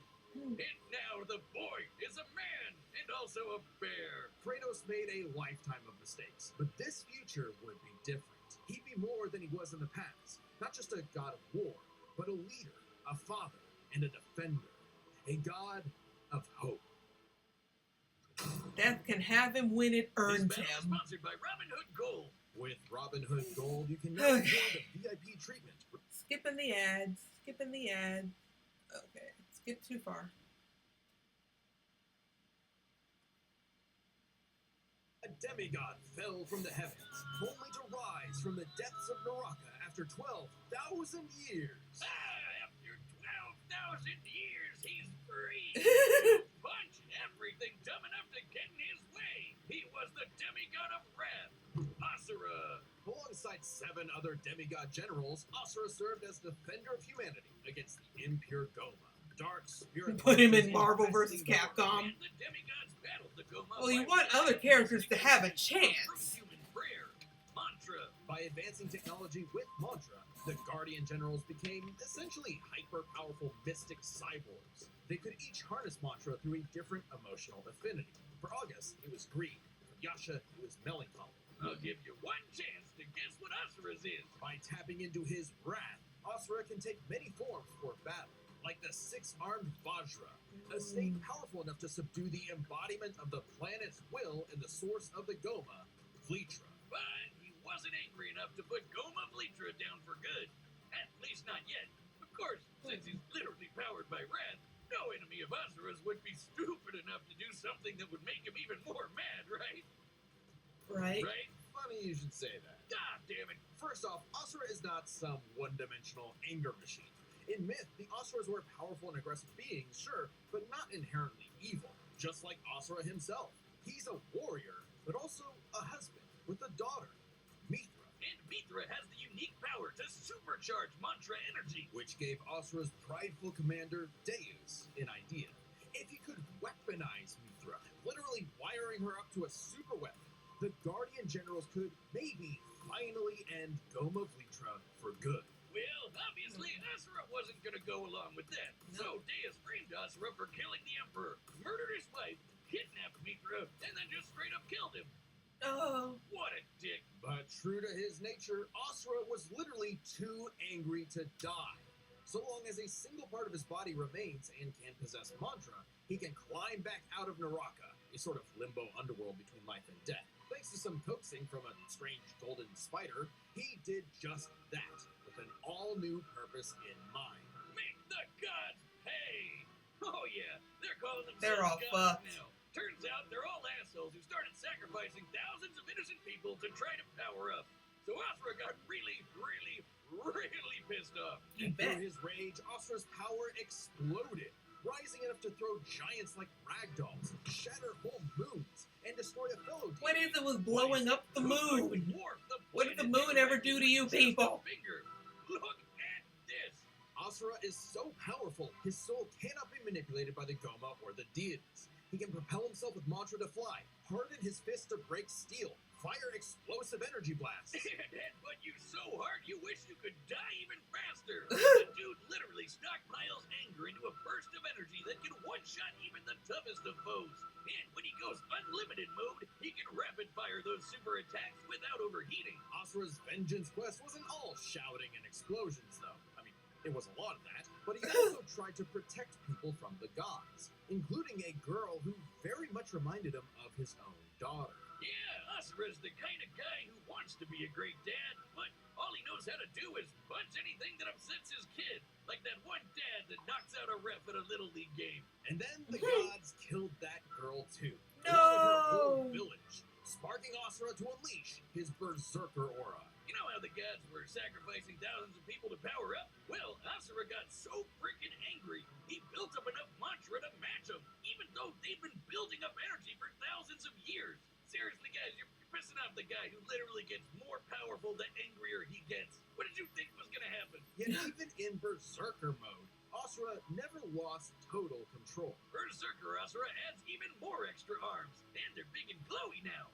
The man can launch so much angry mantra he wiped out the god's whole space fleet in seconds. Asura's anger raised to levels so high even he couldn't contain it, scorching him into his wrath form. Even though it hurts Asura while he's in it, this form is still perfect for absolutely shit-stomping a snobby demigod space in. It's okay though, his brother-in-law punched the edge out of him. Yasha saw the error of the deity's senseless sacrifices and teamed up with Asura for a coup against Deus. Awesome, they're bros again, just in time for Asura I to think, hit his former boss with so much mantra that he burst, Damn. then dive into the planet's core to obtain power equal to 1,000 arms. His mantra form, finally, a power capable of killing Bleetra in a big planet-busting blast. Deus was defeated, and Gaia was saved. Yet, Asura's wrath hadn't been quelled. Oh. It turns out that spider that guided him was actually Chakravartin, the creator of mantra and the entire universe. And everyone's suffering was part of his plan to make Asura his heir. Chakra kidnapped Mithra, because of course he did, and tested Asura in the form of a massive golden Buddha statue.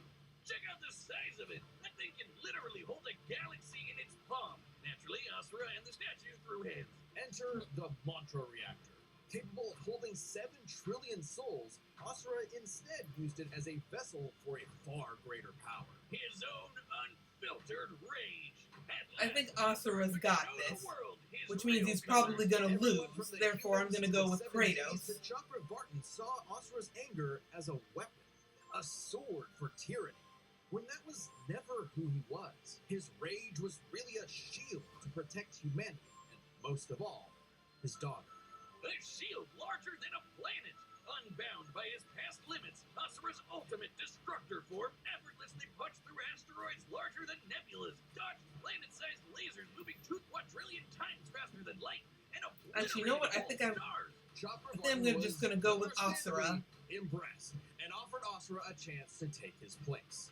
Asura smiled at the offer and extended his arm. Right into Chakra's face, as if he was gonna let some god trample over more worlds. Instead, he literally beat the QTEs out of God, obliterating him and his plans in a cosmic explosion. But with Chakravartin dead, so was the concept of mantra itself. Those who depended on it could not survive, including Asura. Hey, as long as Mithra was fine, it was worth it. Besides, he'll reincarnate millions of years later, still kicking ass, ready to smack a random thug, a meteor, or Ryu, right in the balls. It's despite the dangers of uncontrolled anger, Asura's wrath gave him the power to save everything, all because of just one thing. Some bastard made his daughter cry, so they had to pay. Now that's a god I can get behind. This battle is sponsored by Prize Picks, the best place to get real money. Yeah, we're just gonna skip the Prize Picks plug. All right, the combatants are. We've run the data through all possibilities. It's time for a death battle! This is gonna be good.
It's true then. The god of war is on Gaia. But not for long. We do not want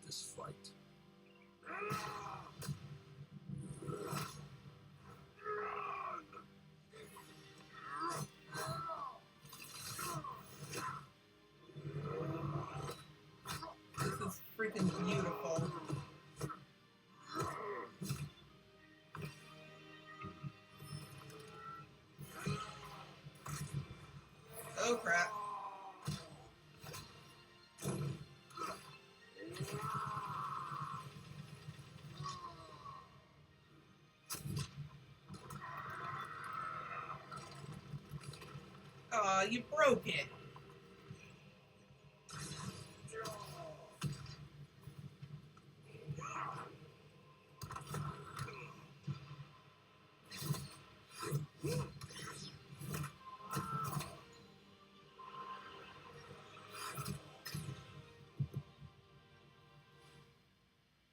You let your wrath consume you.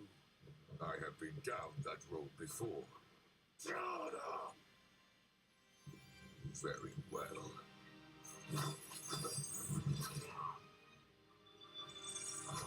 This music sounds so sad. Like they don't really want, like Kratos doesn't really want this fight at all.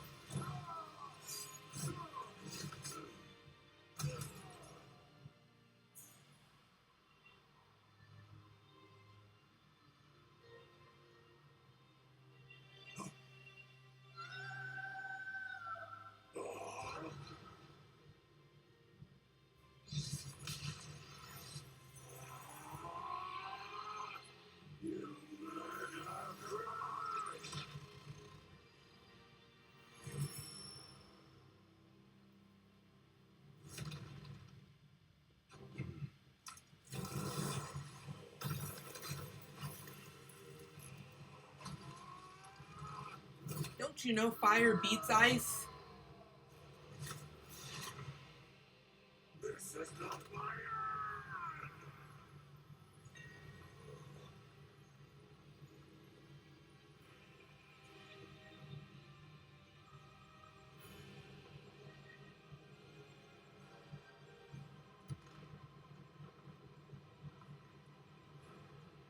Better dodge. Oh shit, there's no dodging that.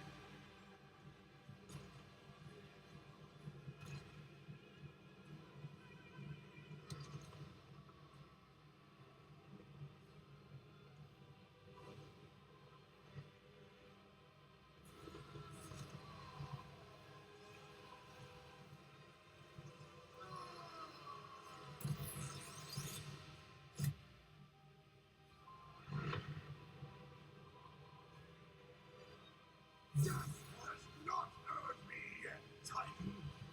What did I say earlier? Death can have him when it earns him. But you deserve a worthy end.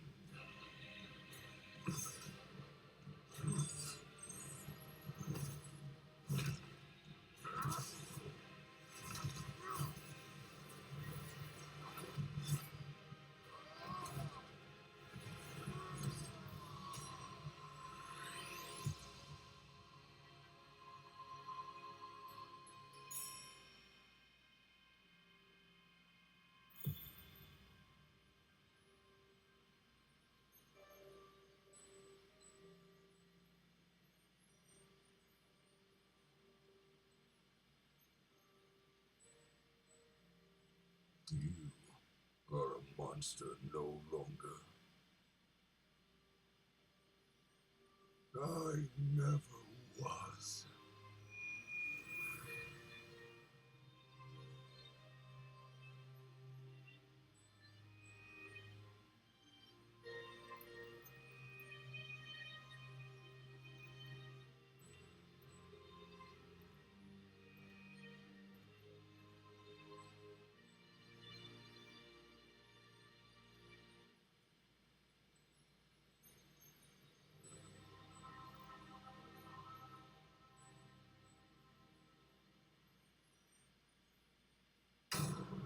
I should have stuck to my guns. Oh, it's true. Everyone, the person I think will win always loses. I should have stuck with Kratos. Amazing displays But of no, I apocalyptic changed my destruction, mind. But the full scope of their speed, experience, versatility, and power sheds a surprising light. At first glance, speed seems like a shoe-in for Asura. Kratos is quick, but he never dodged a universe-crossing laser. That doesn't mean he couldn't. Remember, as usual, we look at these characters at their peak. free from gameplay restrictions. Yeah, we're looking at everything in canon, and Kratos fought and killed Helios, the sun god. From the moment he's introduced, Helios is emphasized to be immensely powerful. Without Helios, darkness would shroud everything. His light was fast enough to illuminate the entire underworld while Kratos sailed through it, taking a few hours at most. So, kinda hard to quantify, but that's consistent with the shockwaves the primordials caused that spawned the universe. Arguments can be made for which is faster, the primordial shockwaves or Chakravartin's intergalactic lasers. Since it's so close, it's safest to assume their speeds are generally even. But what does speed matter if you don't know how to use it? Let's cover experience. Asura lived across centuries, obviously a lot longer than Kratos. And while Kratos eventually learned to control his rage, Asura pretty much always had that control. So Asura easily takes experience. But when it comes to versatility, he couldn't match all the weapons and abilities Kratos had. Sure, Asura's quite skilled and a monster at martial arts, but his fighting style mostly relies on one thing. A whole lot of punching. Kratos' weapons, magic, runes, relics, and even his rage gave him far more options in combat, slowing down time, healing injuries, and most importantly, multiple weapons that could drain a variety of energies, like mantra. Yeah, when Asura loses all his mantra energy, that's it for him. So the Draupnir spears and the Blade of Olympus gave Kratos exactly what he needed. Versatility. And multiple ways to finish this for good before Asura just comes crawling back out of the underworld. If he could, Asura's resurrections take years or whole centuries, days at best. But all this assumes Kratos can match Asura's crazy strength. All roads lead to power, which should go to Asura, right? Look at what he can do. If this came down to who made the bigger kaboom, he'd kick Kratos' ass in 2 seconds. But a closer examination of their feats reveals the truth. At his peak, Asura overpowered Chakravartin, annihilating that cosmic golden god. By measuring the dimensions of Chakravartin's body and scaling it up to match the size of this galaxy-eclipsing statue, we can determine its volume. Add in the density of gold, for good measure assuming the form is solid throughout, and its mass far exceeds not just our galaxy, but our entire observable universe. Destroying that big golden god would need energy on par with obliterating our universe 91,000 times. Extremely impressive and unfathomable. However, the same idea applies to Ragnarok shaking the roots of Yggdrasil. Ragnarok is obviously a bit of a different beast than Kratos, but what really matters is what Freyr did. Right, Freyr, a god comparable to Kratos, held back Ragnarok's power for a significant time. So Kratos should be capable of the same level of power, or even more. Using an official map and knowing the world tree's branches encompass all of existence, we can measure its size and volume. And we know this map is accurate because it shows these two realms conjoined, which we see in-game. Even if we assume the Tree of the Realms is only 1% solid, a significant lowball that Kratos should easily scale above, shaking such an incomprehensibly large structure would require enough force to destroy our universe's mass energy 9 million times over. That's almost 100 times greater than Chakravartin's destruction. And this isn't some one-off outlier. I mean, a realm-shattering supergiant doesn't sound too different from the other Titans and Olympians Kratos defeated. That's the thing, isn't it? It's easy to think that we never see Kratos do anything that matches Asura, but we do. Helios' speed matches Chakravartin, and Kratos outsped him. Atlas is strong enough to lift all of reality, and Kratos overpowered him. Kronos defeated the creator of the universe in a one-on-one fight, same as Asura, and Kratos killed Kronos. Add in the clear numerical comparison of Chakravartin, Ragnarok, and Yggdrasil, and Kratos takes the edge in power. But hey, Capcom, if you give us Asura's wrath too, we'll try this again. That'd be pretty awesome. Asura's the sun rises. The god of wrath was Kratos. The winner is Those Kratos. puns were awful, Boomstick. You should be ashamed of yourself. But what if?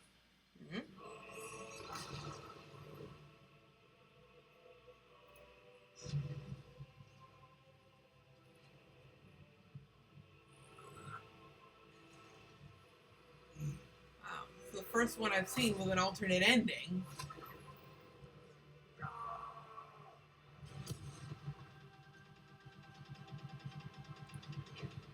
Tank it, tank it, tank it, tank it, tank it, tank it.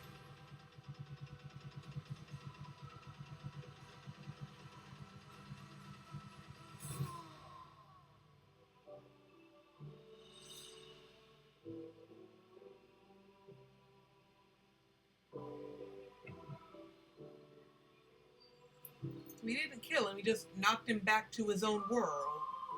Oh.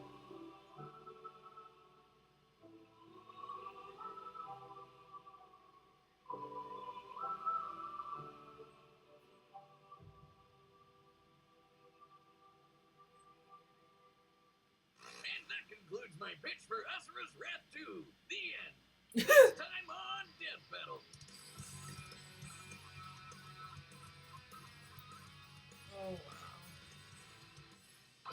Ghost Rider and Spawn? Subscribe and join as a member to see more. Yeah, I don't think that one's in the playlist. Honestly, I'm having a hard time remembering what I've added.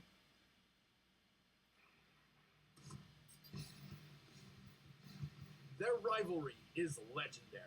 Their fame, unmatched. This battle has gone on for nearly 3 decades, but today, it finally Oh, this is the last one. Mario, Nintendo's whimsical Italian turtle crusher. And Sonic This is the one I had spoiled for me. But thankfully, I've watched so many of these, I don't remember who actually won. For this bout, we'll be using the same rules Death Battle has had for the past 3 years. Most importantly, the original video games will be our primary source for analysis. He's Wiz and I'm Boomstick. And it's our job to analyze their weapons, armor, and skills to find out who would win a death battle. Plumber. Turns out there was only 11 in the playlist, Mario not has worn 12. many hats throughout his life. So this is the Always last himself video. As a hero. Yeah, except for that time he tortured an animal, but no one really talks about that. Born as one of the 7 star children possessing an extraordinary amount of power, And extra horrible crying fits. Mario was assuredly destined for greatness. Then him and his little bro Luigi wound up in New Donk City, where he spent his days throwing shit at monkeys and, fixing toilets. Not exactly the great heroic destiny I was expecting, but hey, at least his girlfriend was smoking. But everything changed after a chance meeting with Princess Peach Toadstool.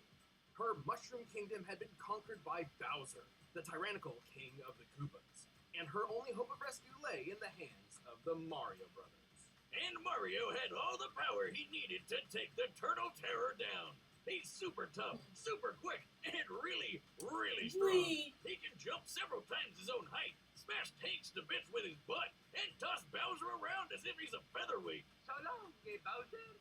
Needless to say, So long, the gay Mushroom Bowser. Kingdom was in good hands. So that's where that So comes was the from. princess. She even gave Mario a piece of her cake. Yeah, if you know what I'm saying. Get in there, buddy. You deserve it all. Oh, come on. It's an actual cake. That's good too, I guess. And if his strength doesn't cut it, Mario has plenty of extra weapons and powers on hand. He can already shatter brick with his bare fists, but when he needs the power to break down the toughest walls, he busts out the Ultra Hammer. Sounds like a wrestling move Lou Albano would have used back in the day. Rest in peace, Captain. Forged by 2 master blacksmiths, the Ultra Hammer, combined with Mario's mighty swing, can break through practically any material. And he's got a ton of awesome power-ups, like that spicy fire flower. Actually, while Mario used to need this flower, he has since learned how to use pyrokinesis without it. Well, the ice flower lets him freeze enemies. The Lucky Bell turns him into a kitty cat, and the Super Mushroom gives him a power boost and increases his size. Ha! I bet the princess likes that one. With his frog suit, his swimming ability increases dramatically. With the Double Cherry, he can create clones of himself with no power decrease. With the stopwatch, he can freeze time. With the Cape Feather or the Wing Cap, he can soar to new heights. And with the Starman or Rainbow Star, he becomes totally invincible. For a short time. And with the Gold Flower, he never has to work another day in his life, because he's got an infinite supply of money. Made of people. While he can carry several power-ups at once, Mario doesn't always need them to prove his potential. He's quick enough to maneuver when transformed into a bolt of lightning, and skilled enough to pilot the Star Diver as it rockets through the atmosphere. He's so friggin' manly, he took an explosion to the face that wrecked an entire castle. And even better, he was standing in the middle of this. Based on a standard tennis court's measurements, we can determine the blast of this fireball covered a radius of over 2,000 feet.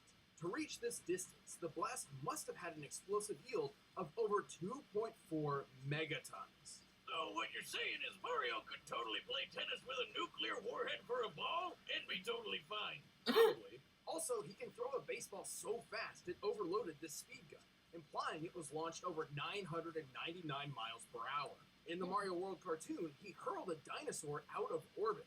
Assuming this creature is of similar size and weight to a Tyrannosaurus Rex, this feat would require a force of over 135 tons of TNT. Wait, Wiz, I thought you said we're only using the game.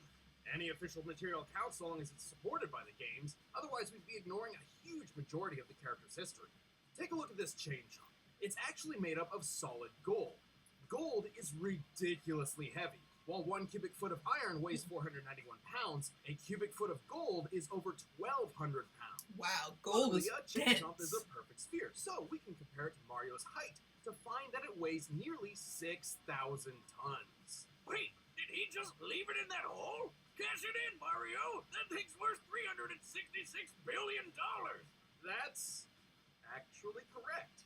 Well, yeah, that guy on TV who always wants my gold told me. This isn't even Mario's most impressive feat. At one point, he lifted an entire fortress and punted it through the air. He does the same thing in the manga, and it's pretty on par with the strength he's shown against Bowser, who's survived collapsing castles multiple times. Since this presentation makes the castle's size difficult to determine, we measured the entire interior based on maps from the game. By scaling these measurements to the castle's smaller avatar, and conservatively assuming a limestone composition, we've determined the castle must weigh more than 61 million tons. Wow. And he just kicked it away like it was a freaking soccer ball. Given the distance it was kicked, Mario must have exerted a force of around 3.5 megatons of TNT. Do you Wow. realize what this means? Mario's foot is 231 times more powerful than the atomic bomb that dropped on Hiroshima. Now seems like a good time for a beer. Or 12. Honestly, Mario's absurd strength shouldn't be as surprising as you'd think. While he's fairly naive and not much of a strategist, he's saved the Mushroom Kingdom from Bowser's clawed grip time and time again. Bye, And the Bowser. thing is tough enough to survive a dip in the sun, or even a black hole. Don't underestimate Nintendo's powerful plumber. Here we go! Somewhere out there, on a strange alternate version of Earth, humans coexist with anthropomorphic animals. But this world has been assailed over and over by the vile Dr. Ivo Robotnik, otherwise known as Eggman. Why the heck does he need such a dumb alias when he's already got a name as cool sounding as Robotnik? But hope persisted. Whenever the Eggman hatched a scheme, one did not have to wait long for a certain blue streak to speed by. This was Sonic the Hedgehog. Hell yeah. He's the fastest thing alive! He's the fastest thing alive! While Sonic has a superhuman physique overall, speed is his speciality. In fact, superhuman speed 15? is a natural He's trait a for the baby! anthropomorphic hedgehog, though Sonic's abilities are far superior to his kin. Wait a minute, all hedgehogs have super speed? That doesn't make any sense. Well, real hedgehogs are also nocturnal, not blue, and when they try to make friends with foxes, they get eaten. So I don't think Sega cares. Alright then, to stop Eggman from turning all his animal pals into batteries, Sonic cranked up that speed and weaponized it. He can crush his enemies with the spin attack, strike multiple times with the homing attack, go 0 to Sonic Boom instantly with the super peel out, and plow through hordes of badniks with the spin dash. Holy crap! I think this guy would just like vomit all the time. He's also used a number of power-ups throughout his adventures, including elemental shields. The Aqua Shield is especially useful as it grants him an incredibly high bouncing jump and protection against his greatest nemesis. Water? Robotnik? No, water. Seriously, Sonic, buddy, learn to swim already and save our ears from that nightmare music. I The swear. Blue Hedgehog If can also anxiety get had a abilities from sound small had a areas soundtrack, with it would be that They can turn fucking him into a song. fireball, a yellow drill, I didn't a even black play the ball, a games, bunch of stuff, but just really. hearing that Even music, if it was the like, body's hungry, my hungry, heart. But before we delve any further, there is something vital which we need to discuss. It's time to figure out Sonic's speed. Oh boy, here we go. It should be While he has good. boasted that he is faster than light, Sonic has yet to prove this in canon without the aid of additional equipment or power-ups. Oh yeah, like when he connects to a trail of rings. But you can't take his bragging too seriously. He's still got some of that radical 90s attitude. I'm out of here. The highest official description of Sonic's speed labels him as hypersonic, or somewhere between Mach 5 and Mach 10. This actually isn't too far-fetched. The game Sonic Unleashed records his speed, and he can reach a maximum around 3,500 SPD. Sonic, he's got an STD. Sonic, it burns when he pees. Assuming SPD translates to metric meters, given the game's Japanese development, that puts Sonic's top speed over 7,872 miles per hour. Over 10 times the speed of sound, and just over the official hypersonic description. So, is that it? Well, it's possible, no, likely, that he's faster. In TV shows closely tied to the games, Sonic has dodged meteors, did this with a 10,000 frame per second camera, and even outran lightning, all of which implies that he can move and react around 200 to 300 times the speed of sound. How about that one time he caught up to a cyan wisp? He said that thing's almost as fast as him, even without its laser mode. That's right, the laser is a power it grants Sonic, not itself. Still, wisps are incredibly fast. At one point, a group of them flew from Earth's surface to a black hole in orbit in the 20 seconds Sonic and Tails were talking. By measuring the planet's curve here, we can find that the wisp aliens must have been moving around Mach 200. As Sonic is faster than them, this supports his cartoon feats. Why isn't that black hole sucking up the Earth? That's what they do, right? It's more like a pseudo-black hole fueled by hyper-go-on energy. Yeah! I didn't know better. I'd swear he just made those words up. Its presence near Sonic does emulate that of a singularity, and Sonic actually outran its pull for 30 seconds. Wow. Due to chaotic accretion, black holes pull non-orbiting mass inward at 30% the speed of light. Sonic's clearly pushing his running speed to its limit here, or else the black hole wouldn't have pulled him in. With this in mind, it's entirely possible that, without additional support, Sonic's maximum possible running speed must be around 200 million miles per hour. Jesus. That's insane! The fastest man-made object in real life was the New Horizons space probe, which took off at more than 36,000 miles per hour. It took 9 years for this probe to reach Pluto, but with Sonic's speed, he could make this same trip to Pluto in less than 24 hours. Jesus. While we're tracking speed, I've always wondered how fast I can chug a beer. Start the clock, Wiz! No. Are you gonna start? I'm already done. Moving on, even with this unbelievable speed, Sonic has far more power hidden up his sleeves. He doesn't wear a shirt. He can achieve the form of Super Sonic by absorbing an enormous amount of Super positive Saiyan energy from the Sonic! 7 legendary Chaos Emeralds. I know that's not what it's called, but that's what I'm calling it. Planet-level explosions, launch energy attacks, and fly Actually, near the actually, speed of what light. came first, Sonic or the Dragon Ball series? Final form. After the Emeralds received a boost I from the think Master Sonic Emerald, is older. Sonic could achieve his ultimate state of being, Hypersonic. He's got all the abilities of Supersonic, plus total invincibility, and a hyper blast that insta-kills everything around him. Oh, and he's definitely faster than light now. Unfortunately, good things don't last forever. Without a steady supply of rings, these superforms can't even stick around for a full minute. Ooh. Sonic has resisted mind control from the Overmind, survived re-entry from orbit, and blasted apart a mountain. This would need more than 200 tons of TNT to pull off. And while fighting his evil Robo-Copy Metal Sonic, they shattered this enormous stalactite.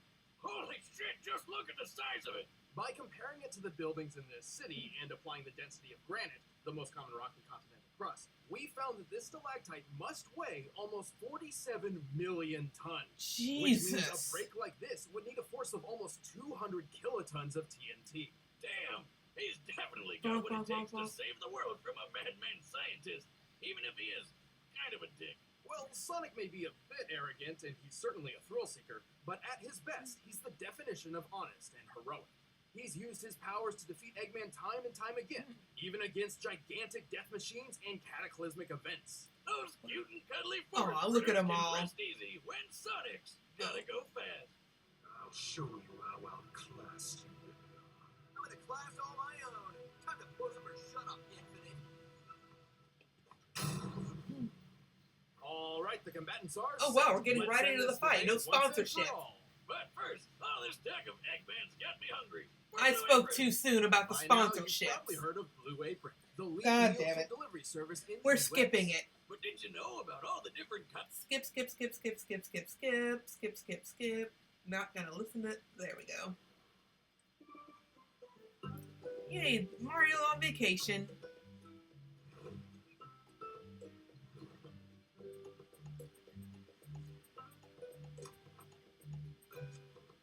Hello? That's a mine. Finders keepers, pal. Whoa! You asked for it, Tubby. Tommy?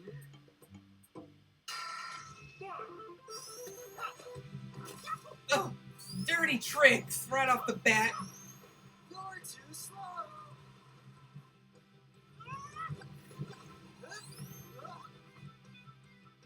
Oh, I just realized I didn't say who I think would win.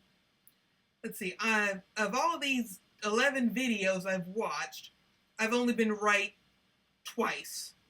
Maybe 3 times, but I'm pretty sure I've only been right twice. But, oh wait, I know who wins, because this was spoiled for me! So I'm not even gonna say it. Just watch the animation and enjoy yourself.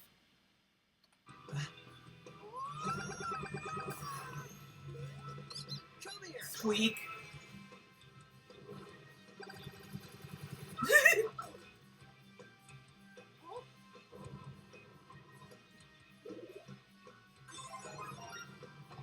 Meow. Blink, blink. Oh.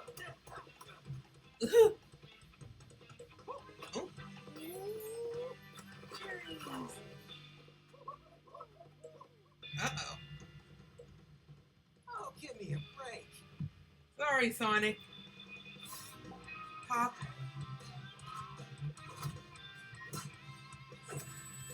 That's a cheap shot.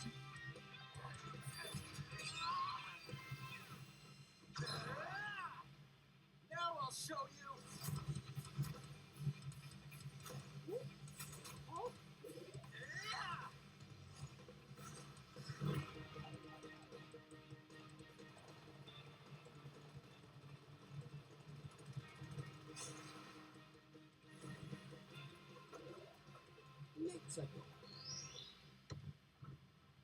Ooh, up they go. And he's still invincible.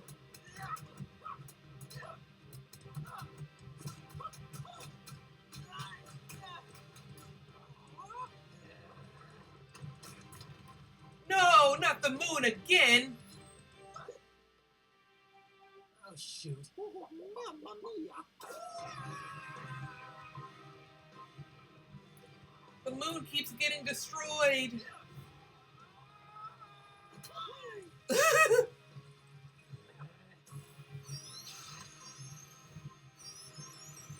Oh dear.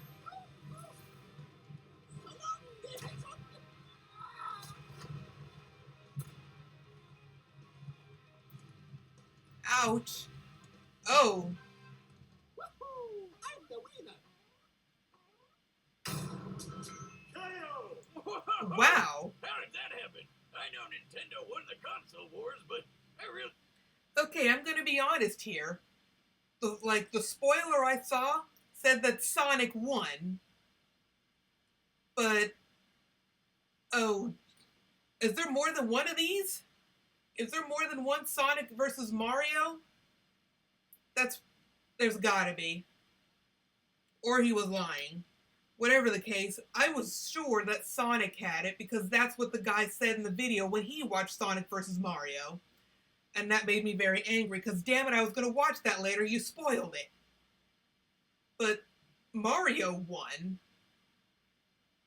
So, yeah, I'm pretty sure there's more than one of these videos then. So I picked the one where Mario won.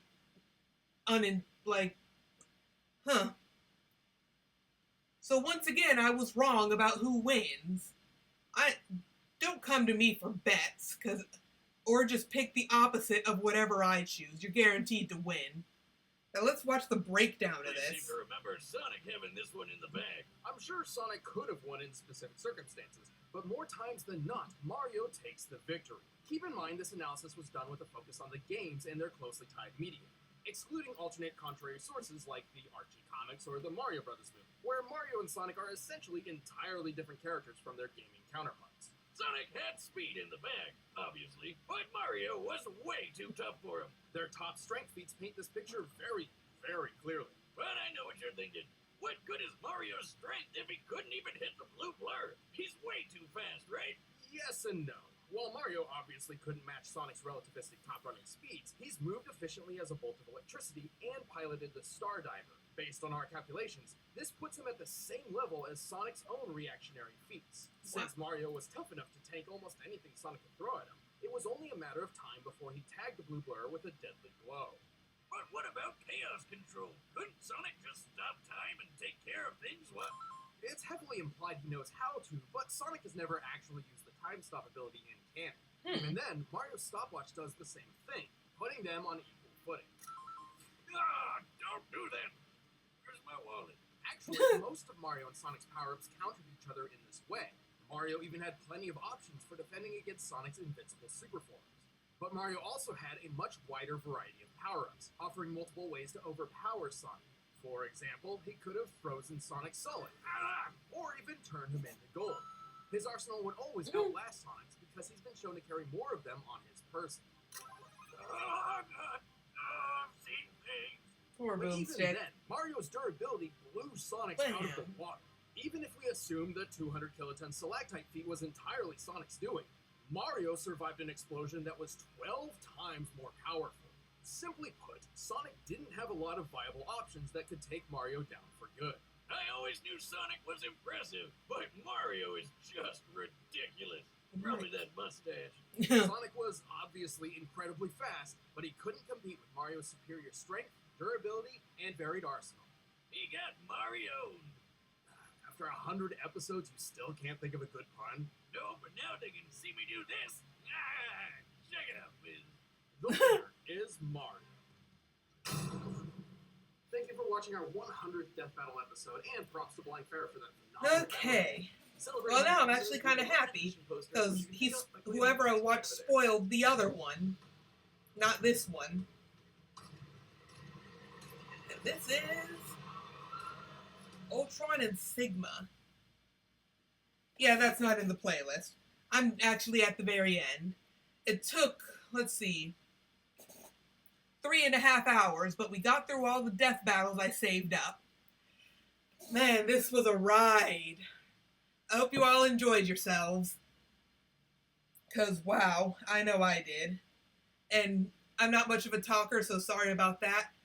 But, yeah, it was my first time watching all of these. I wanted to be immersed. So, I guess I'll call it here. I have other obligations. And, yeah, this actually took a lot longer than I thought it would.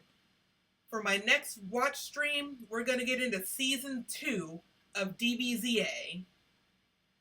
For Season 3, I might split it in half because that's the longest season.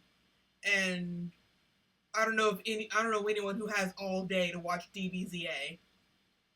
That rhymed. Anyways, I am done. I hope you all enjoyed the last 3.5 hours.